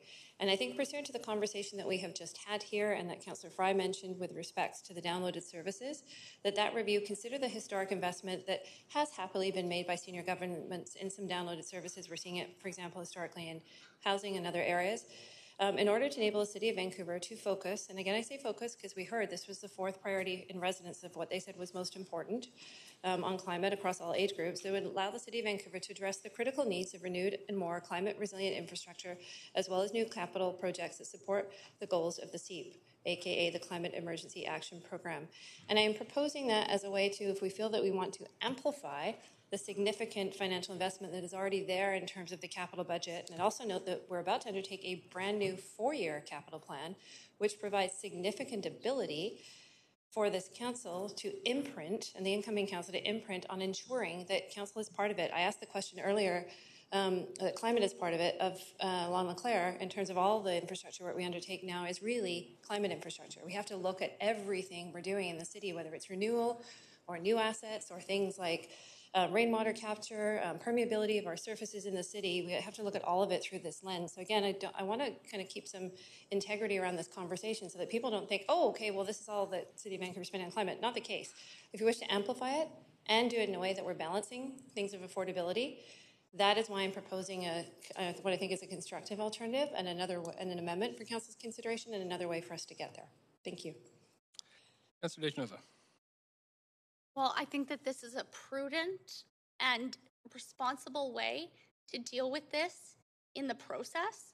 And I was really inspired by Councillor Boyle's comments earlier. When Councillor Boyle said that we need to plan for this and we need to find money for this, and we have certain set amounts of money that staff have carefully thought through in the budget. And I'm seeing this at the 18th hour, Councillor Carr's amendment. So I appreciate that Councillor Kirby-Young has brought something forward that gives thoughtful process time and dedicated staff work to looking into how we can support this in a way that's sustainable. And what I mean by that is that it's sustainable to the Climate Emergency Action Plan and affordability, because it's great for people who can afford to live in our city, but as we see each year, many other municipalities, especially after COVID, have kept their taxes either the same, they've cut taxes, or they've kept them at the rate of inflation. And I see it as we may be, venturing out into that downloading piece. I find it maybe a bit ironic that we're writing a letter about this. And here we are, in a sense, downloading some things on ourselves. That being said, I'm open-minded to the idea and the concept of this. But in this budget, which I already understand from our city manager's comments on previous amendments that have been moved, that it would be hard already to find some of the funds for things that other council members have proposed. I think that it's important that we give this the time and attention that it deserves, considering it is one of council's top 3 priorities. So I certainly do support this recommendation, that we do so. And we engage the public. I mean, Councillor Carr, I know you support the Vancouver plan, and so do I, and maybe that's a vehicle to consider this as well. But I'll leave it there. I will be supporting the strike and replace, though. Thank you. Councillor Boyle. Thanks. I appreciate the intention to try to find an alternative source of funding. Again, I really appreciate when we're looking at solutions. And if this were an addition to Councillor Carr's amendment, I would be happy to support it. But because it's a strike and replace with a not guaranteed source of funds, and because we heard so clearly in the update to the Climate Emergency Action Plan that our failure to meet our targets or being on a trajectory to not be able to meet them was largely due to a funding gap in the plan, I think it's really important to signal our commitment to actually meeting those targets by having a tangible funding source. And unfortunately, the language in this strike and replace doesn't give us a tangible funding source. It gives us a suggestion of where to look. And again, if that were an addition, I'd be happy to support additionally looking at new sources. But like I said, I think it's really important in terms of committing to those goals that we fund them in very real ways that our residents can count on as we continue to look for additional funds to meet this significant challenge that we're facing, and that, as Councillor Carr has said, will only get more expensive the longer we put off addressing it. Thank you. Councillor Wiebe. Yeah, I also like this idea of looking at, when we have our DCL and CAC policy come back, the opportunity to put climate infrastructure. However, not all these are capital. There's a lot of them that need to be done immediately. Right? We need to have a manager climate change at the park board to deal with these stuff. We have maps that we've seen as councillors the last couple of years that showcase heat island effects of over 41 degrees directly where people passed away. Like, we know where some of the issues are, and this funds it immediately. So we have an immediate need. We need immediate action. This deals with it. So I will be not supporting this, but supporting the overall amendment. Thank you. Councillor Bly. Thanks very much. I just have a point of information, Mayor, and then I have a comment. The point of information, just as it was raised, and I just would like a refresher on what is the funding gap in the Climate Emergency Action Program that staff brought forward that would support us meeting our goals. Staff? Doug Smith, Sustainability. So when we brought the Climate Emergency Action Plan to Council in November 2020, when it was approved, we demonstrated there was a gap of about 500. We needed to spend about $500 million over a 5-year period, so about $100 million a year. Business as usual, as far as what we typically spend through our capital plan on projects related to climate emergency, is about $50 million. We found, so there's about a $50 million per year gap in capital spend to meet our targets based on our modeling. We've looked at internal savings and external grants that we feel are about $20 million. So there's about a $30 million gap right now annually. And so this $9 million would reduce that to approximately $20 million gap. It was approved. So about a $30 million gap right now. Okay, so this is looking, and I appreciate we're dealing with an amendment, but it's germane in the sense that understanding the previous amendment better will inform the decision on this amendment. So I have a follow-up point of information, which is the previous amendment, the original amendment, is asking for $9 million in an additional, and then protecting that $9 million every year within our budget. That's how I understand it, correct. Okay, so my guess is that that's not going to be the only ask next year in terms of a budget request in order for us to meet our goals in the Climate Emergency Action Plan. It's in addition to whatever else is brought forward. Would that be safe to say? I think probably the best way to put it is every year there's competing priorities for all of the money, and climate is one of them, along with multiple other important priorities, and we have to balance what those are. Having $9 million dedicated is really a starting point, and then there's still a negotiation for wherever else we need each year. We'll have that conversation through the budget process. Right. So we're gonna, if this was approved, then $9 million, we still have, let's say, about $20 million that we know about right now that would be a funding shortfall for the Climate Emergency Action Plan.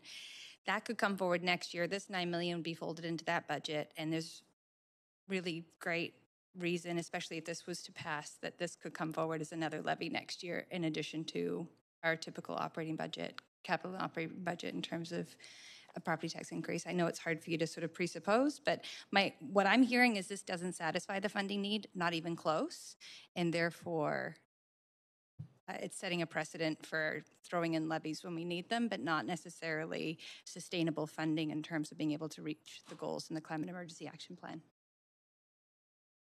You don't have to answer that. Okay, then, I do support this. I think it's simply asking for a report back. It's very clear that some of us are wrestling with this amendment and the details because it's the first we're seeing it at the 7th hour of this budget discussion. So it's prudent. I support it for all the reasons that have already been stated. And, I think we have to be realistic and honest about what's happening here in the sense that this does not completely fulfill what's required. It's a fraction, and it's asking for a better informed discussion of this council very soon, and looking at where are all of the funding sources and what can we do rather than throwing down a levy to satisfy a very small portion of what's actually required. So I'll leave it there. Councillor Swanson? Yeah, so the city is the closest to the people.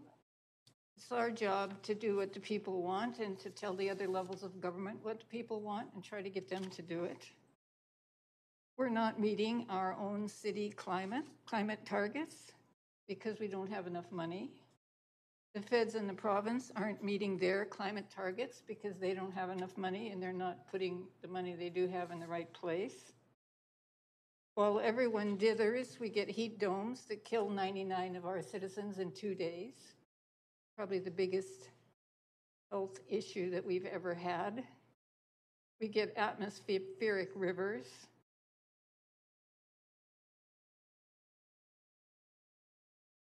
But we have a lot of people who do care. We have that little group that comes out here at City Hall every Friday between 12 and 2 that are trying to put some pressure on us to do the right thing. We have Extinction Rebellion that's causing the cops so much problem, but I admire them and thank them for doing what they're doing because we need to get active on climate. And we're talking here, if we don't approve this amendment, which I don't support, of an extra $27 a year for the average single-family house, which has increased in value by hundreds of thousands probably in the last year. So for me, this is a no-brainer. Oppose the amendment, support the motion, get on with dealing with climate. Councillor Dominato? Thanks, Mayor. I'm just going to add a comment just to this and why I support this recommendation. And I raised the question in council last week as part of the budget deliberations around the fact that in 2017, there was a change in terms of the DCLs and particularly around how those were allocated to city priorities. And the area of the city that took a significant hit around DCL allocations was actually parks. And so just in the context of this conversation, I actually think there's merit at looking at this in terms of potentially another category, but just noting that that did take place. And at the time, and I recognize it was a different time, there was a focus on putting the money into housing and childcare when the province and the feds were not actively involved. They are more involved now, but I do note that in the context of this conversation. And so I'm happy to support this. Thank you. Councillor Fry? Yeah, I would also be happy to support this if it was an add letter rather than a strike and replace. The reality is that, as this council will know, DCLs are defined in the Vancouver Charter under Section 523. And as this council will know, we have a long list of things in the Vancouver Charter that we'd like to see added, amended, changed. We don't have time to wait on these kind of initiatives. You know what else didn't have time to wait? Was the Nooksack River flooding, breaking its banks. That happened in 1990, and they struck an all-panel committee, a cross-border committee. They worked on it, and then it kind of fell off the wayside in 2012. And then in just last year, they actually released their task force report. You know, there was delays because they couldn't get federal money, they couldn't get province, they couldn't get this, that, or the other thing. So they delayed. And now we see what the outcome is as Abbotsford is inundated and facing billions of dollars worth of damage. My other colleagues illustrated key points around resiliency for our city, the heat domes. We can't afford to. How many people need to die? What difference would it have made if we had heat dome resilient facilities where people could go and cool off in the excruciating heat? We're going to be facing more and more of these. The tree canopy that we're losing, the kind of trees that we're planting at the park system that can't be sustained. And we need that kind of planning to recognize what our future green canopy is going to look like if we're going to be faced with an increase in temperatures, different kind of rain patterns, more flooding, all those kind of pieces. So I appreciate that we've had a lot of conversations at this room tonight and today about downloading. And it's true. These are things that the senior governments need to step up to the plate for. But we can't afford to just wait for them to show up at the plate, because just like Abbotsford and the Nooksack River plan that they initiated in 1990, we don't have the luxury of time. And climate change is here, it's happening. Building in resiliency, considering how we're going to pay for some of this stuff, these are appropriate choices. I think the list that's provided in this original motion does touch on some very appropriate solutions that we can embark on. This isn't going to help us get us there. I wish it was an add letter rather than a strike and replace, because I can support an add letter. I can't support the strike and replace and sit on our hands while we wait for the province to amend the charter. Thank you. That's it for speakers. Let's move to the vote. This is on the amendment to the amendment.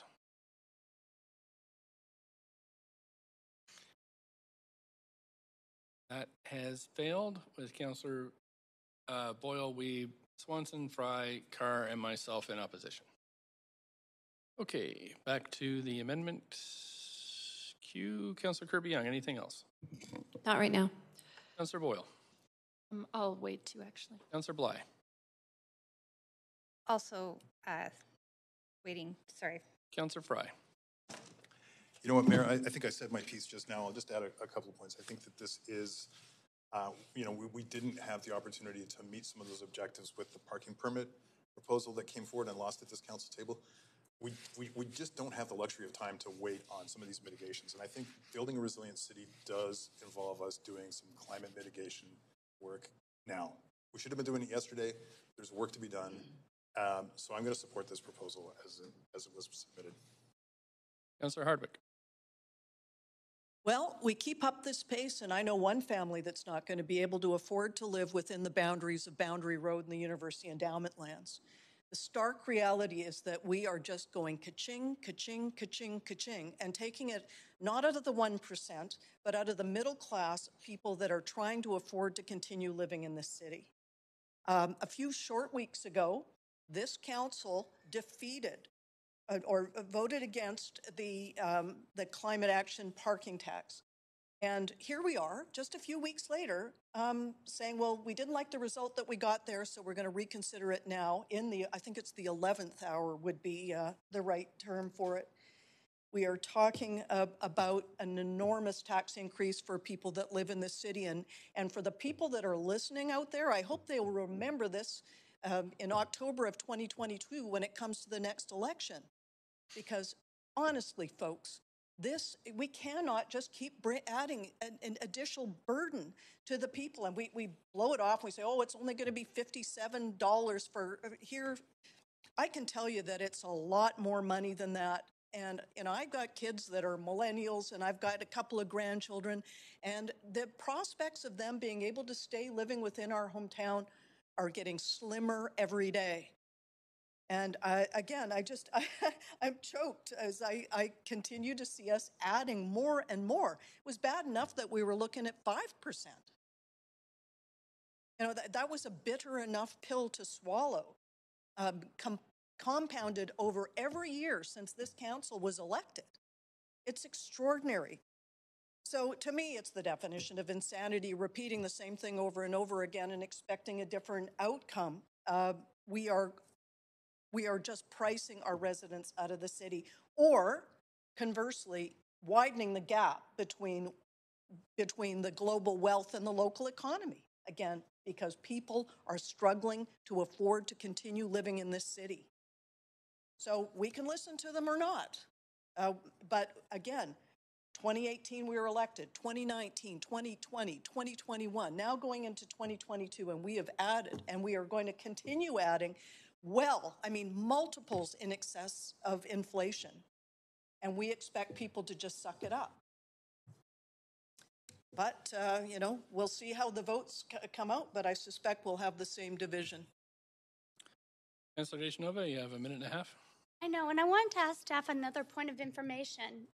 Considering we heard from Doug Smith on something else, I wanted to know what we can expect on the end of this climate levy. Like, how much will actually be invested in staff?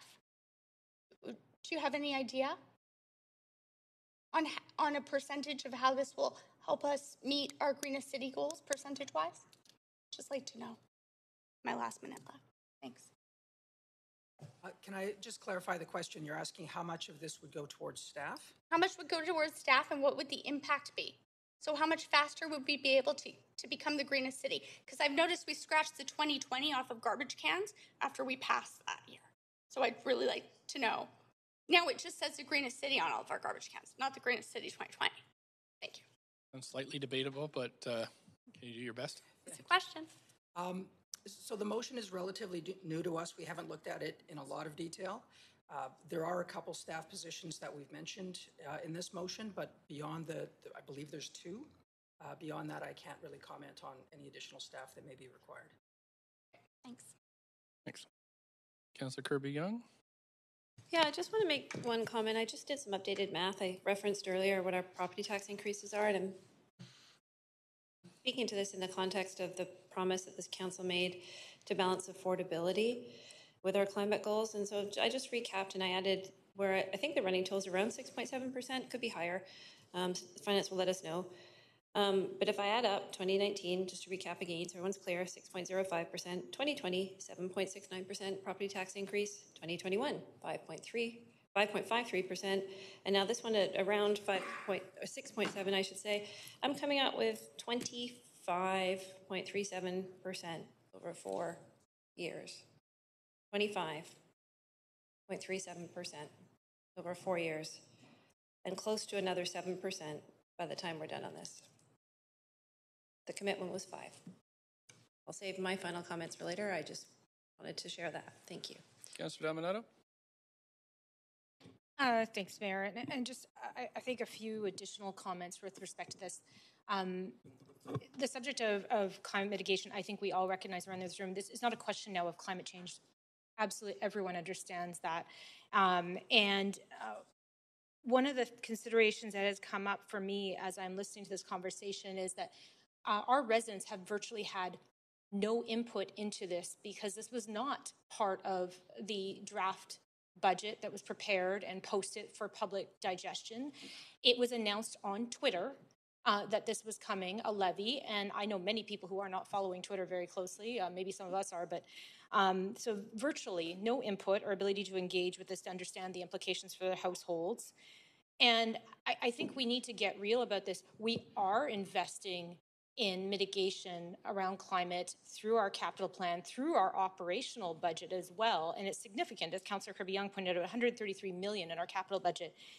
And the other consideration here is that we are about to embark on a 4-year capital plan, which is to be developed in the next number of months and then goes to the electorate to be voted on as part of the civic election. And so all of these components could be built and be part of that dialogue so the public could be engaged. We could be engaged as a council on these issues.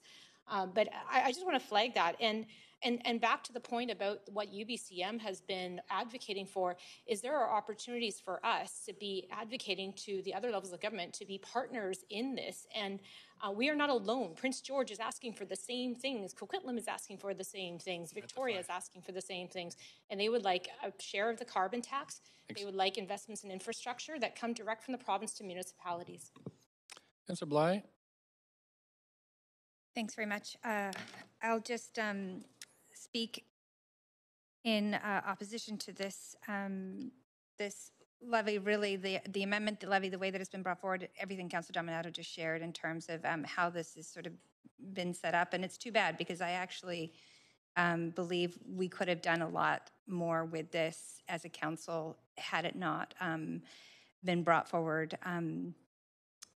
in a bit of a surprise, entirely in a surprise format or way, and then been able to discuss and debate and really understand how we can best support a lot of the work that is important that is identified in this, as well as the capital plan, as well as the in addition to the climate emergency action plan. And like I did mention a few minutes ago, I was in Ottawa and Jagmeet Singh came and spoke to the board, and it was right in the midst of the floods in BC, and it was top of mind for every single person in that room. And he explicitly said, regarding the dike infrastructure and the delayed action around and renewal around that, he specifically said there's absolutely no way municipalities should be expected to fund this work. That's what he said. And he's speaking to a room of local leaders. And he's saying there's absolutely, it's not reasonable that they are expected to foot the bill for this.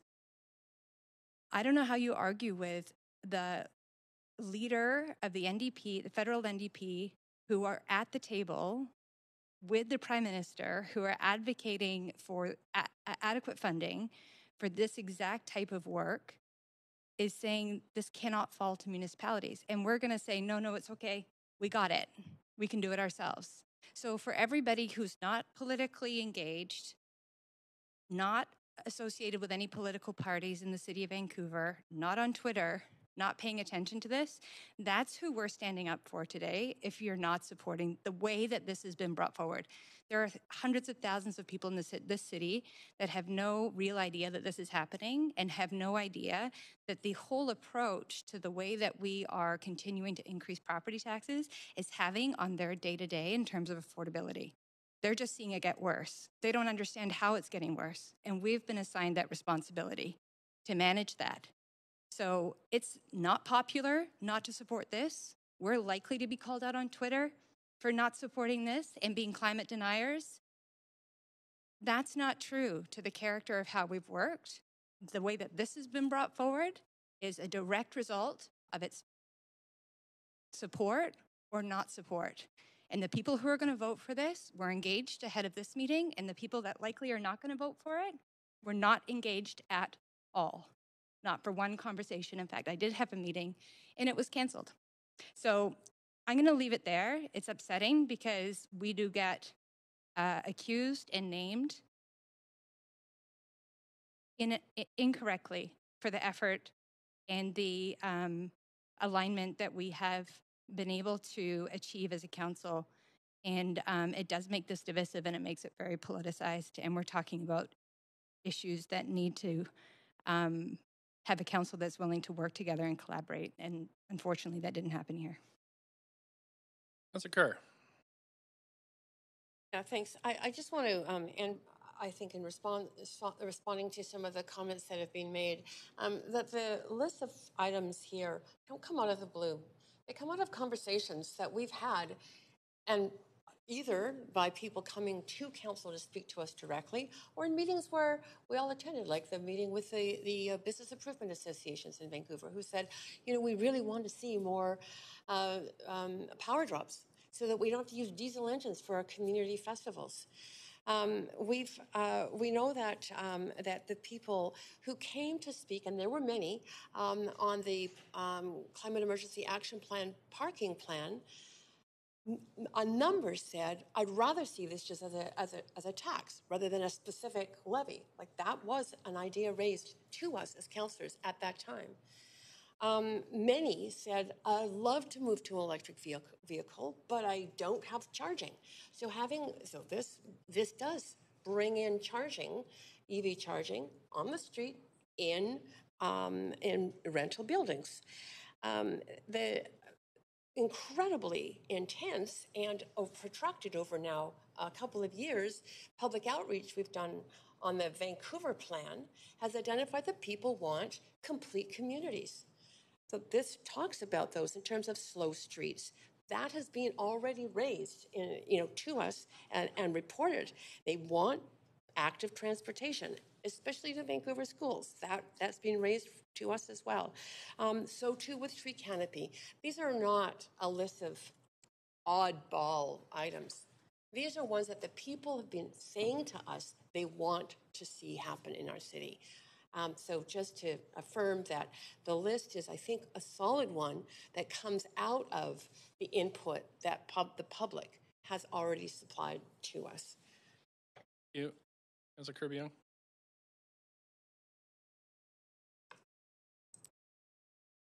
Okay. Councilor DeGenova. No one has said to me that they want an increased property tax, and the people in our complete communities need to be able to afford to live here, to be a part of them. Okay, going to the vote.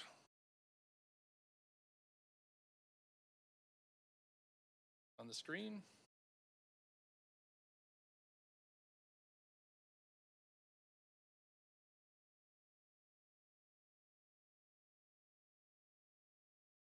Thank you. So record that. That has passed, Council, with Councillors Kirby-Yung, Bly, Dominato, Hardwick, and DeGenova in opposition. Okay, going back to the main queue at 4:45. Councillor Carr, do you have anything? You have about 40 seconds left. Yeah, thanks. I'm just going to, this is on the motion as it's been amended. I just want to do three things. I want to thank every member of the public who came out and spoke to the budget. Very passionate individuals.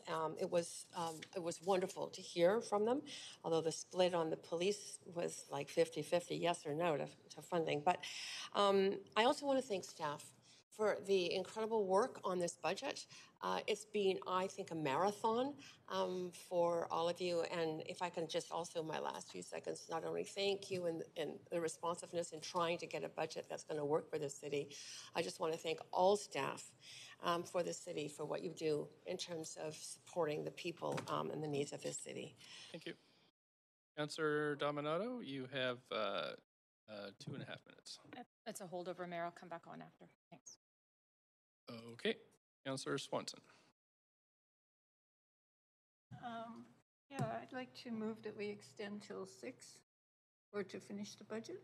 Okay, thank you. We have a motion to extend. Can we do that and then put off the public hearing till 7? 6:30 is the latest we could go. 6:30, okay. 6:25? Right. We'll start the public hearing at 6:30, but be in chambers earlier. So the motion is to extend past 5 o'clock to finish the budget. Do we have a seconder for that? Councillor Carr seconded. All in favor, yay. Opposed, nay. I hear no nays, so we're extended. Thank you, Councillor Swanson. I submitted a motion. You've submitted a motion? Okay. This is just to reallocate the money, the extra money that we allocated to the police to community-led services such as peer-led mental health, sex worker, drug use services, and services for people who are homeless.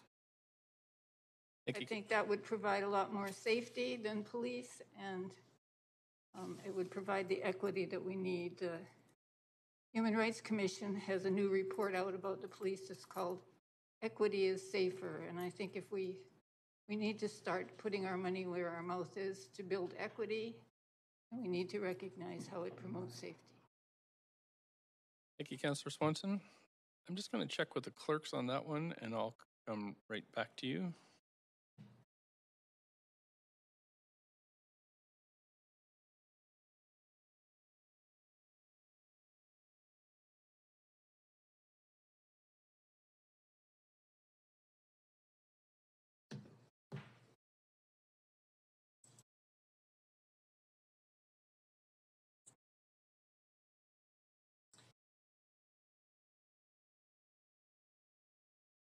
Just put the appropriate letter.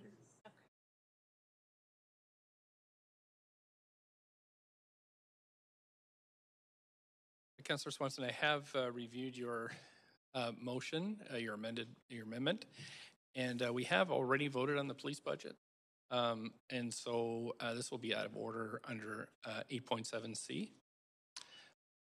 So unless you have something else to add, I'll move to the next speaker. Oh, that's okay. Okay, thank you. Okay, but Councillor DeGenova, you have 4.5 minutes. I'll take myself off the queue for now. I was just going to ask on a point of privilege, actually. If you'd like, I'll move a recess, but when we get to the final recommendations, I would like a copy of that emailed and a recess to review them so that in the hopes that we can save some time by spending a little bit of time. Thank you. Councillor Bly, up to 5 minutes. Are we not at the final recommendation? We're at the final. Well, other people may have amendments. I don't know. So, but Yeah, I don't have any amendments. It looks like Councillor DeGenova's called for a recess and a printout, so I don't have amendments. I'm not sure about the others, but. okay. Councillor Dominato. Oh, Councillor Kirby-Young. No, I'm going to wait until we have the final two in front of us. We have, we're going to check with staff then. Just Mayor, can you stop my timer? It's been running and I'm not using time.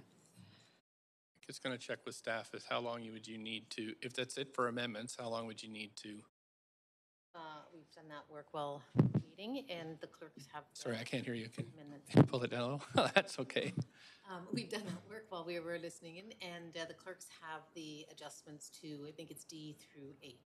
Okay. Based on what's been approved. So, Katrina, I don't know if you can. Okay, so council then is 15 minutes okay to review this? So Councillor DeGenova will go with your motion. Do we have a seconder for that to have a 15-minute recess? Mayor, can you clarify they're going to be emailed to council? We don't have them yet. Okay. They're email, printout, some format. They're coming to you. Okay. Seconder for the motion. Thank you, Councillor Weeb. All in favor of 15-minute recess, yay. Opposed, nay. Great. So we're recessed until 5:05.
reason I can't vote until I have the information that I intended to have when I moved this forward, and you asked if that was enough time for us to. All I have is a motion that we were to extend to 15 minutes, and that 15 minutes is over, and Councilor Kirby-Young's on the floor. I'm going to suggest another recess for 5 minutes.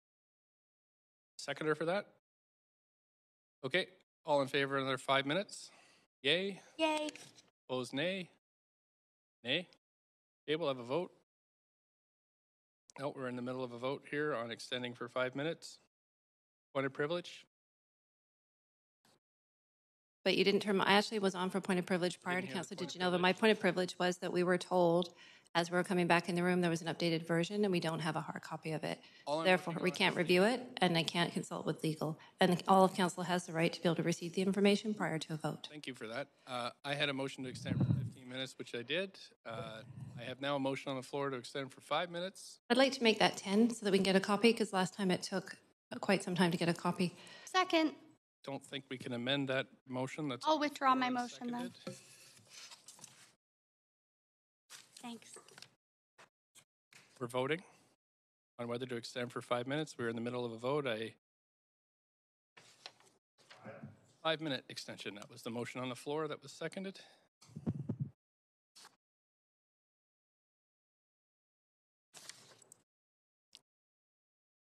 Councilor Kirby on Councilor Carr.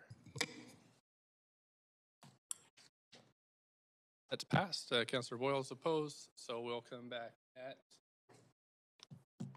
5:25.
Thanks, Council. We're at 5:25.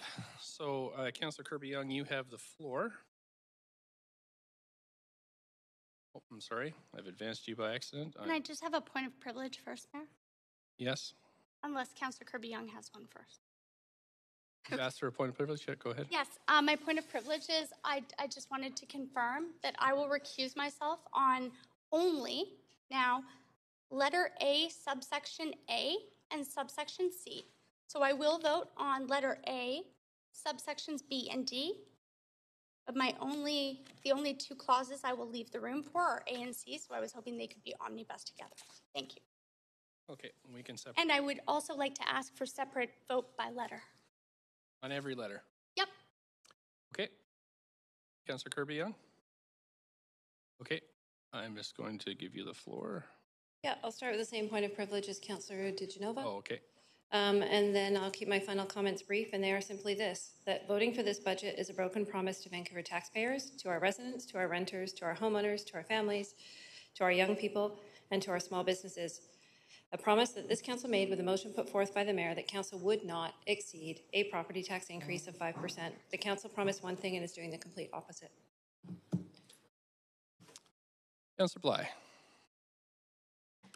I have one simple statement, and that is that voting for this budget is a broken promise to Vancouver taxpayers, to residents, to renters, homeowners, families, small businesses, and a promise this council made with a motion put forth by the mayor that council would not exceed a property tax increase of 5%.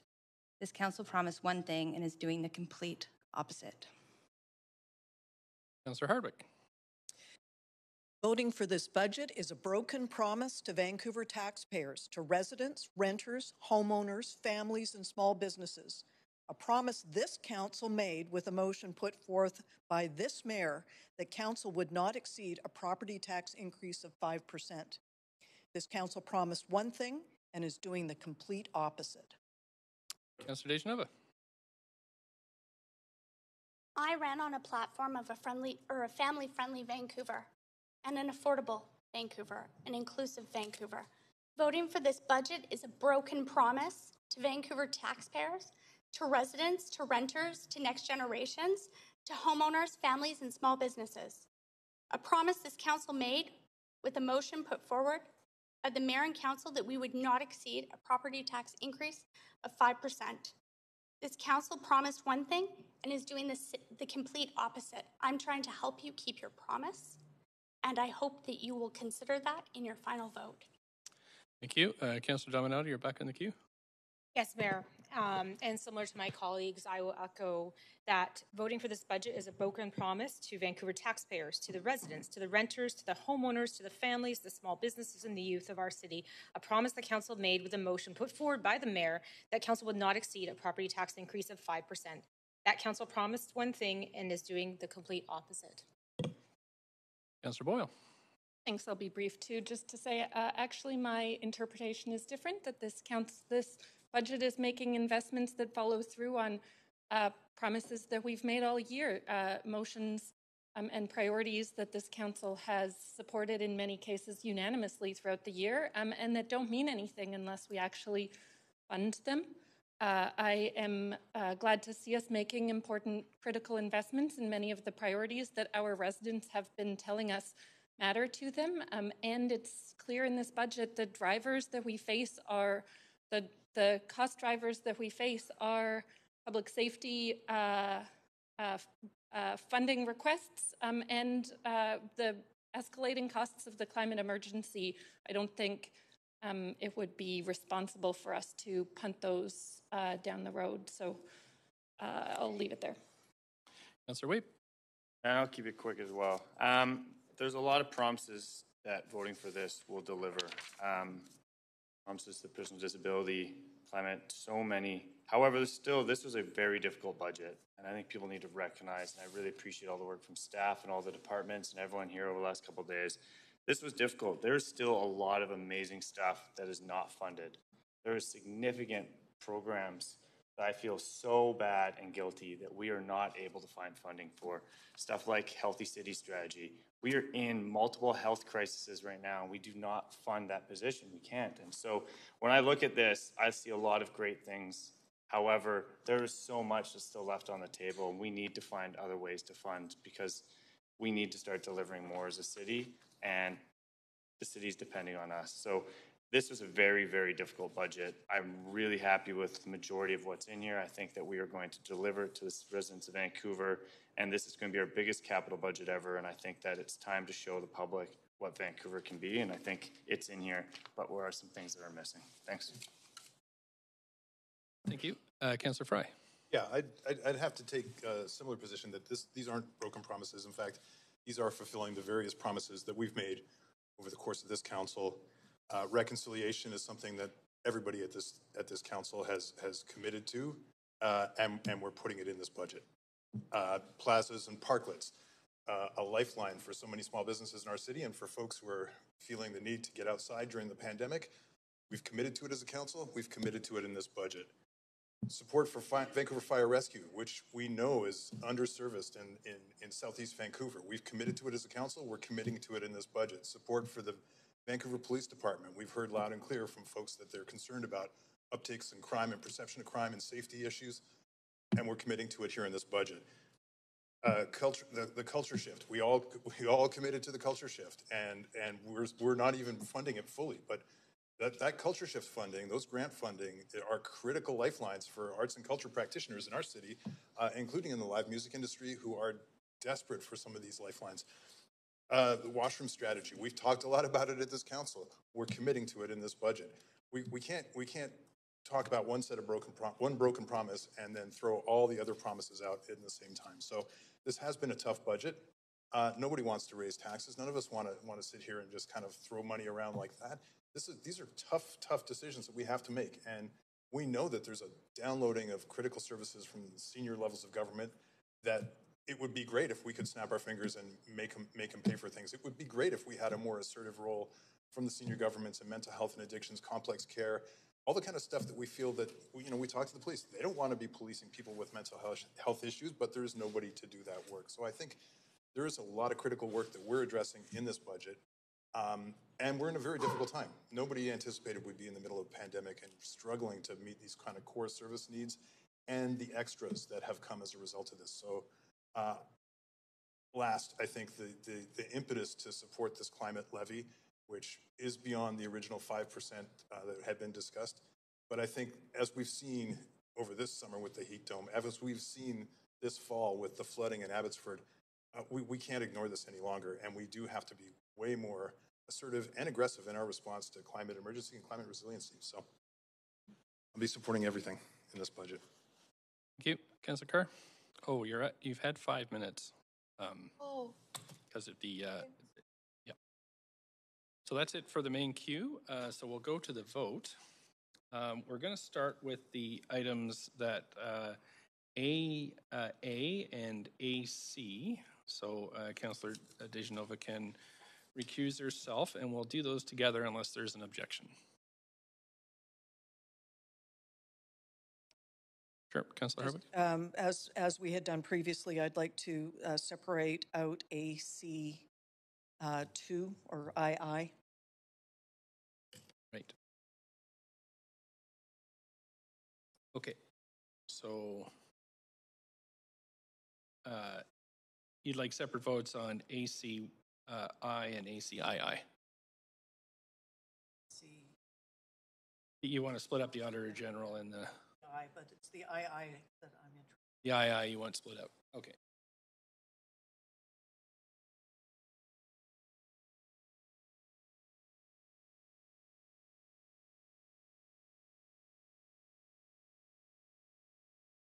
So should we start, clerks, with ACII? That's the request on the Auditor General. We can leave, it's just ACII that we want split up. Okay, so let's call a vote on that one. ACII.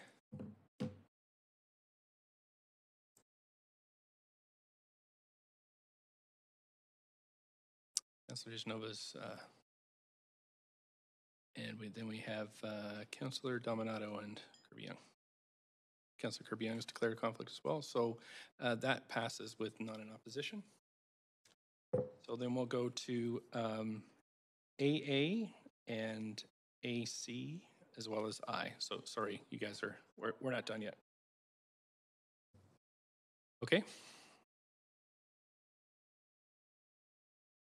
AA and ACI. And that includes all of C that's remaining. Everybody good? So what's in green on the screen?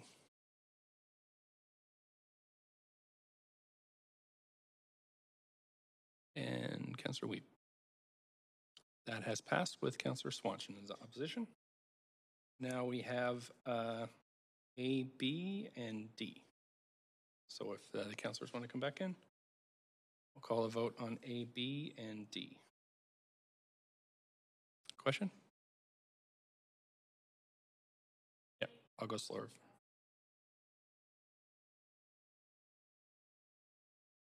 If you voted in affirmative, you can request that. Okay, so let's try a verbal one. All in favor of a reconsideration? Say aye. Any opposed? No. So, okay, good. So we can reconsider that one. Sorry, councillors who had a conflict, you'll have to leave the room again. Okay, so we are doing, just so the clerks can highlight it again.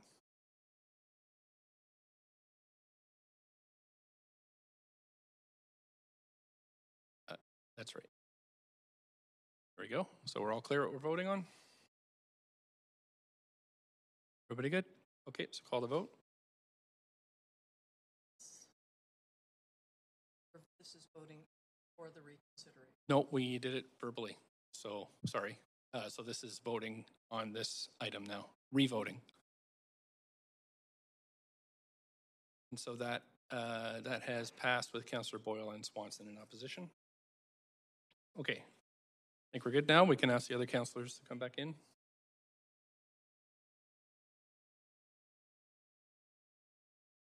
So now we're doing A, B, and D.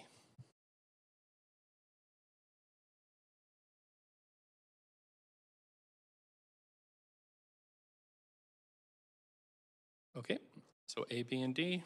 Everybody good? We'll call a vote.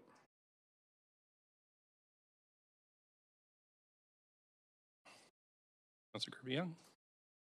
There we go. That's passed with Councillor Swanson and Boyle in opposition.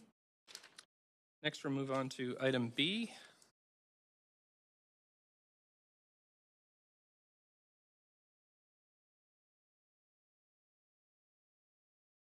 It's the whole of item B. Everybody's good. We'll go ahead with that one.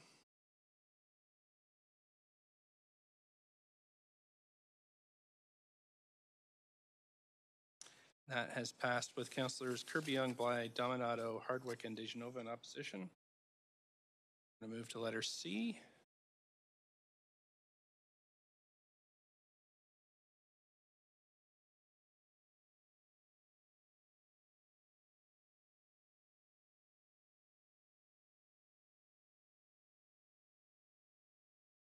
Councillor Fry. There we go. That has passed with Councillor Boyle and Swanson in opposition. I'm going to move on to letter D. The Park Board.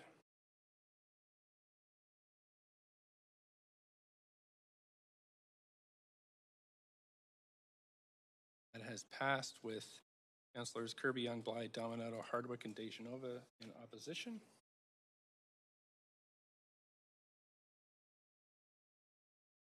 Go to item E. It's on the Vancouver Public Library Board request. Councillor, okay, that's passed with Councillors Kirby-Yung, Bly, Dominato, Hardwick, and DeGenova in opposition. Next is the Property Endowment Fund.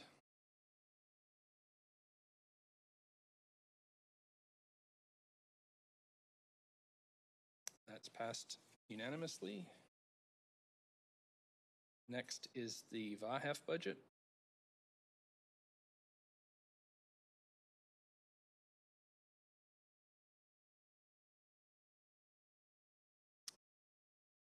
Councillor Kirby-Yung. That has passed unanimously, thank you. The last item on the operating budget is the final total. What's the grand total?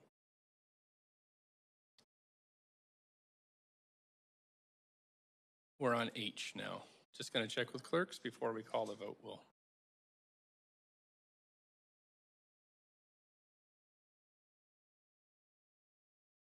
Oh, he was reordered. I have another one. Okay, sorry. So it's P that's next. That was.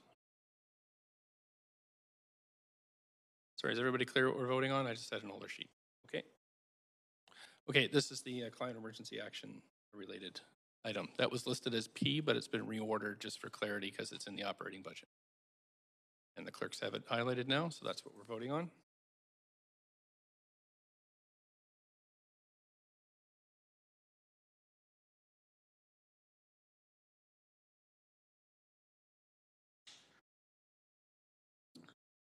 And that passes with Councilors Kirby-Yung, Bly, Dominato, Hardwick, and Dejanova in opposition. Now we're on the last item for the operating budget, which is H, and that is the grand total.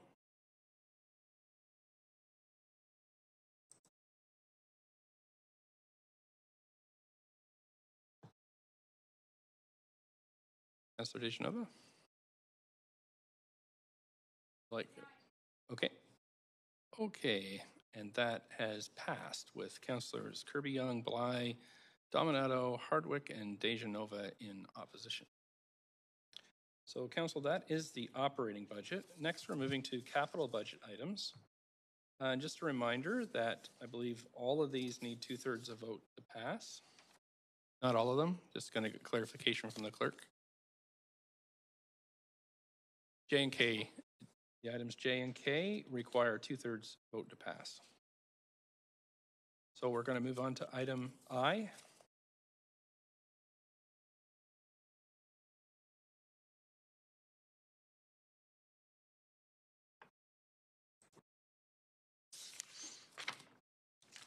Councilor Dominato and Dejanova.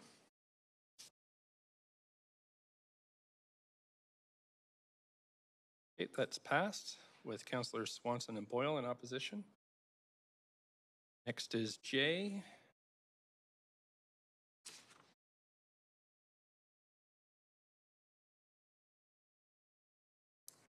Clerks have highlighted it there for you, so we'll call the vote.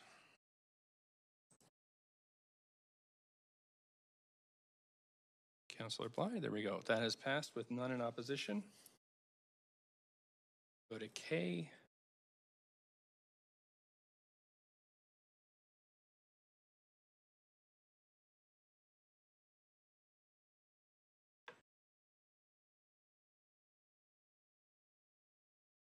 That has passed unanimously. L.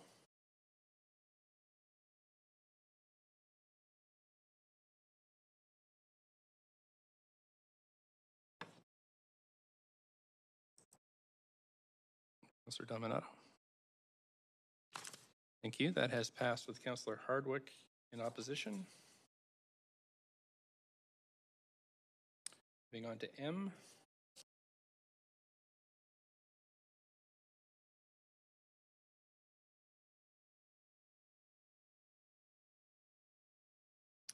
Councilors Bly, there we go. Okay, thanks. That is passed with Councilor Hardwick and Dejanova in opposition. We're on N next. N. That was M. M. Did you vote in favor? Okay. We have a seconder for that? Sorry? Oh, you voted in opposition, so you can't call for reconsideration. Councilor Bly, thank you. I have a seconder for that. Councilor Boyle, thank you. Let's do verbal vote. All in favor of a reconsidered vote, say yay. Any opposed? Okay, so we can go back and vote on M. I'll just get the clerks to highlight that again on the screen. And we'll take the vote, please. Voting on M.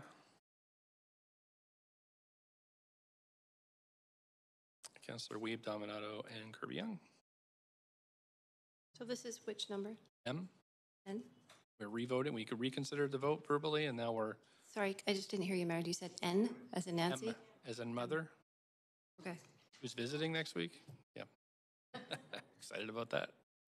Okay, great. That passed. Thank you. With Councillor Hardwick in opposition.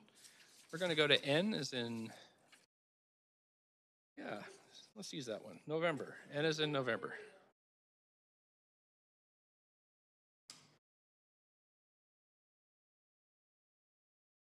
Councillors Dominato, Bly, and Kirby Young. And Nancy. Okay, that has passed with Councillors Kirby Young, Bly, Dominato, Hardwick, and Dejan Nova in opposition. Moving to letter O.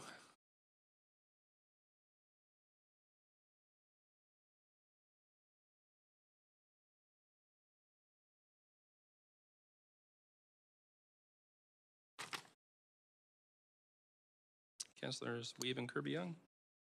Thank you. That passes unanimously. No, on. That's it. Great. And that's it for votes. Okay, Council. So we are at 5:45. That completes the budget process for this year. Thank you so much for all that work. Thank you to staff. Mayor. So I'm just going to explain to you what happens. We do have a remainder of items on the council agenda. The suggestion is that we adjourn now from this proceedings, and that the remainder of items would either go on the standing committee for tomorrow or on the regular council meeting that's on Tuesday. That's been extended. If you're wondering about the ability to bring forward a verbal notice of motions, that would happen on next Tuesday. So that business had not been completed. So are we okay with Can I ask a point of clarifying procedure, just because it's been a long day? And I understood the next Tuesday's meeting as a holdover from the previous council meeting that wasn't completed, and we didn't have a chance to call notices of motion. Then are you saying that we will have two council meetings effectively next Tuesday, and we will have a chance to do that?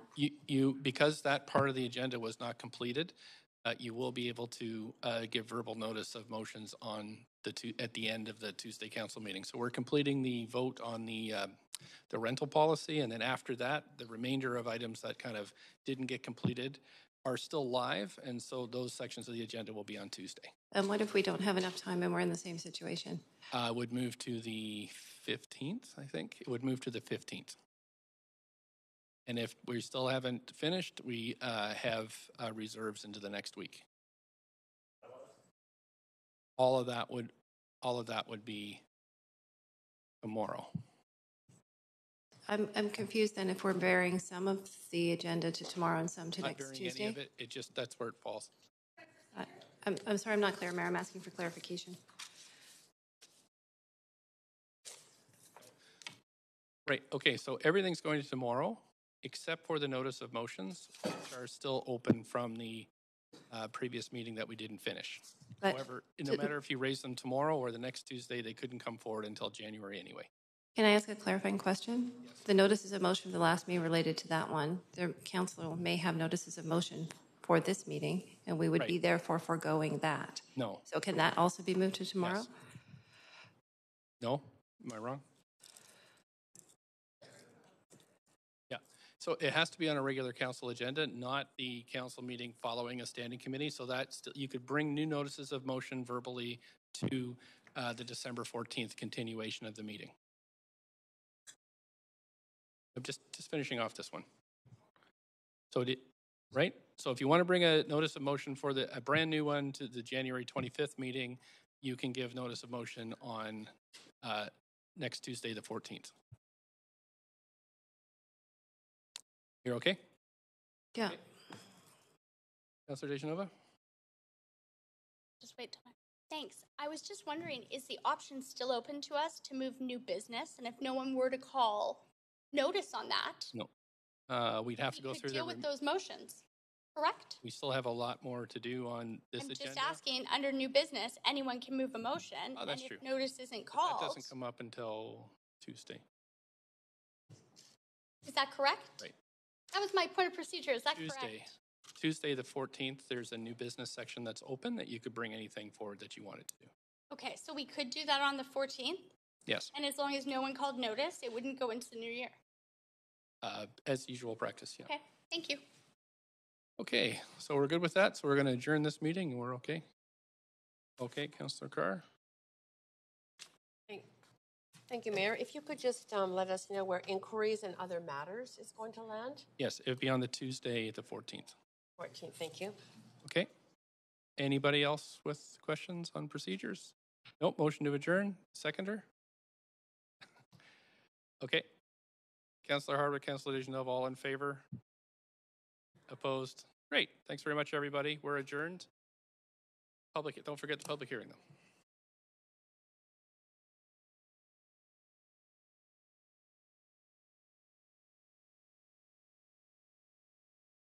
If people could be back at 6:20 for the public hearing, that would be great. Thank you.